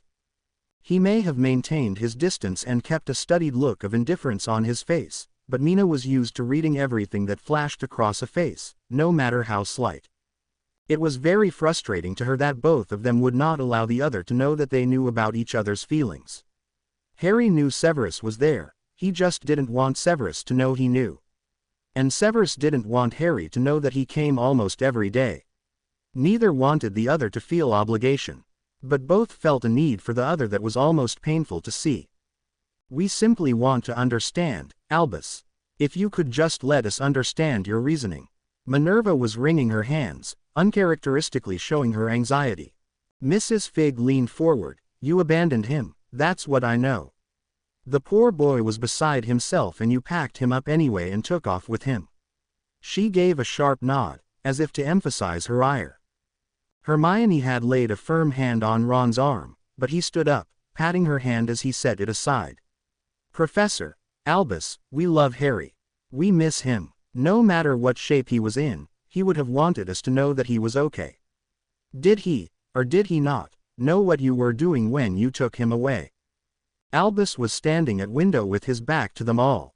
It was hard to breathe with all of them looking on. It had seemed so clear before, what he needed to do for Harry's sake. Now, it was clear that he had made a mistake. He closed his eyes and said softly, I feel we should wait for Severus, Arthur, and Molly. If you will all be patient for a short while longer. Severus sat in the hard straight back chair, listening to Ollivander talk about wands. The old man paced the floor at the end of the row of beds, his hands waving animatedly as he spoke. Severus knew that it was a waste of time, but he did not know what else to do. He hoped that if he listened long enough, Ollivander might say something about what it was that Lucius supposedly knew. Every time he tried to question the man further he simply became more confused and agitated. So he tried to make innocuous comments about what the man said, in a quest to steer the man towards what he needed, without the questions. He tried not to heave a deep and tired sigh as he stood up to leave. Ollivander turned to him and put out a shaky hand to forestall him. He was about to say something when his attention swung to the door of the ward. Severus saw the sudden fear in the rheumy eyes and he looked to the door, too. Draco Malfoy stood there, leaning heavily on a cane. Severus blinked. The blond young man had aged and at first glance, he could have been his father. Second glance showed he was the younger Malfoy. He wore a black leather patch over his left eye, and Severus could see a winding scar from above the patch on his forehead to his jawline below. They stared at one another for some time, before Draco rasped, "I'll go." Severus narrowed his eyes in question and Draco stepped into the room. "I'll go to Azkaban and ask my father how to find the Black Phoenix." Severus stood there, barely aware that Ollivander had moved up beside him and was muttering, "He knows. His father knows." Draco's one gray eye stayed steady on Severus until Severus was the one who broke off. He patted Ollivander on the shoulder and gently steered him back towards his bed before walking out of the ward with Draco close behind. They didn't speak until they had left the walls of St. Mungo's and Severus had led them into a bar. They went to the back where Severus sat down in a booth.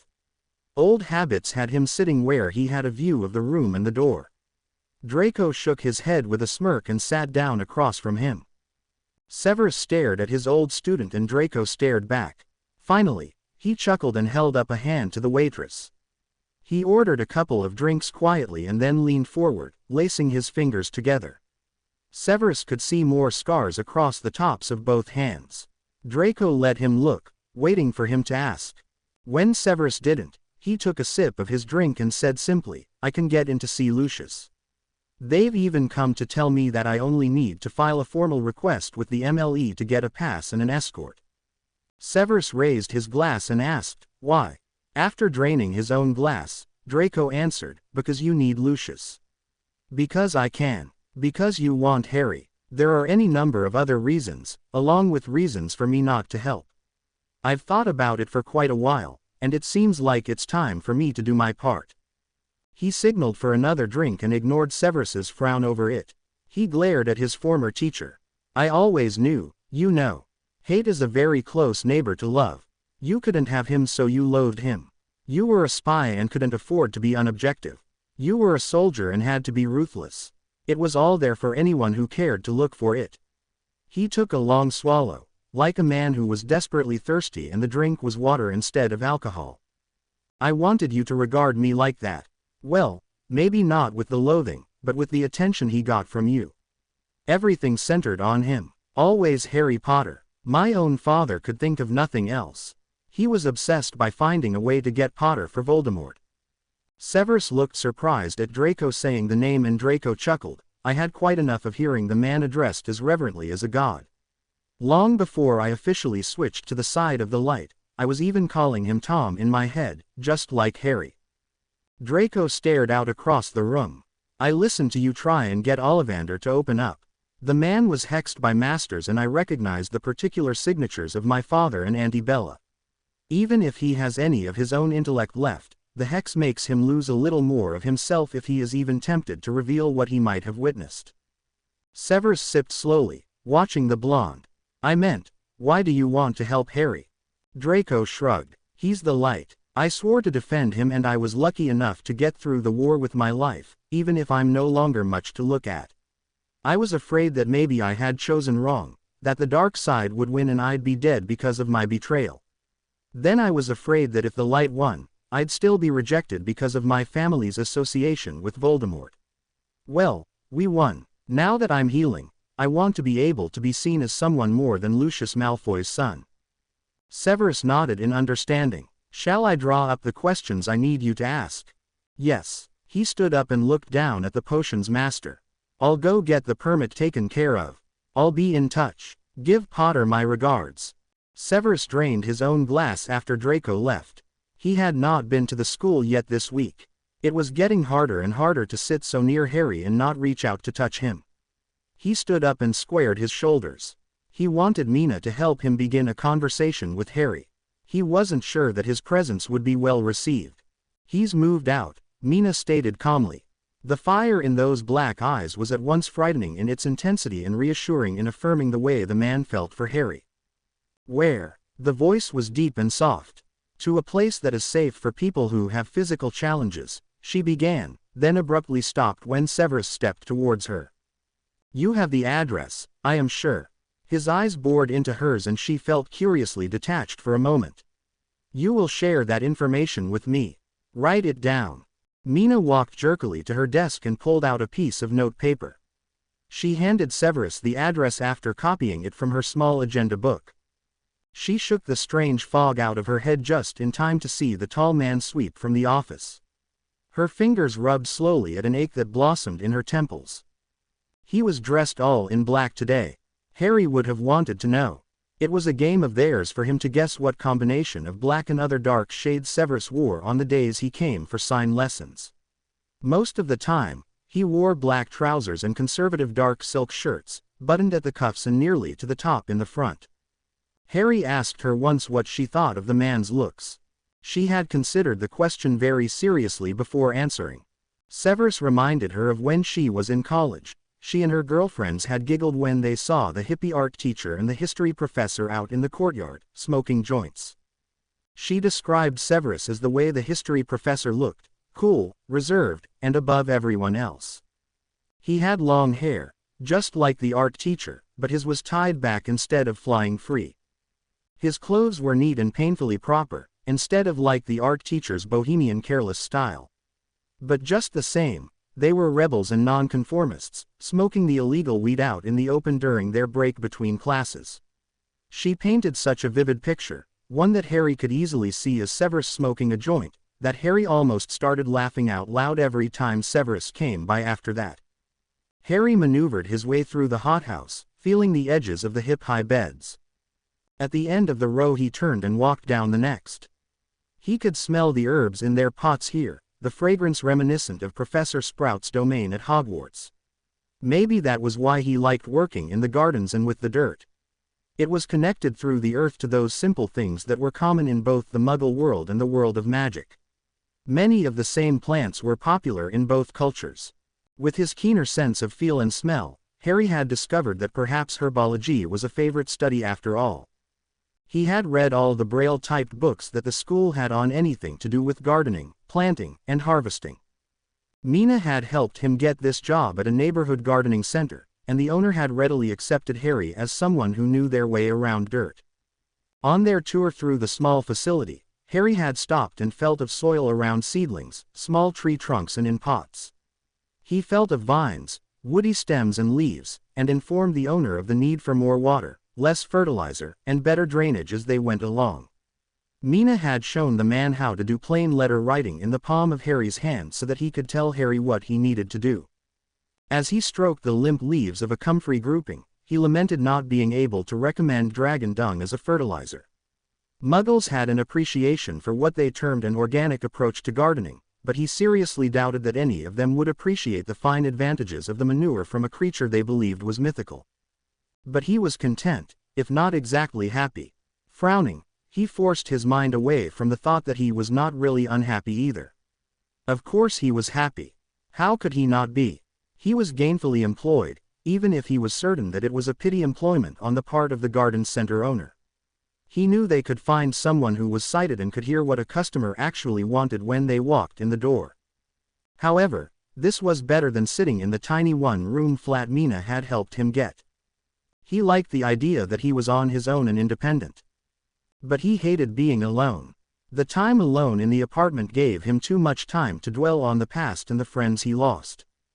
It gave him too much space to feel lost in again. At the school, he knew that people were all around. If he bumped someone, they could carry on a conversation with their hands, share a joke, or wonder what was for dinner. There was no one at the apartment. He already knew exactly how many steps there were from the front door to the small sleeper sofa. He knew exactly where the bathroom door was and exactly where the kitchenette was from any beginning point in the room. Mina had stocked the tiny kitchen space with bare essentials so Harry could fix himself simple meals. He could cook now, but it didn't feel worth the effort for just himself. He had organized his closet the way the school had taught him. Each shirt and each pair of pants had a series of tiny safety pins on an inside seam. He could tell by feel which ones coordinated so that he was always dressed neatly. He went to the garden center as early as he could each day. He often beat the owner arriving. In the evening, the owner had to spell G-O-H-O-M-E on Harry's palm to get him to leave. Harry would reluctantly sigh and nod his head, leaving whatever task he had become involved in. Sometimes, on the way home, he would stop at a kiosk that sold hot sandwiches. The man who operated it would write a conversation into Harry's hand, and Harry would feel less isolated while he stood there and ate his supper. Then Harry would continue on the short distance to his flat where he read from his Braille books for a while, waiting to feel sleepy enough to go to bed. On this night, Harry was eating his sandwich when he felt a surge of emotion from the sandwich maker. He tilted his head as he stopped chewing. Fear. Of what? He wondered. Then he felt a hard shove that sent him to his knees, the uneaten part of his sandwich flying away as he caught himself with his hands on the pavement. Breathing hard, he sat back on his heels, trying to be calm as he waited for whatever was happening. Another hard shove had him down on the ground and rough hands were thrusting into his hip pocket, ripping his wallet away. He tried to rise up and reach for whoever was attacking him, and a kick to his head made him fall back to the ground, pain exploding in his temple and where his head hit the pavement again. Another blow to his ribs had him curling up to try and protect his face and stomach from further assault. Harry could not get his mind wrapped around what was happening. He was being robbed. That was the only explanation he could come up with to explain the beating he was being given, his wallet being taken. He reflexively reached for his wand before remembering that he didn't have one. He had been left without even that bit of security when he was tossed out of the wizarding world. Whoever was attacking him must have seen the motion he made towards his non-existent wand, and the blows rained down even more violently. The assault suddenly stopped as Harry felt a blast of magic over him. For a moment, he thought he must have wished for magic and therefore dreamed it was present, and then there was another blast. After a few moments, Harry felt hands on his arms and they were raising him up to sit on the pavement. A hand gave him a sharp shake, and when Harry didn't respond, it gripped him hard and pulled him to his feet.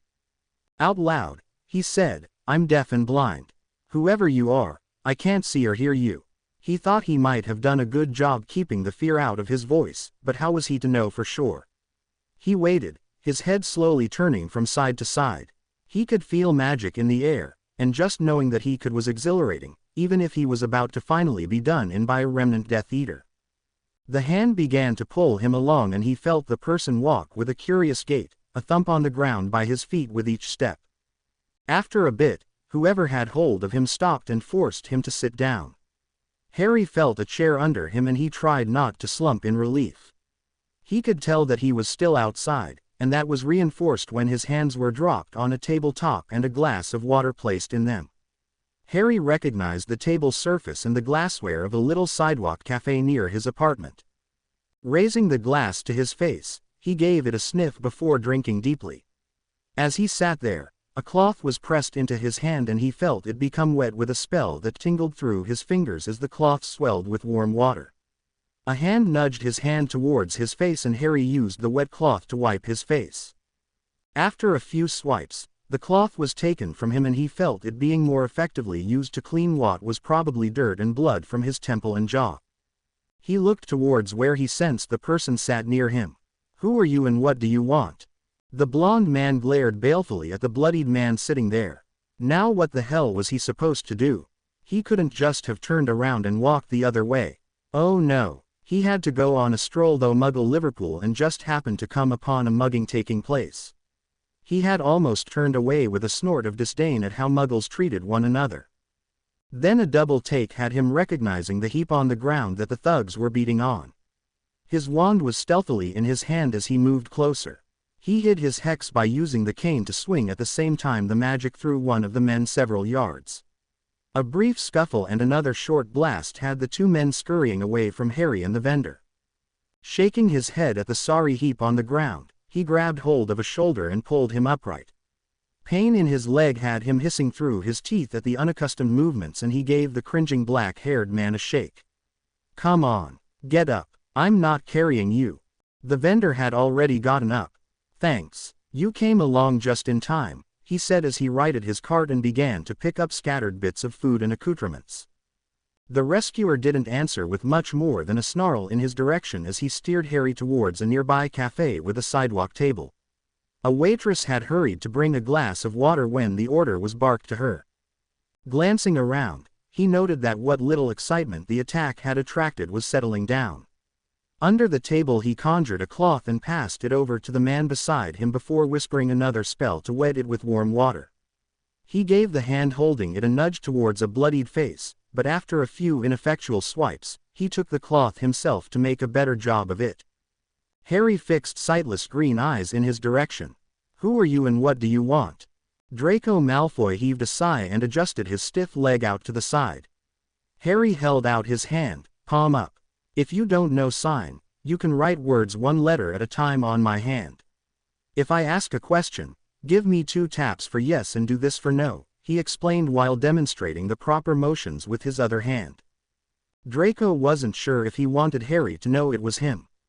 As he contemplated his response, Harry said, "I know you are a wizard. I felt the magic you used to frighten that muggle away." Draco mentally cursed. Why was Potter still here in Muggle land if he could sense magic? He stared at Harry's outstretched hand, unwilling to take it to write out a response on the offered palm. Harry was frowning now. "You must not be a Death Eater, though I suppose that there must be some who still want me dead.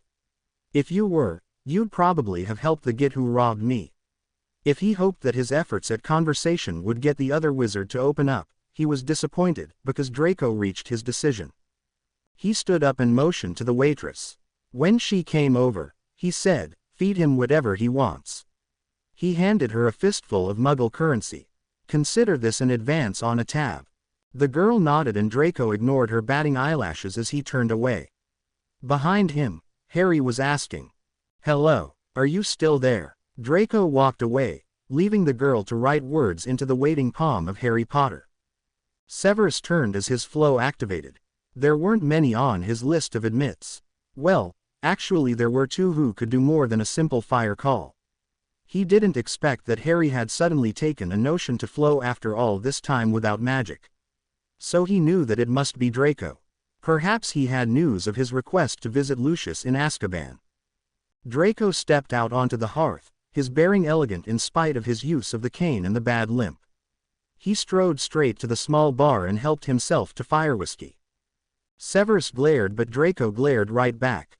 "Why didn't you tell me Potter was blind and deaf? You didn't ask. You've never cared before when he was injured. I didn't think you would now."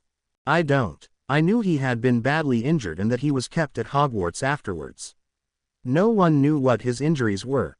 Dumbledore kept it all very hushed up. It was for his safety and privacy. Of course, everyone was probably panting to know what had become of the precious golden Gryffindor." Draco was fairly snarling as he spoke. The whiskey sloshed out of the glass as he waved his hands around. Severus plucked the glass out of his fingers and slammed it to the table, spilling the rest. He was defenseless right afterwards. He needed the protection. Draco was breathing hard and he turned to the fireplace and leaned on it. "I just wish I had known. Then it wouldn't have been such a shock to see him like that." Severus stiffened. "You saw him. When?" He had been going by almost every day to see that Harry was getting out of the flat and going to work. He had been concerned that the younger man was overdoing it, but he looked healthy and rested enough, even if he kept long hours. He had not been there today. This was a day spent in digging through scrolls at the Alexandria Library. The ancient papyrus was warded against further decay, but the dust had still been heavy. He had become immersed in the research, finding himself sidetracked by the ancient lore of wizardry. When he became aware of how late it was, he decided to wait to the following day to apparate to Liverpool. Draco waved a hand dismissively. "Didn't I mention it?" "I suppose not. I went to Liverpool because someone recommended I see the Magical Mystery Tour, something about some obscure Muggle singing group called the Beatles. Anyway, I was walking along and what should I happen to see but a couple of Muggles beating on what I thought was another Muggle and stealing his wallet." He stopped talking and picked up the glass Severus had taken from him. He refilled it and looked over at Severus with a calculating expression. The lump on the ground was Potter, getting the hell beat out of him. Severus had been looking supremely bored with Draco's recounting of his day, until that point. His already pale face drained of color. He grabbed Draco's wrist to stop the movement of his hand taking the glass to his lips. Harry was hurt. Today. Is he all right? Without waiting for an answer, he was waving his wand over his robes to transfigure them into clothing that was Muggle style. Draco set his glass down when he realized that Severus meant to go to Liverpool that very minute. He was fine, Severus. He has a black eye and a bruised jaw, and his ribs are probably bruised, come to think of it, but he was sitting at a sidewalk cafe table when I left him. Severus looked at Draco for a long moment, and only the sound of his finger joints popping as he clenched his hands into fists broke the silence. Draco finally shook his head in disbelief. Merlin, you really care about the little sod. If you care so much, why aren't you with him? What are you doing leaving him on his own? Severus rubbed a hand through his long hair and sighed. He needed to learn how to get along with his disabilities. His magic is gone and he has to be able to function in the Muggle. Hold on. His magic is not gone, Sev. He knew I was there. He even joked about how he guessed I wasn't a Death Eater or I would have helped the thugs, and finished the job. Severus sat down hard in a chair. He felt your magical signature. At Draco's nod, he asked, he knew it was you. No, he wanted me to write out my responses in his hand, for Merlin's sake. I was a little surprised by it all and I just left to come here. I figured you'd know what was going on and I was ready to ream you out for not telling me. He tilted his head. You thought his magic was dead. It was gone after the final battle and an attack by Death Eaters in the infirmary. And you doubted that it would come back, even after the amazing recoveries he always pulled off. Severus scowled darkly. It was gone. After draining his magic a second time, there was enough cause to suspect it might not return. He had a brief expression of sadness and then he straightened. Albus took him away and placed him in a Muggle school for the deafblind. It took me months to track him down. Is that why you left Hogwarts, then? There were all sorts of rumors and speculations at St. Mungo's. Severus looked at him, wordlessly asking for further details. I was blind in one eye, and this whole side of me was a mess. Draco waved his right hand down his left side. There wasn't much to do except feel sorry for myself and eavesdrop. He shook his head and sipped the drink. They said you had left because you were upset that Voldemort had been defeated. I set them straight on that, but they still thought that perhaps you had gone off to start your own dark army. He sat back and stretched out the stiffened leg, grimacing as he did so. He glanced up at Severus expectantly as he rubbed the thigh. So, why did you leave Hogwarts? Severus had recovered from his surprise at Harry's magic being back and now he was torn between answering the question Draco just asked, asking about the rampant speculation regarding his activities, and apparating to Harry in Liverpool. Dumbledore refused to tell me where Harry was. He was convinced that Harry belonged in the Muggle realm and I disagreed. And yet, after you found him, you left him there. Draco was staring at him, silver eyes challenging him to deny it. I wanted to have something for him, the Black Phoenix. After seeing him at the school, believing that he was without any magical ability, I came to think that perhaps Albus had been right. Not about leaving him there, but giving him a way to learn how to cope. He obviously has. Now you just have to worry about him being killed by Muggles after managing to make it year after year here. Severus looked as if he wanted to issue an acid response, but even though his mouth was open, nothing came out. Draco was settling back to watch the man think about it when Severus surprised him by throwing a robe over his shoulders and striding out the door. By the time he managed to scramble to his feet and limp gracelessly to the yard, Severus was gone. Harry heated up the soup in a saucepan, feeling as if he needed to eat something so his stomach would settle. He had eaten an order of chips at the sidewalk cafe, the waitress writing into his hand that his rescuer had left him enough money to order whatever he wanted. He had nibbled at the chips and sipped at a tea through his swollen mouth, but could not fully relax. Leaving the cafe, he had hurried home as fast as the bruised ribs would allow. He carefully locked the door after he entered his flat, leaning against it tiredly. He replayed the incident in his mind, searching for where he had let his guard down, and looking for how he would avoid such a pitfall in the future. He had sensed the magical signature of his rescuer. It had felt vaguely familiar and he knew that the person was known to him. Why had they left? It reinforced his belief that he had been abandoned after his job had been done. No one needed him anymore. Severus had not bothered to find him, so he must have been satisfied that Harry had learned the basic necessities of survival and he was off the hook. Then this. He had not thought for a moment that he would ever be in danger from muggles. He had earned the right to be at peace, hadn't he? He had been tempted to fight back, but without being able to see, he was afraid that he would hit the wrong person, and perhaps hurt or kill a bystander. He had been stunned to feel the magical signature of the wizard rescuer. It wasn't Severus. He would have known that signature. That thought made him ache with an unnamed longing. He missed feeling that signature. He had been so sure that Severus would come forward and tell him that he was there. He had been sure that he would offer to take him back. That certainty had buoyed him up above the depressive inclination to simply lay down one night and never get up. He held a hand close to the saucepan, easing the tip of a finger down into the soup to test the temperature. It was hot enough. Turning off the burner, he carried the pan to the small table. Not bothering with a mug or a bowl, he began to spoon the soup directly from the pan to his lips. After only a few slurps, he threw the spoon across the room and followed it with the pan. Falling to his knees on the floor, he hugged himself with his arms, shaking.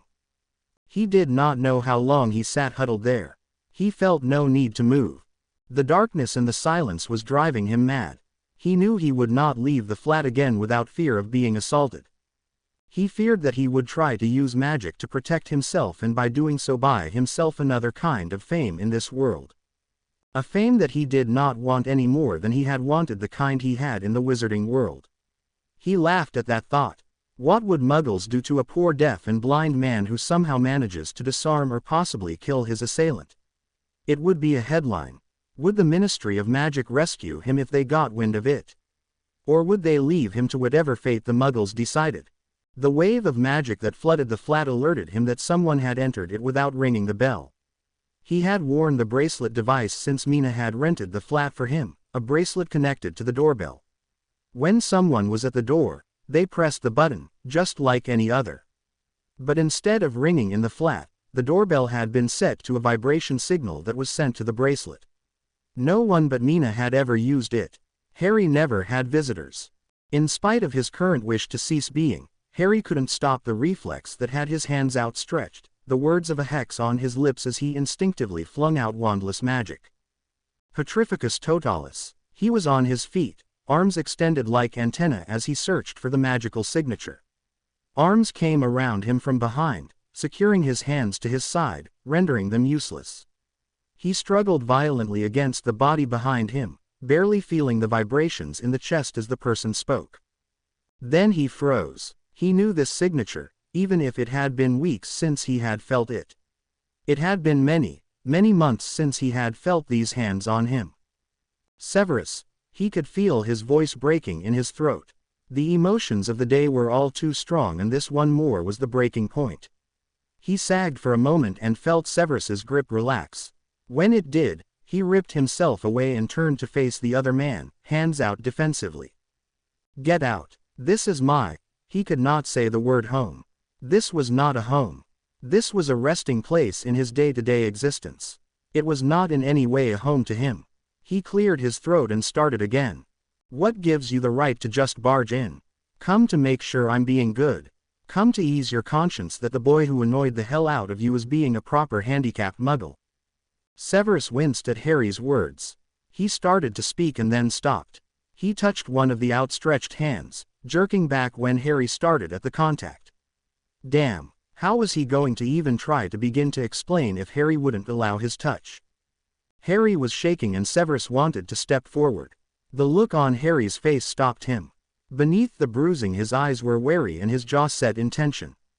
Taking a chance, he took one of Harry's hands firmly in his own and quickly opened the palm to sign into it. I'm sorry. The stunned look on Harry's face would have been priceless in another lifetime. Now, it just hurt that he could gobsmack the younger man with those two words. He let go of the hand and Harry dropped it to his side. Severus took a look around the small flat and noted the new addition of soup splatter and saucepan against the wall. So, Harry had been in a rage even before he got here. Severus wondered if it was the attack by muggles, or his life in general that had him upset. Either one was enough, he supposed. He reflected on the wandless magic that Harry had thrown out. It was wild and totally out of control, but there was no question that Harry had his magic back. Now, The question was whether or not Harry would allow Severus to come back into his life when he obviously thought that Severus had not wanted to be in it to start with. Harry closed the mouth he knew was hanging open. You're sorry. You've never said that in your life. That seemed to make him angry, and he spun on his heel and went to the sofa in the corner.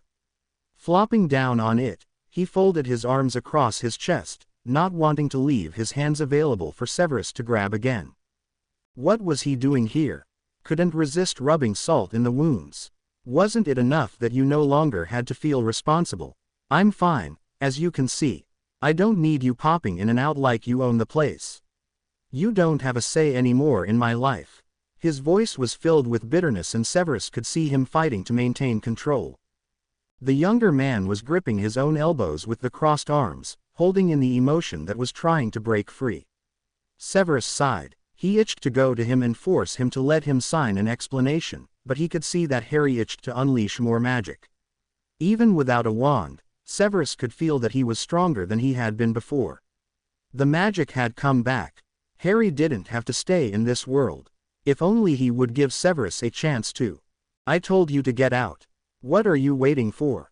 If you blasted my door, please fix it when you leave. Severus drank in the sight of him and then reluctantly walked to the door.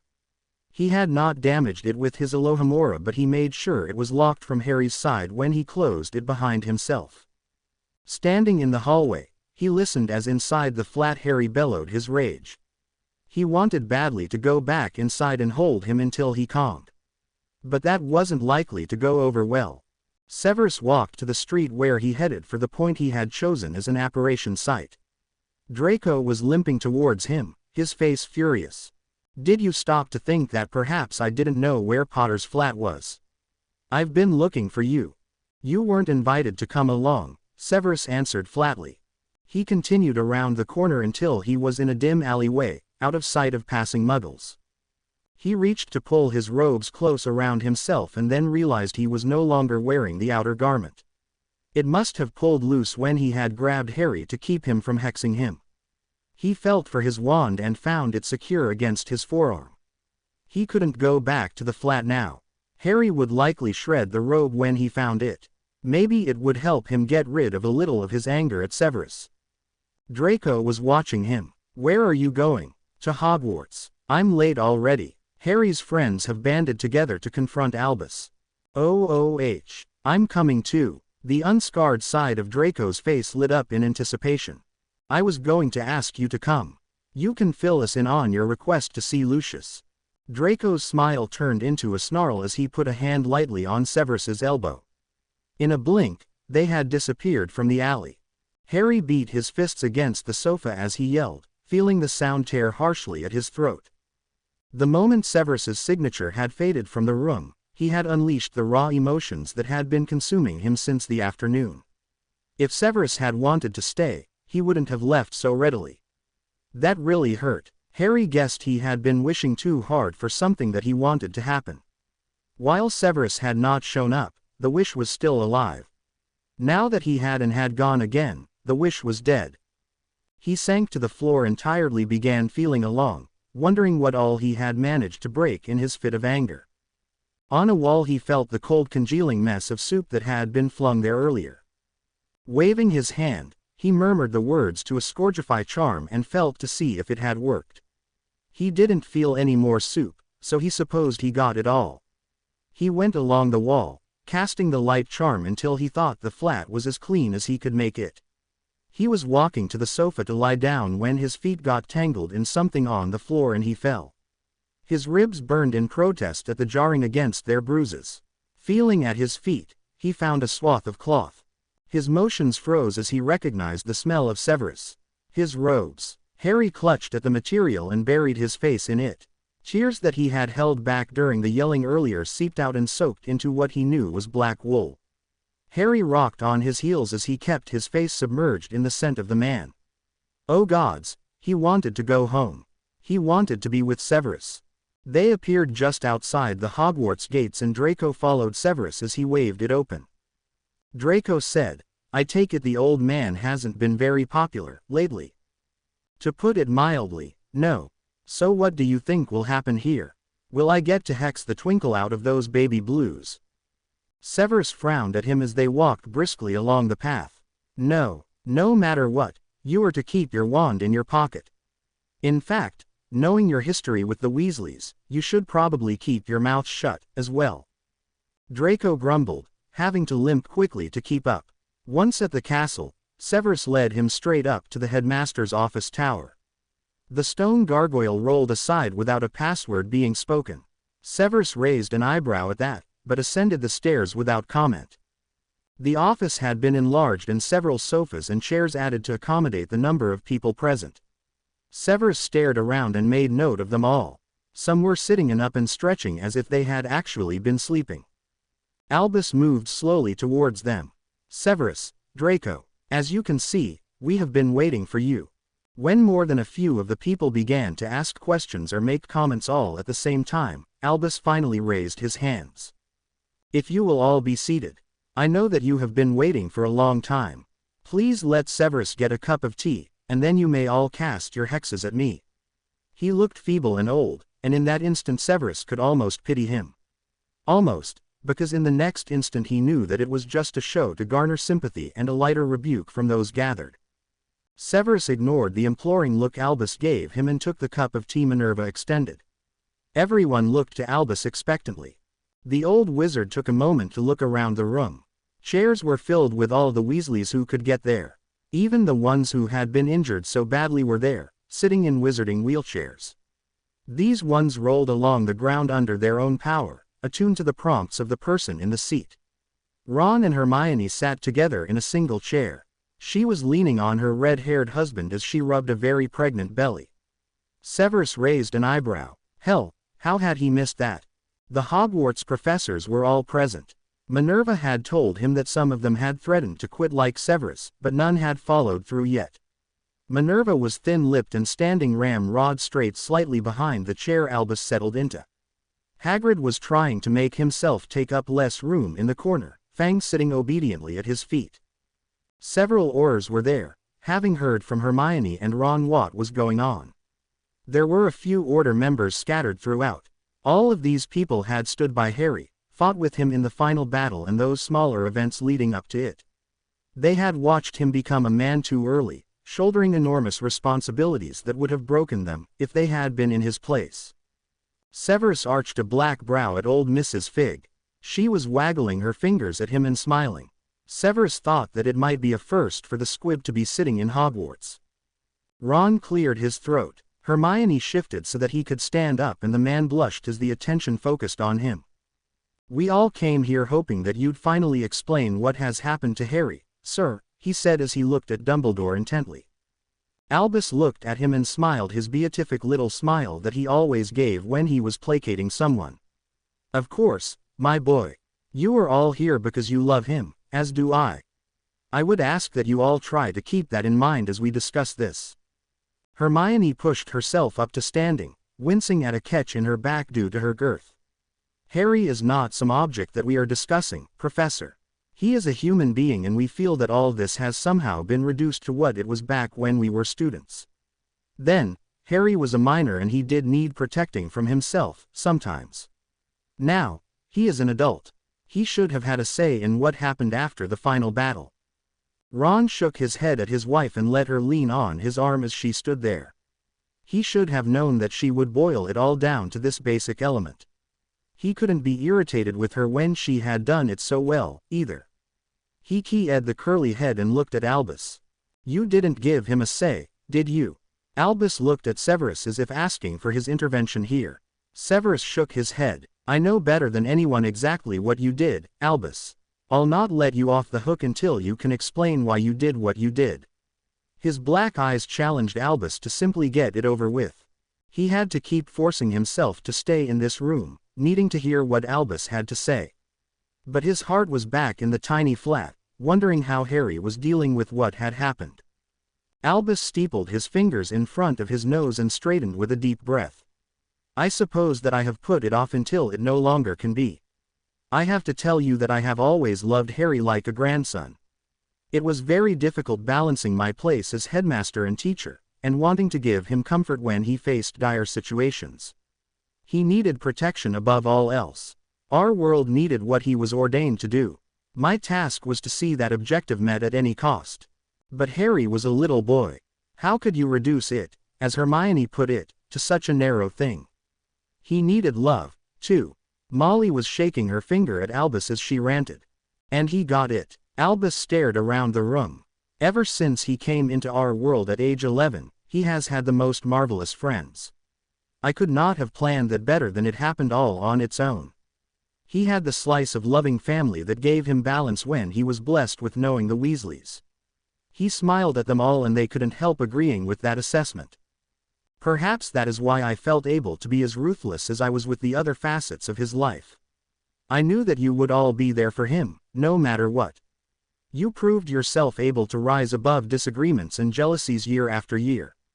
His blue eyes pierced Ron as he said this, reminding Ron of his own time of being on the outs with Harry during the Triwizard Tournament. Ron colored a little before responding. So, you were ruthless, were you?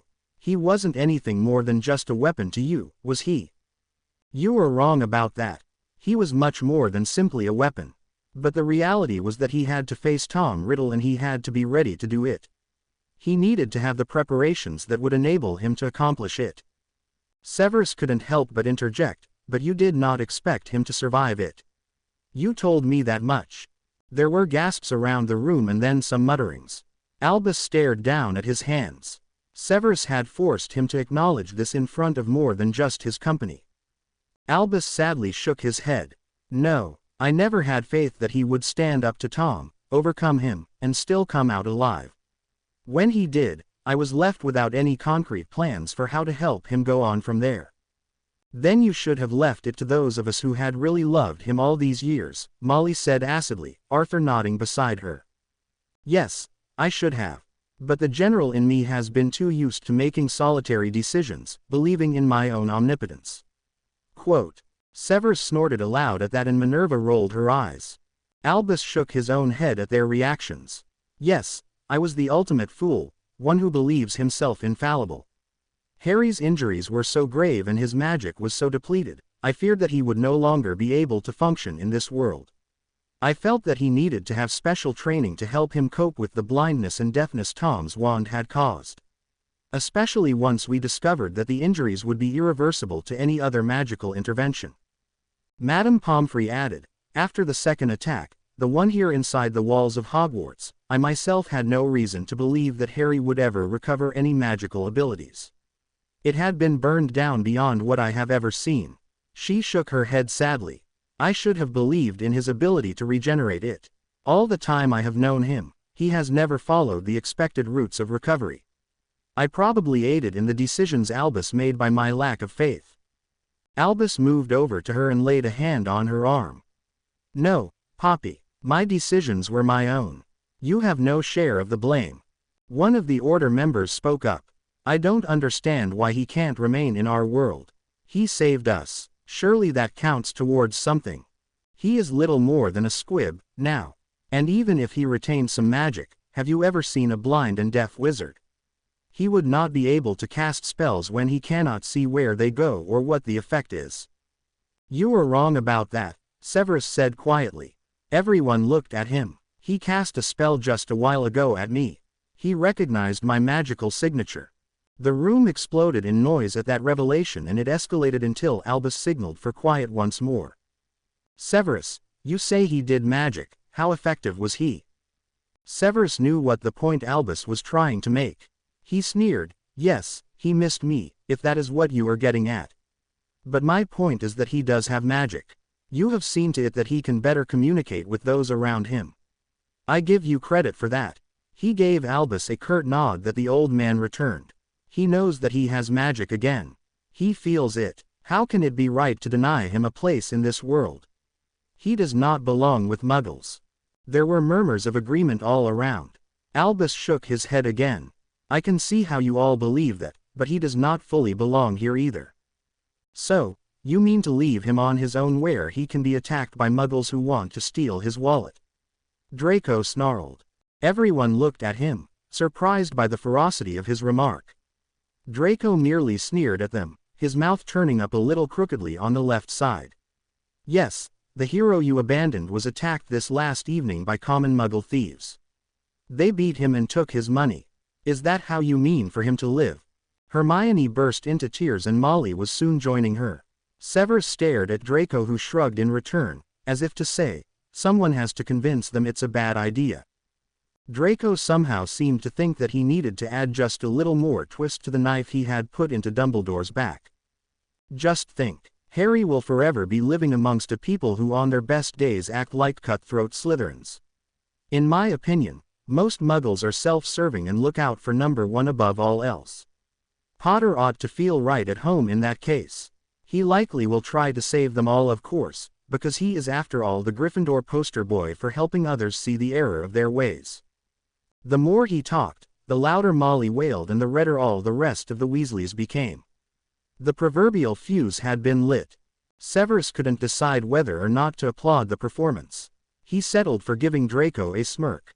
While the others sorted themselves out and Albus tried once again to restore order, Draco moved closer to him. He leaned in and said, "By the way, my appointment at Azkaban is in 3 days. It just happens to coincide with the day Lucius gets keyed for his crimes." Severus searched the pale face, knowing then that his scathing remarks and verbal dancing was the way Draco was coping with his father's imminent death. "Will you be all right? Would they let me?" "No." Draco shook his head.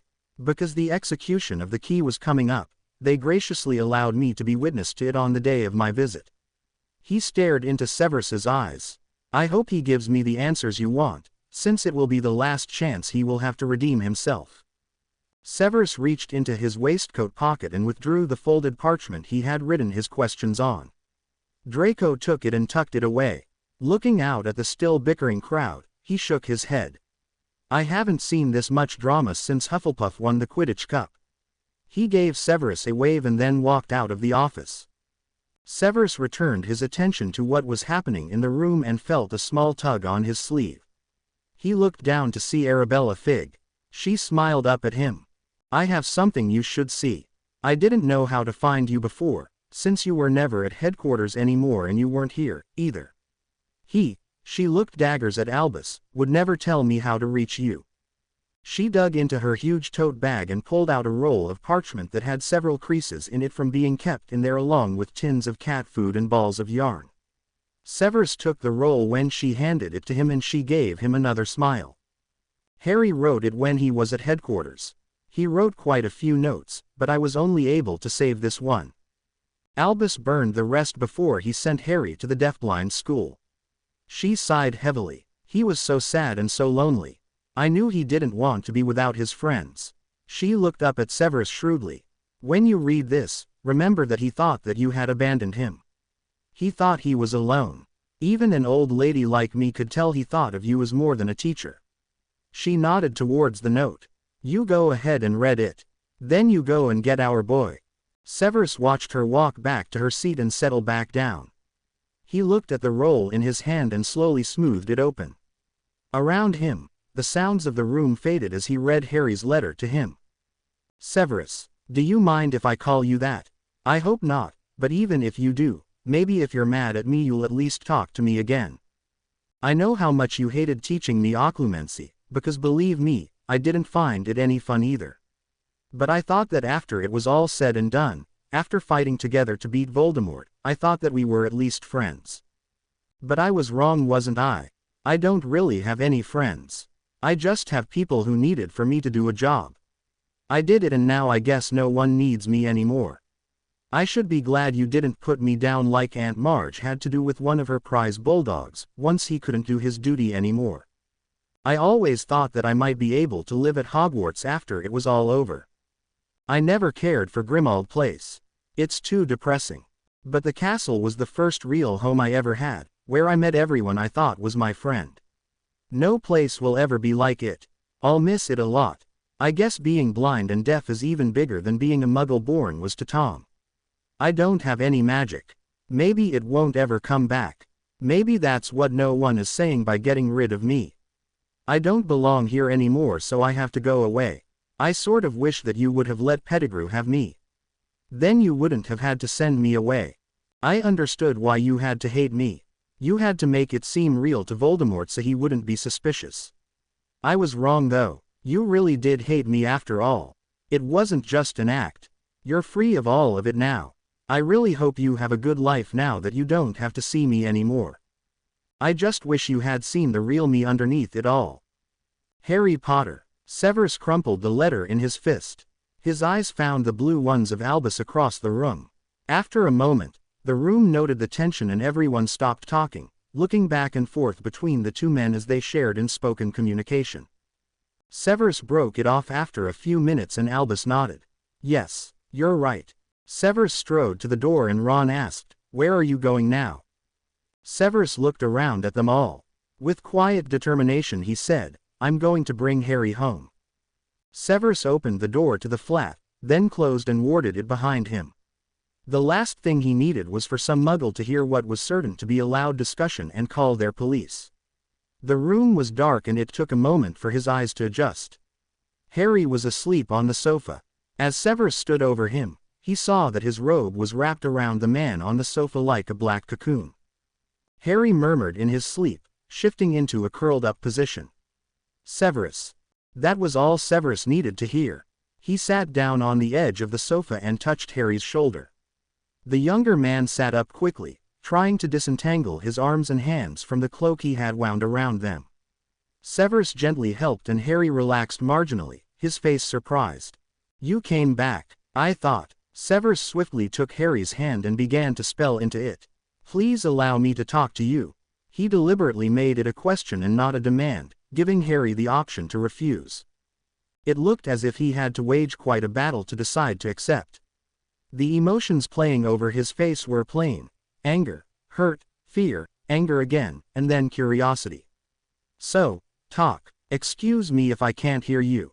His sneer as he said that was worthy of a Slytherin, but Severus was dismayed when Harry withdrew his hand and buried it back into the folds of the robe. After a brief standoff, Harry shrugged off the robe and reached out to push Severus off the sofa so he could get up.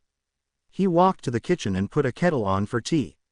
Severus watched as he moved around without hesitation, knowing his surroundings and just exactly where to place his hands and feet as he made tea and got out a plate to put biscuits on. He finally had 2 cups ready and said, "It's not Earl Grey. It's just a Muggle brand. But you'll have to make do."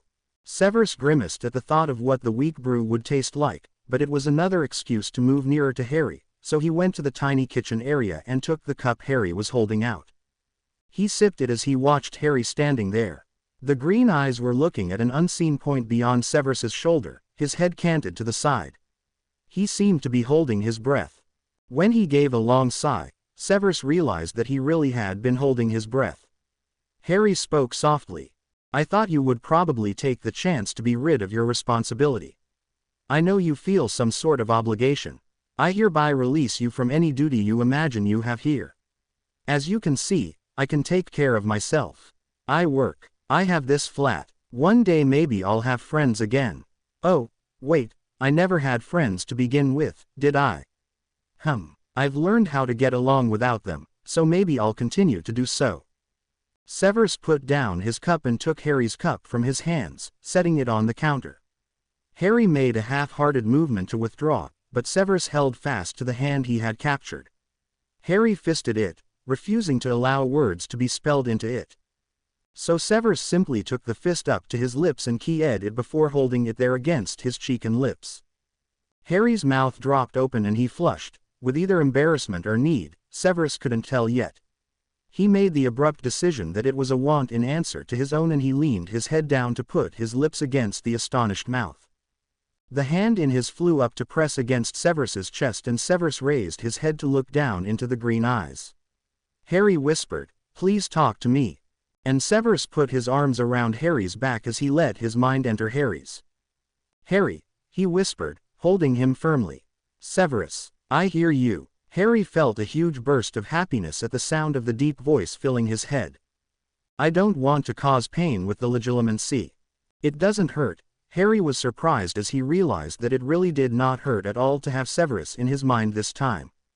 "Keep talking," he shouted, desperate to keep hearing that deep silky sound. "What would you have me say?" Severus questioned, suddenly self-conscious. I don't care, he beeped. Call me a Gryffindor dunderhead. Say anything, just say it. I no longer think of you as a dunderhead, Harry. In fact, I don't think of you in terms of a student. You don't, but let me tell you how I think of you. His voice was soft and it sent tendrils of warmth down Harry's spine to mingle with the warmth of the hands that were slowly traveling up and down his back. I think you are beautiful. That sounds girly, Harry complained. In his head he heard Severus chuckle, the rumble not only in his head but felt underneath the palm of his hand on Severus's chest. Oh, I don't see you at all as feminine, Mr. Potter. You are all male. The arms tightened around Harry and he was pulled in more to lean against the chest in front of him. There is nothing girly about you. That is what I like. So you like boys. Harry felt the rumbling chuckle again. When they have grown into a man such as yourself, yes. So you didn't like me before. I mean, I didn't like that you hated me, and I'm not asking if you liked me like this back then because that would be too weird to think about. Then don't think about it. It appears to be troubling you, however, so I will assure you that I have no pedophilic tendencies. My feelings for you have developed since just before the final battle. He continued to caress Harry's back and Harry stepped in even closer, laying his cheek against the chest. I thought that you must hate me, that you felt some sort of obligation, and that's why you came here. Harry, I was coming to the school almost every day after I finally found you. I was learning to sign so I could talk to you. I know, I felt you there. Mina and I talked about you all the time. Severus took hold of Harry's shoulders and set him back. You knew I was there and you said nothing. If you could sense me, I would have known sooner that your magic was back. Harry felt a twinge in his temple and he reached up to rub it. Severus immediately began to withdraw from his mind. Harry clutched at his shirt front. No, don't go yet. Harry, I don't know what prolonged legilimency will do to you. Let's take it slowly. I promise I'll talk to you again when you've had a chance to rest from this time. He took Harry's hands and spelled into them as he left his mind. See, I learned to talk this way too. Mina said you had elegant hands and that you were a quick learner. He let Severus lead him back to the sofa, where he was sat down in the V of Severus's legs. Severus leaned back into the corner of the sofa and pulled Harry back to lean back against him. He took Harry's hands and asked again, if you knew I was there at the school, why didn't you say anything? I was scared. I liked feeling your magical signature and I was afraid that you would stop coming around if you knew that I knew you were there. You thought I would simply walk away. I had no reason to think otherwise. I thought maybe Dumbledore was sending you to make sure I was learning what I needed to live as a Muggle. Severus tightened his hug, crossing his arms across the front of Harry's chest. Leaning his head, he rested his cheek against Harry's. Harry held onto his forearms and turned his face toward Severus. Their lips met in a soft key. When Severus drew back, Harry smiled. I think I like that quite a bit. Severus took one of Harry's hands and replied, good, because I plan to do it quite a bit. They spent the next few hours intertwined on the sofa, signing, mixed with simple caresses and kisses. It was a strange thing for both of them. Severus had never been a very physically demonstrative man. His upbringing aside, he had not had the type of relationships that included more than perfunctory physical expression. He hoped Harry would welcome his attempts at closeness and he was surprised that Harry seemed to accept his advances so willingly. Harry had never had a childhood in which affection was shown to him. He had been awkward in learning to give the few hugs that were shared among his Gryffindor friends. After the final battle, when Severus had given him comfort in the infirmary, he had felt like a whole new world lay in that touch. With all that had happened after that, he had not been able to explore that world. Now that the man was here, and offering this touch and holding him, Harry couldn't get enough. Severus answered all the questions Harry had about how the war had ended, who was injured, who perished, who survived. Harry cried about Remus and was concerned about the injuries that Ron and Hermione had suffered. Harry told Severus about his dreams of the castle and the lake and how he had confided them to Mina, knowing she misunderstood the reality, thinking it was make-believe on Harry's part. Do you want to go home? Severus asked, his hand smoothing the hair on Harry's arms as he waited for a reply. Home? No, I never want to go to the Dursleys again. They wouldn't. No, I meant home with me, to Hogwarts. Harry went still, holding his breath for a moment. But I am not a student anymore. I'm not a professor currently, either, but I dare say that Albus will be persuaded to make allowances for you, if that is truly where you wish to go. Harry turned to face Severus. What do you mean, you're not currently a professor? I quit when Albus refused to tell me where he had secreted you. He has been under a great deal of fire lately, from all quarters, demanding an accounting of your whereabouts and why certain decisions were made. He felt Harry stiffen in his arms. He just threw me away, didn't he? After he didn't need me anymore. Severus took a deep breath that Harry felt as it raised the chest he was resting against. He took a few moments and then his response was slow, as he tried to say what was true without making excuses for the old wizard. I think he really did believe that he was doing the right thing by you. He thought that you would be happier in the long run if you were where you could get help with your blindness and deafness. He never came to check on me. How could he know how I was doing? Mina told me she sent him reports. At any rate, once I found you, I still refused to go back to the castle. Albus has had a different teacher for the last year, teaching potions. I suppose that I will have a lot to do to get the urchins caught up when I return. But will he let me, really, live there, too? Harry seemed anxious for that point to be clear. I believe that Draco put the nail in the coffin when he said that you were out here living amongst muggles who made Slytherins on a bad day look good. He won't have a choice but to let you. Besides, the whole wizarding world would probably deed that castle to you if you asked for it. Draco, he survived, too, then. With severe injuries. He has been left badly scarred and blind in one eye. It was him yesterday. He was the one who scared away those thieves who took. Severus pulled Harry back into a fierce hug before signing. It was pure coincidence that he happened to be here in Liverpool and walking down the road where you were assaulted. He was stunned into coming to see me and I was able to tell him that I have known where you were for a while. How did you find me after I left the school? I legitimized Mina. Harry sat very still and Severus added quickly, I was desperate, and I was gentle, I promise. She likely only had a small headache. Harry sat there, just being still in Severus's embrace for a long time. With his hands, he spoke again, because he didn't trust his voice. I'm scared about whatever this is between us. I talked to Mina, so I know what my own preferences are. I'm okay with that, but I'm scared that I'll mess this up and I'll be alone again. I am so tired of being alone. Severus's hands were warm, and Harry could feel that they were as elegant as Mina had claimed. I'll not leave you alone again. I won't mollycoddle you through life, but you need not fear that you will be alone. Do you think I can manage in the castle? You certainly snuck around in the dark enough that I needn't answer that question. Harry could hear in his mind the scathing tone of the words and he smiled. Severus asked, perhaps a cane would help you maneuver over the uneven stone floors. I saw a number of blind students at the school learning to use them. Harry shook his head violently, shoving himself away from Severus. Severus sat up beside him and put a hand on his shoulder, letting Harry know he was still there. They put a cane in my hands once and all I could imagine was Lucius Malfoy. I know it's not the same, but I can't do it. Mina taught me to reference by remembering steps from certain points. After my magic came back, it began to be easier. I could feel the changes in the air with the different surfaces as I passed them. I can't explain it, it's just how things feel. Severus saw that Harry was anxious for him to accept that explanation and let the matter of a cane drop. He took Harry's hand and signed, all right then. You will relearn the castle and the areas you wish to go. Perhaps it will be easier because there will be magic, in addition to the surfaces themselves, for you to reference. Harry turned his body toward Severus and he looked like a much younger version of himself for a moment, a boy needing to justify himself.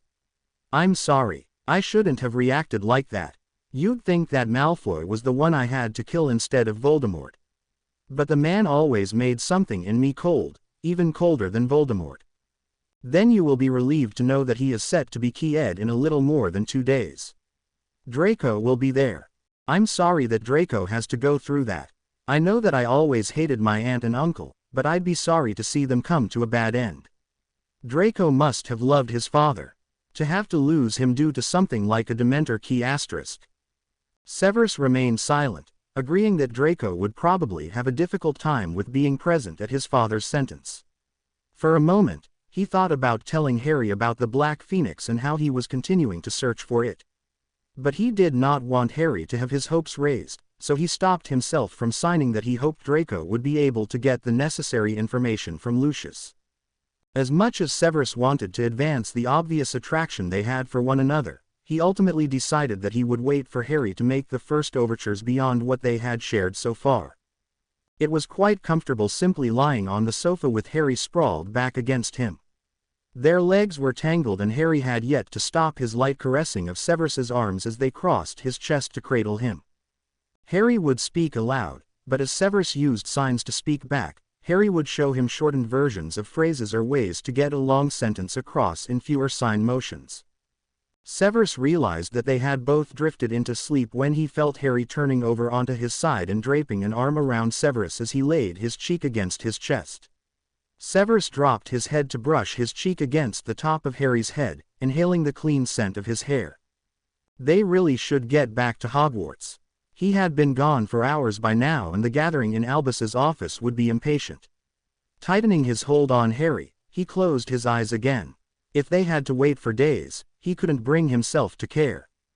When they woke, Severus made tea while Harry gathered the few belongings he wanted to take with him.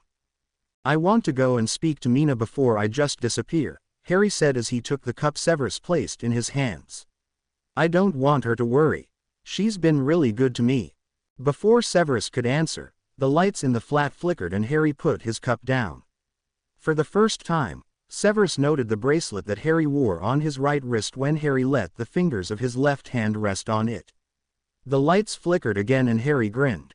"Mina is at the door." Severus stopped him and signed, "How do you know that?" "This bracelet is tied into an electronic signal from the doorbell. It's a device for the deaf." "Did you see the lights flicker?" "I can't, but it comes with the package. The signal makes the bracelet give me a little buzz." "But how do you know who it is?" He did not like the idea of Harry opening his door to someone he could not see. "We have a set code of buzzes. I know it's her." He went to the door and opened it as the lights began another round of flickering. Mina stepped in and hugged Harry before grabbing his hands and signing rapidly. Harry shook his head and said, "I'm all right, Mina. They didn't hurt me very much." He stood still as Mina examined his bruised jaw and black eye.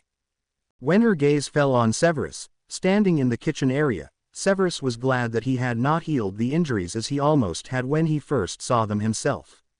That would have aroused Mina's suspicions. She looked from Severus back to Harry and then signed to Harry.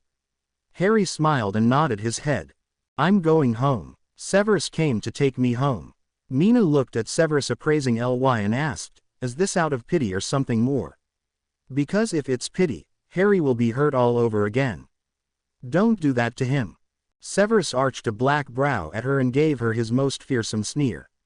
"Do I look like a person capable of pity?" She shook her head. "No, but neither do you seem like one who is capable of the love Harry needs. He has confided many things to me, most of it clear by what he did not actually say.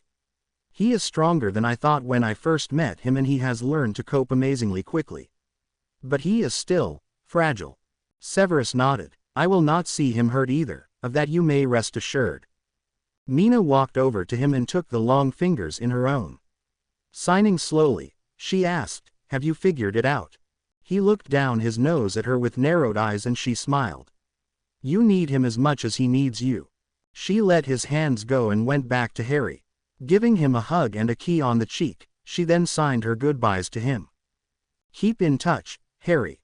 Let me know how you are doing. The deafblind school is always here as a resource for you." "Thanks, Mina. I'll miss you." She took his hands and brought them to her face. He traced his fingers gently over her soft smile and hugged her again. After she had gone, Harry sat down on the sofa. His expression was pensive and Severus wondered what he was worried about. He sat down beside him and Harry leaned against his shoulder. "What if I can't function? What if I can't get around? I can't see or hear to do magic." He waved a hand around the flat. "I scourgified the soup that I threw on the walls, but I can't tell if I got it all." How am I to do other spells? Maybe I should just stay here. I got kicked out of the wizarding world once, maybe I'll get kicked out again when people see I'm a rubbish wizard now. Severus maneuvered Harry around into what had become a favorite position, Harry's back up against his chest, his arms around Harry so that he could comfortably sign into Harry's hands while pressing his cheek against Harry's. You are not rubbish. He had glanced around the flat as Harry spoke and saw the signs of his Scourgify. There were still a few places of mist-splattered soup, but mostly places where the paint had been scoured clean off the walls by the spell. Your Scourgify was well done, if not a little overdone in spots. No one will kick you out of our world again. I will see to that. He hugged Harry and then continued, we will work out what needs to be done to get you comfortable and independent. Has there ever been something that once you set your mind to it you could not accomplish? Harry held on to the strong arms that hugged him from behind. I guess not. Well, maybe one thing.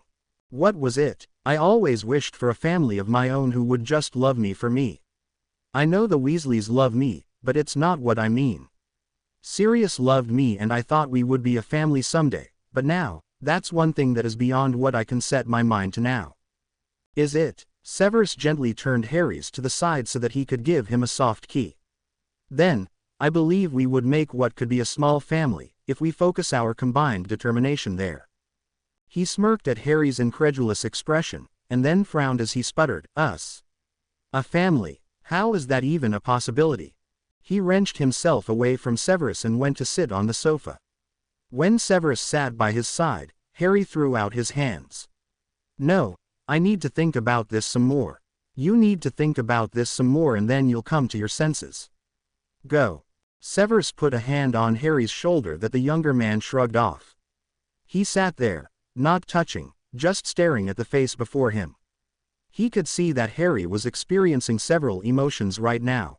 Chief among them was fear, and Severus could not help but wonder if it was fear of him, fear of the suggestion he had made, or fear that Severus would really go as he had ordered.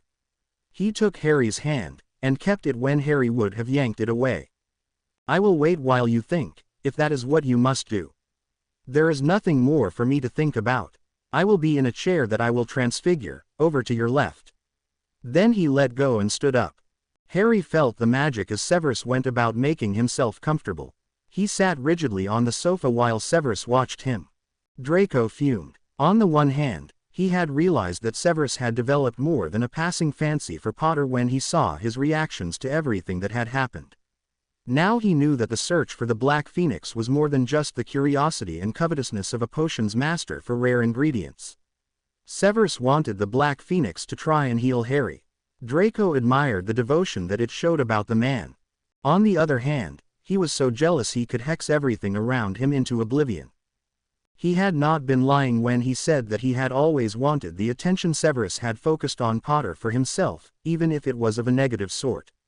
He had no romantic inclinations, of course. But he wanted the man to notice him. Sometimes, Severus had singled him out for special attention in potions class, and as an exemplary Slytherin. Draco had swallowed past the idea that Severus had done it to goad Potter, and not out of any real act of affection he had for him.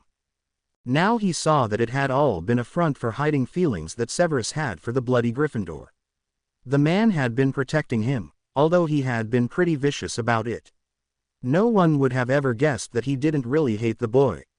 But that was what it had taken to convince Voldemort that Severus was a faithful servant. Draco dropped his head into one hand as he rubbed hard at his aching thigh. He really didn't want to go to Azkaban to see Lucius Key-Ed. He really did not want to ask the man who was his father for help in finding the Black Phoenix. He had no real hope that Lucius would give him honest answers to the questions Severus wanted him to ask. But he would do it, if only for the reasons he had given Severus. He wanted to make sure that people saw him as aligned on the side of the light, and not as a junior Lucius Malfoy. Lucius had destroyed the old pureblood name by following Voldemort. Draco wanted what life he had to be bearable, and if he had to keep seeing people flinch away from the sight of him, that would not be possible. He knew that his handsome looks were gone forever. He had come to unhappy terms with that. But he could not bear the looks that told him people doubted his loyalties. If he helped Severus find this Black Phoenix, if by some minute chance Severus was able to heal Harry, he wanted to be part of it. Of course, Potter had always had good luck along with all the bad, his very existence was proof of that. Draco had no doubt that he would be lucky in this, too. With a weary heart, he readied himself to go to the Ministry of Magic, where he would be specially portkeyed to Azkaban under Auror escort. He would be given a half-hour with Lucius before he would be allowed to witness the key being administered to his father. Albus had finally given in and assigned guest quarters to everyone who was waiting for Severus to return. They had gone to them grudgingly, half afraid that the wily headmaster would change the password and lock his tower quarters against them. But exhaustion had prevailed, and the need for more than simple tea and finger sandwiches. Madame Pomfrey had ordered Hermione off her swollen feet and into bed, to be waited upon by her husband and in-laws. She followed those orders, but issued orders of her own for books from the library and for them all to learn basic signs so that they could communicate with Harry when he arrived. Behind closed doors, she and Ron worried about how long it was taking Severus to come back with Harry. They are both so stubborn. There's no telling which one is causing the hold-up, Hermione said. It's Snape. He's probably being a git, like always. No, Ron, Hermione interrupted, although she hated that it also interrupted Ron as he massaged her foot in his warm hands. She gave her foot an encouraging wiggle and he continued while she spoke. Didn't you see the way Severus looked when he left? Haven't you noticed, even right after the battle, his face when he looks at Harry? I try not to look at him, my own. He's never been my favorite person to observe. She smiled softly at him. He looks at Harry like you used to look at me, when you were unsure, but you knew you wanted to be with me as more than just friends. Ron looked slightly green. No, I really never noticed that. He always looked like a stone-faced bat to me. That's because you weren't looking when he thought no one was. I saw it. He cares for Harry. Why do you think he's trying so hard to find the Black Phoenix? Guilt, Ron asked hopefully. Hermione gave him a small kick with the foot he was rubbing and put her other one into his hands as he grinned at her. The bulge in her belly gave a ripple and she gasped, putting her hands on it, caressing it softly. Ron leaned over and put his hands on the mound, keying it. Be quiet in there. Be nice to your mum and give her a rest. He laid his head on her stomach and there was a tiny nudge from inside against his face. They both laughed, enjoying their unborn child's activity. RH. Harry did not move from his seat except to go to the loo. Severus knew that he was aware that he was still there, because he made no secret of using his own magic to make himself tea and meals while he waited for Harry to think about everything that had happened. Harry finally laid back on the sofa, an arm across his eyes. Severus, please don't stay because you think you owe me something. I would resent it and you would too. You know you would. I really will be all right here. I'll forget about my magic. It won't be hard since I can't see to use it. Thanks for coming by to check. Now you can go back and tell Dumbledore I'm fine and you can get on with your life. Severus sat there, listening to what Harry said, hearing what he wasn't saying. It was obvious that Harry was giving him a way out, if that's what Severus wanted. After a while, he made another cup of tea and then went over and sat down beside Harry. Harry sat up and Severus put the cup into his hands. Thanks. After he had sipped it for a bit, Severus took it and set it aside. Taking Harry's hands in his he carefully began to spell. I do owe you something, as does every witch and wizard in existence. That is not why I came after you. I will never resent having you nearby. I hope that we can start again, this time perhaps more slowly. We can get to know each other all over, learn to trust, learn to be friends or companions. If something more comes of it, I won't complain. If we are only just companions, I will still be pleased to be with you. I hope that I will learn to be what you need in a companion, so that you will not have cause to resent me, as you fear. He squeezed the smaller hands and then added, I truly hope that you will return to Hogwarts with me. It is your home and it is where you belong. He left his hands holding Harry's and waited. Harry stared straight ahead, his head canted to the side as Severus sat there. When Harry spoke again, it was with a voice filled with trepidation, a whisper Severus had to lean in to hear. I do want to go back, but that means leaving what I know now. This is what I know how to deal with, where I know how to get about. While I was at school, it was the center and I knew how to go where I needed to go from there. This apartment is my center now. Everything I know extends out from here and I can walk to it, knowing I'll get there. Harry swallowed so loudly that Severus could hear the muscles in his throat working, and he reached for Harry's cup of tea, placing it in his hands. Harry gave a hesitant smile of thanks and drank the last bit of it down with a sigh before continuing. I can't even apparate, I don't think. I can't visualize a destination that I haven't ever been to, and everything I knew before is probably changed now. I want to learn to use magic again, but that means depending on people to help in. Severus knew then that Harry was afraid to depend on anyone to help him in the wizarding world.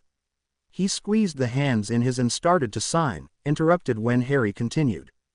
I'll be worse than any first year. I'll be awkward and I'll probably mess up any number of things. I won't be able to see faces, or hear whispers to know when I've gotten on too many nerves. I don't think I can do this, just go without me and tell them I'm fine. Severus shook his head and then realized Harry could not see his refusal.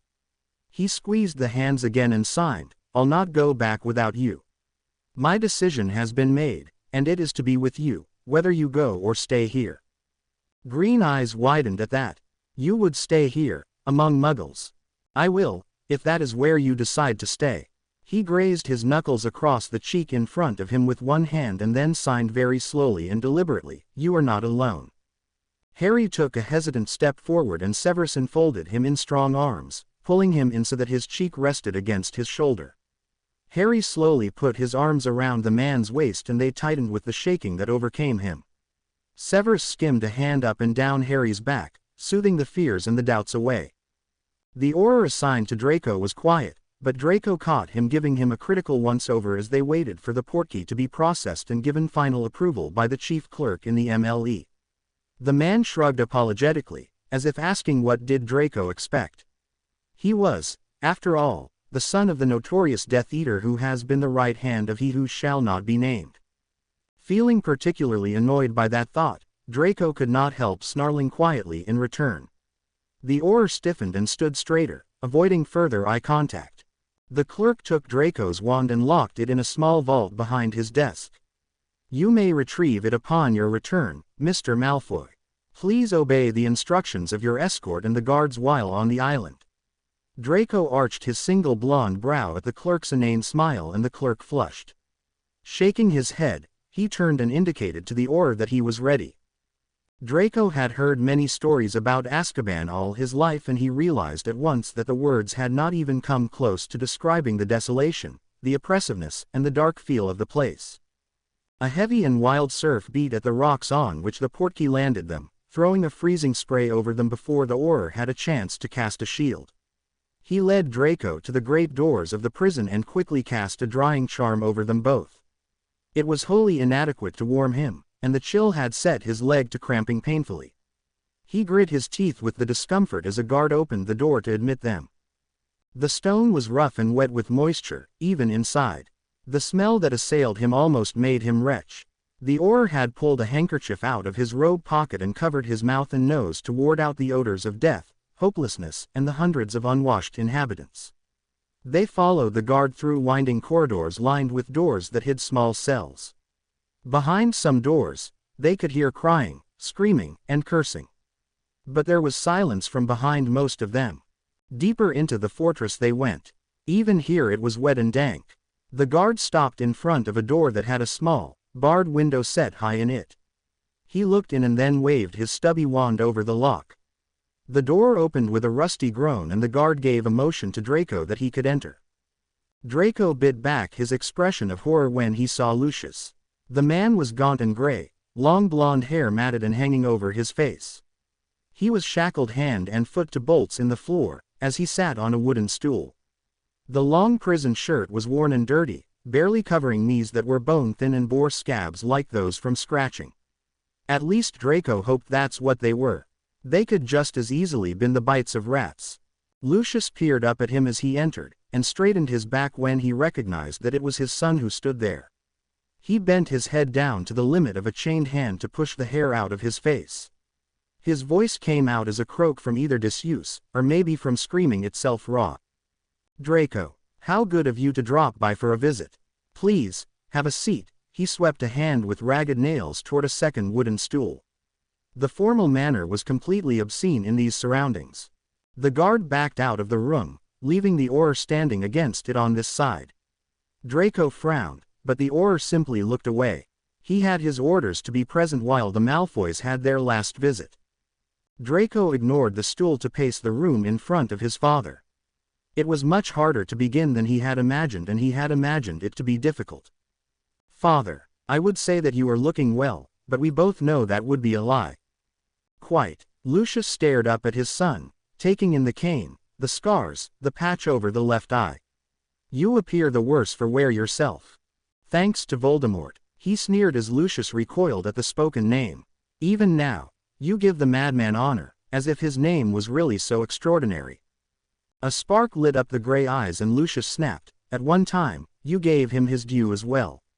I see that he dealt with the traitor in you before he was destroyed." "Yes, that's the word you're looking for, father.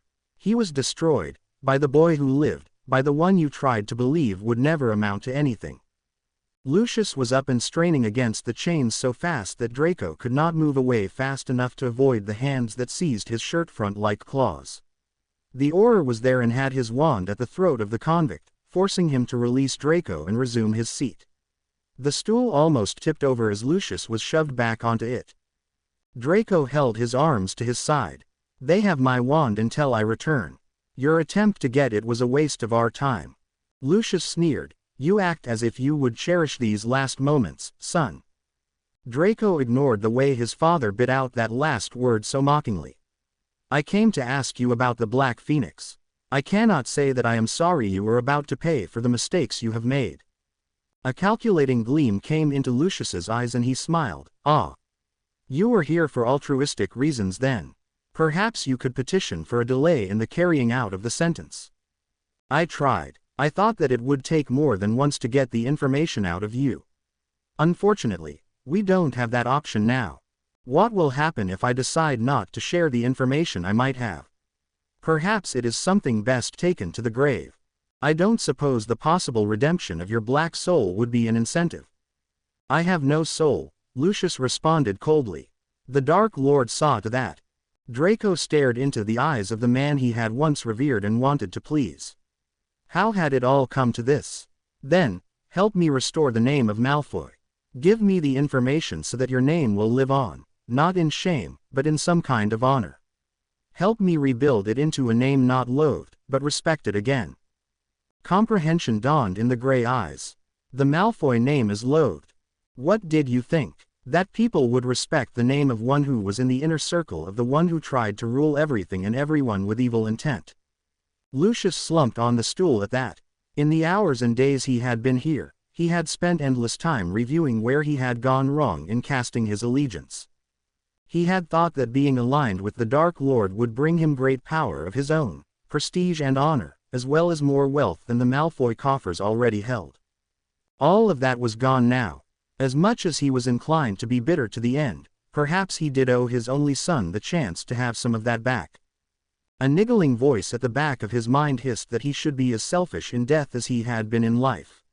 For a moment he was inclined to heed that voice, the voice of the one that had planted himself firmly in Lucius's mind when he had taken the dark mark so many years before. Lucius had allowed it, believing it would make him more indispensable, more equal somehow to his master. Then he saw the small flicker of hope in his son's eye before it was hidden away behind a stony mask of indifference. Pushing the hissing commands away, he began to speak to the last Malfoy. Severus apparated them to the gates of Hogwarts, his arms around Harry, his pockets full of the shrunken belongings from the flat. Harry stepped away and inhaled deeply. "It smells like magic. Did you know that the two worlds smell different?" Severus took a hand and spelled, "Perhaps you are simply feeling it." "No, I feel it, but I definitely smell it too." He put his hand on Severus' elbow after Severus reminded him that the ground was uneven along the path to the castle. Severus resisted the urge to hold onto that hand with his other. He had told Harry he would not treat him as handicapped. He would be a guide and interpreter. He would be a companion. Everything else would fall into place if it was meant to be. Walking along the path, he wondered if anyone would see them coming and set up an alarm. Before the thought even finished, he saw Hagrid, and the half-giant was barreling toward them, arms outstretched. Severus did grab Harry's hand then and quickly signed, "Brace yourself, Hagrid."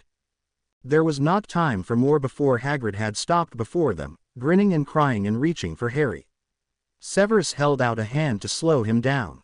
"Careful, he can't see or hear you, remember. Let him come to you." Hagrid pulled back his hands and screeched to a halt. Harry had looked in his direction, head tilted, before he held out his hand. "Hagrid." The man had huge tears running down into his beard as he took the extended hand as gently as he could. Harry allowed him to engulf him in a smothering hug. Finally, Hagrid set him back, looking at the blind man in front of him with sadness. Harry smoothed a hand across the expanse of chest. "Don't feel sad, Hagrid. I'm all right." Then he grinned. "You've got more magic in you than you let on." Hagrid looked at Severus in surprise. Severus smirked. "He feels magic. He must be feeling yours. He will remember what it feels like and know when you are near now." Hagrid blushed under the beard and asked, "Could ya tell, Ari? I'm glad he's back. I am. And if he needs anything, he's only to let me know." Severus signed the message into Harry's hands and Harry grinned bigger. "I missed you too, Hagrid." "Thanks." Severus tucked Harry's hand back into the crook of his arm. He had managed to keep Hagrid from mauling Harry. But the others, Merlin, he hoped he didn't have to hex anyone. To be continued. I hope you enjoyed this story. Also remember to subscribe and like this video. See you in the next video.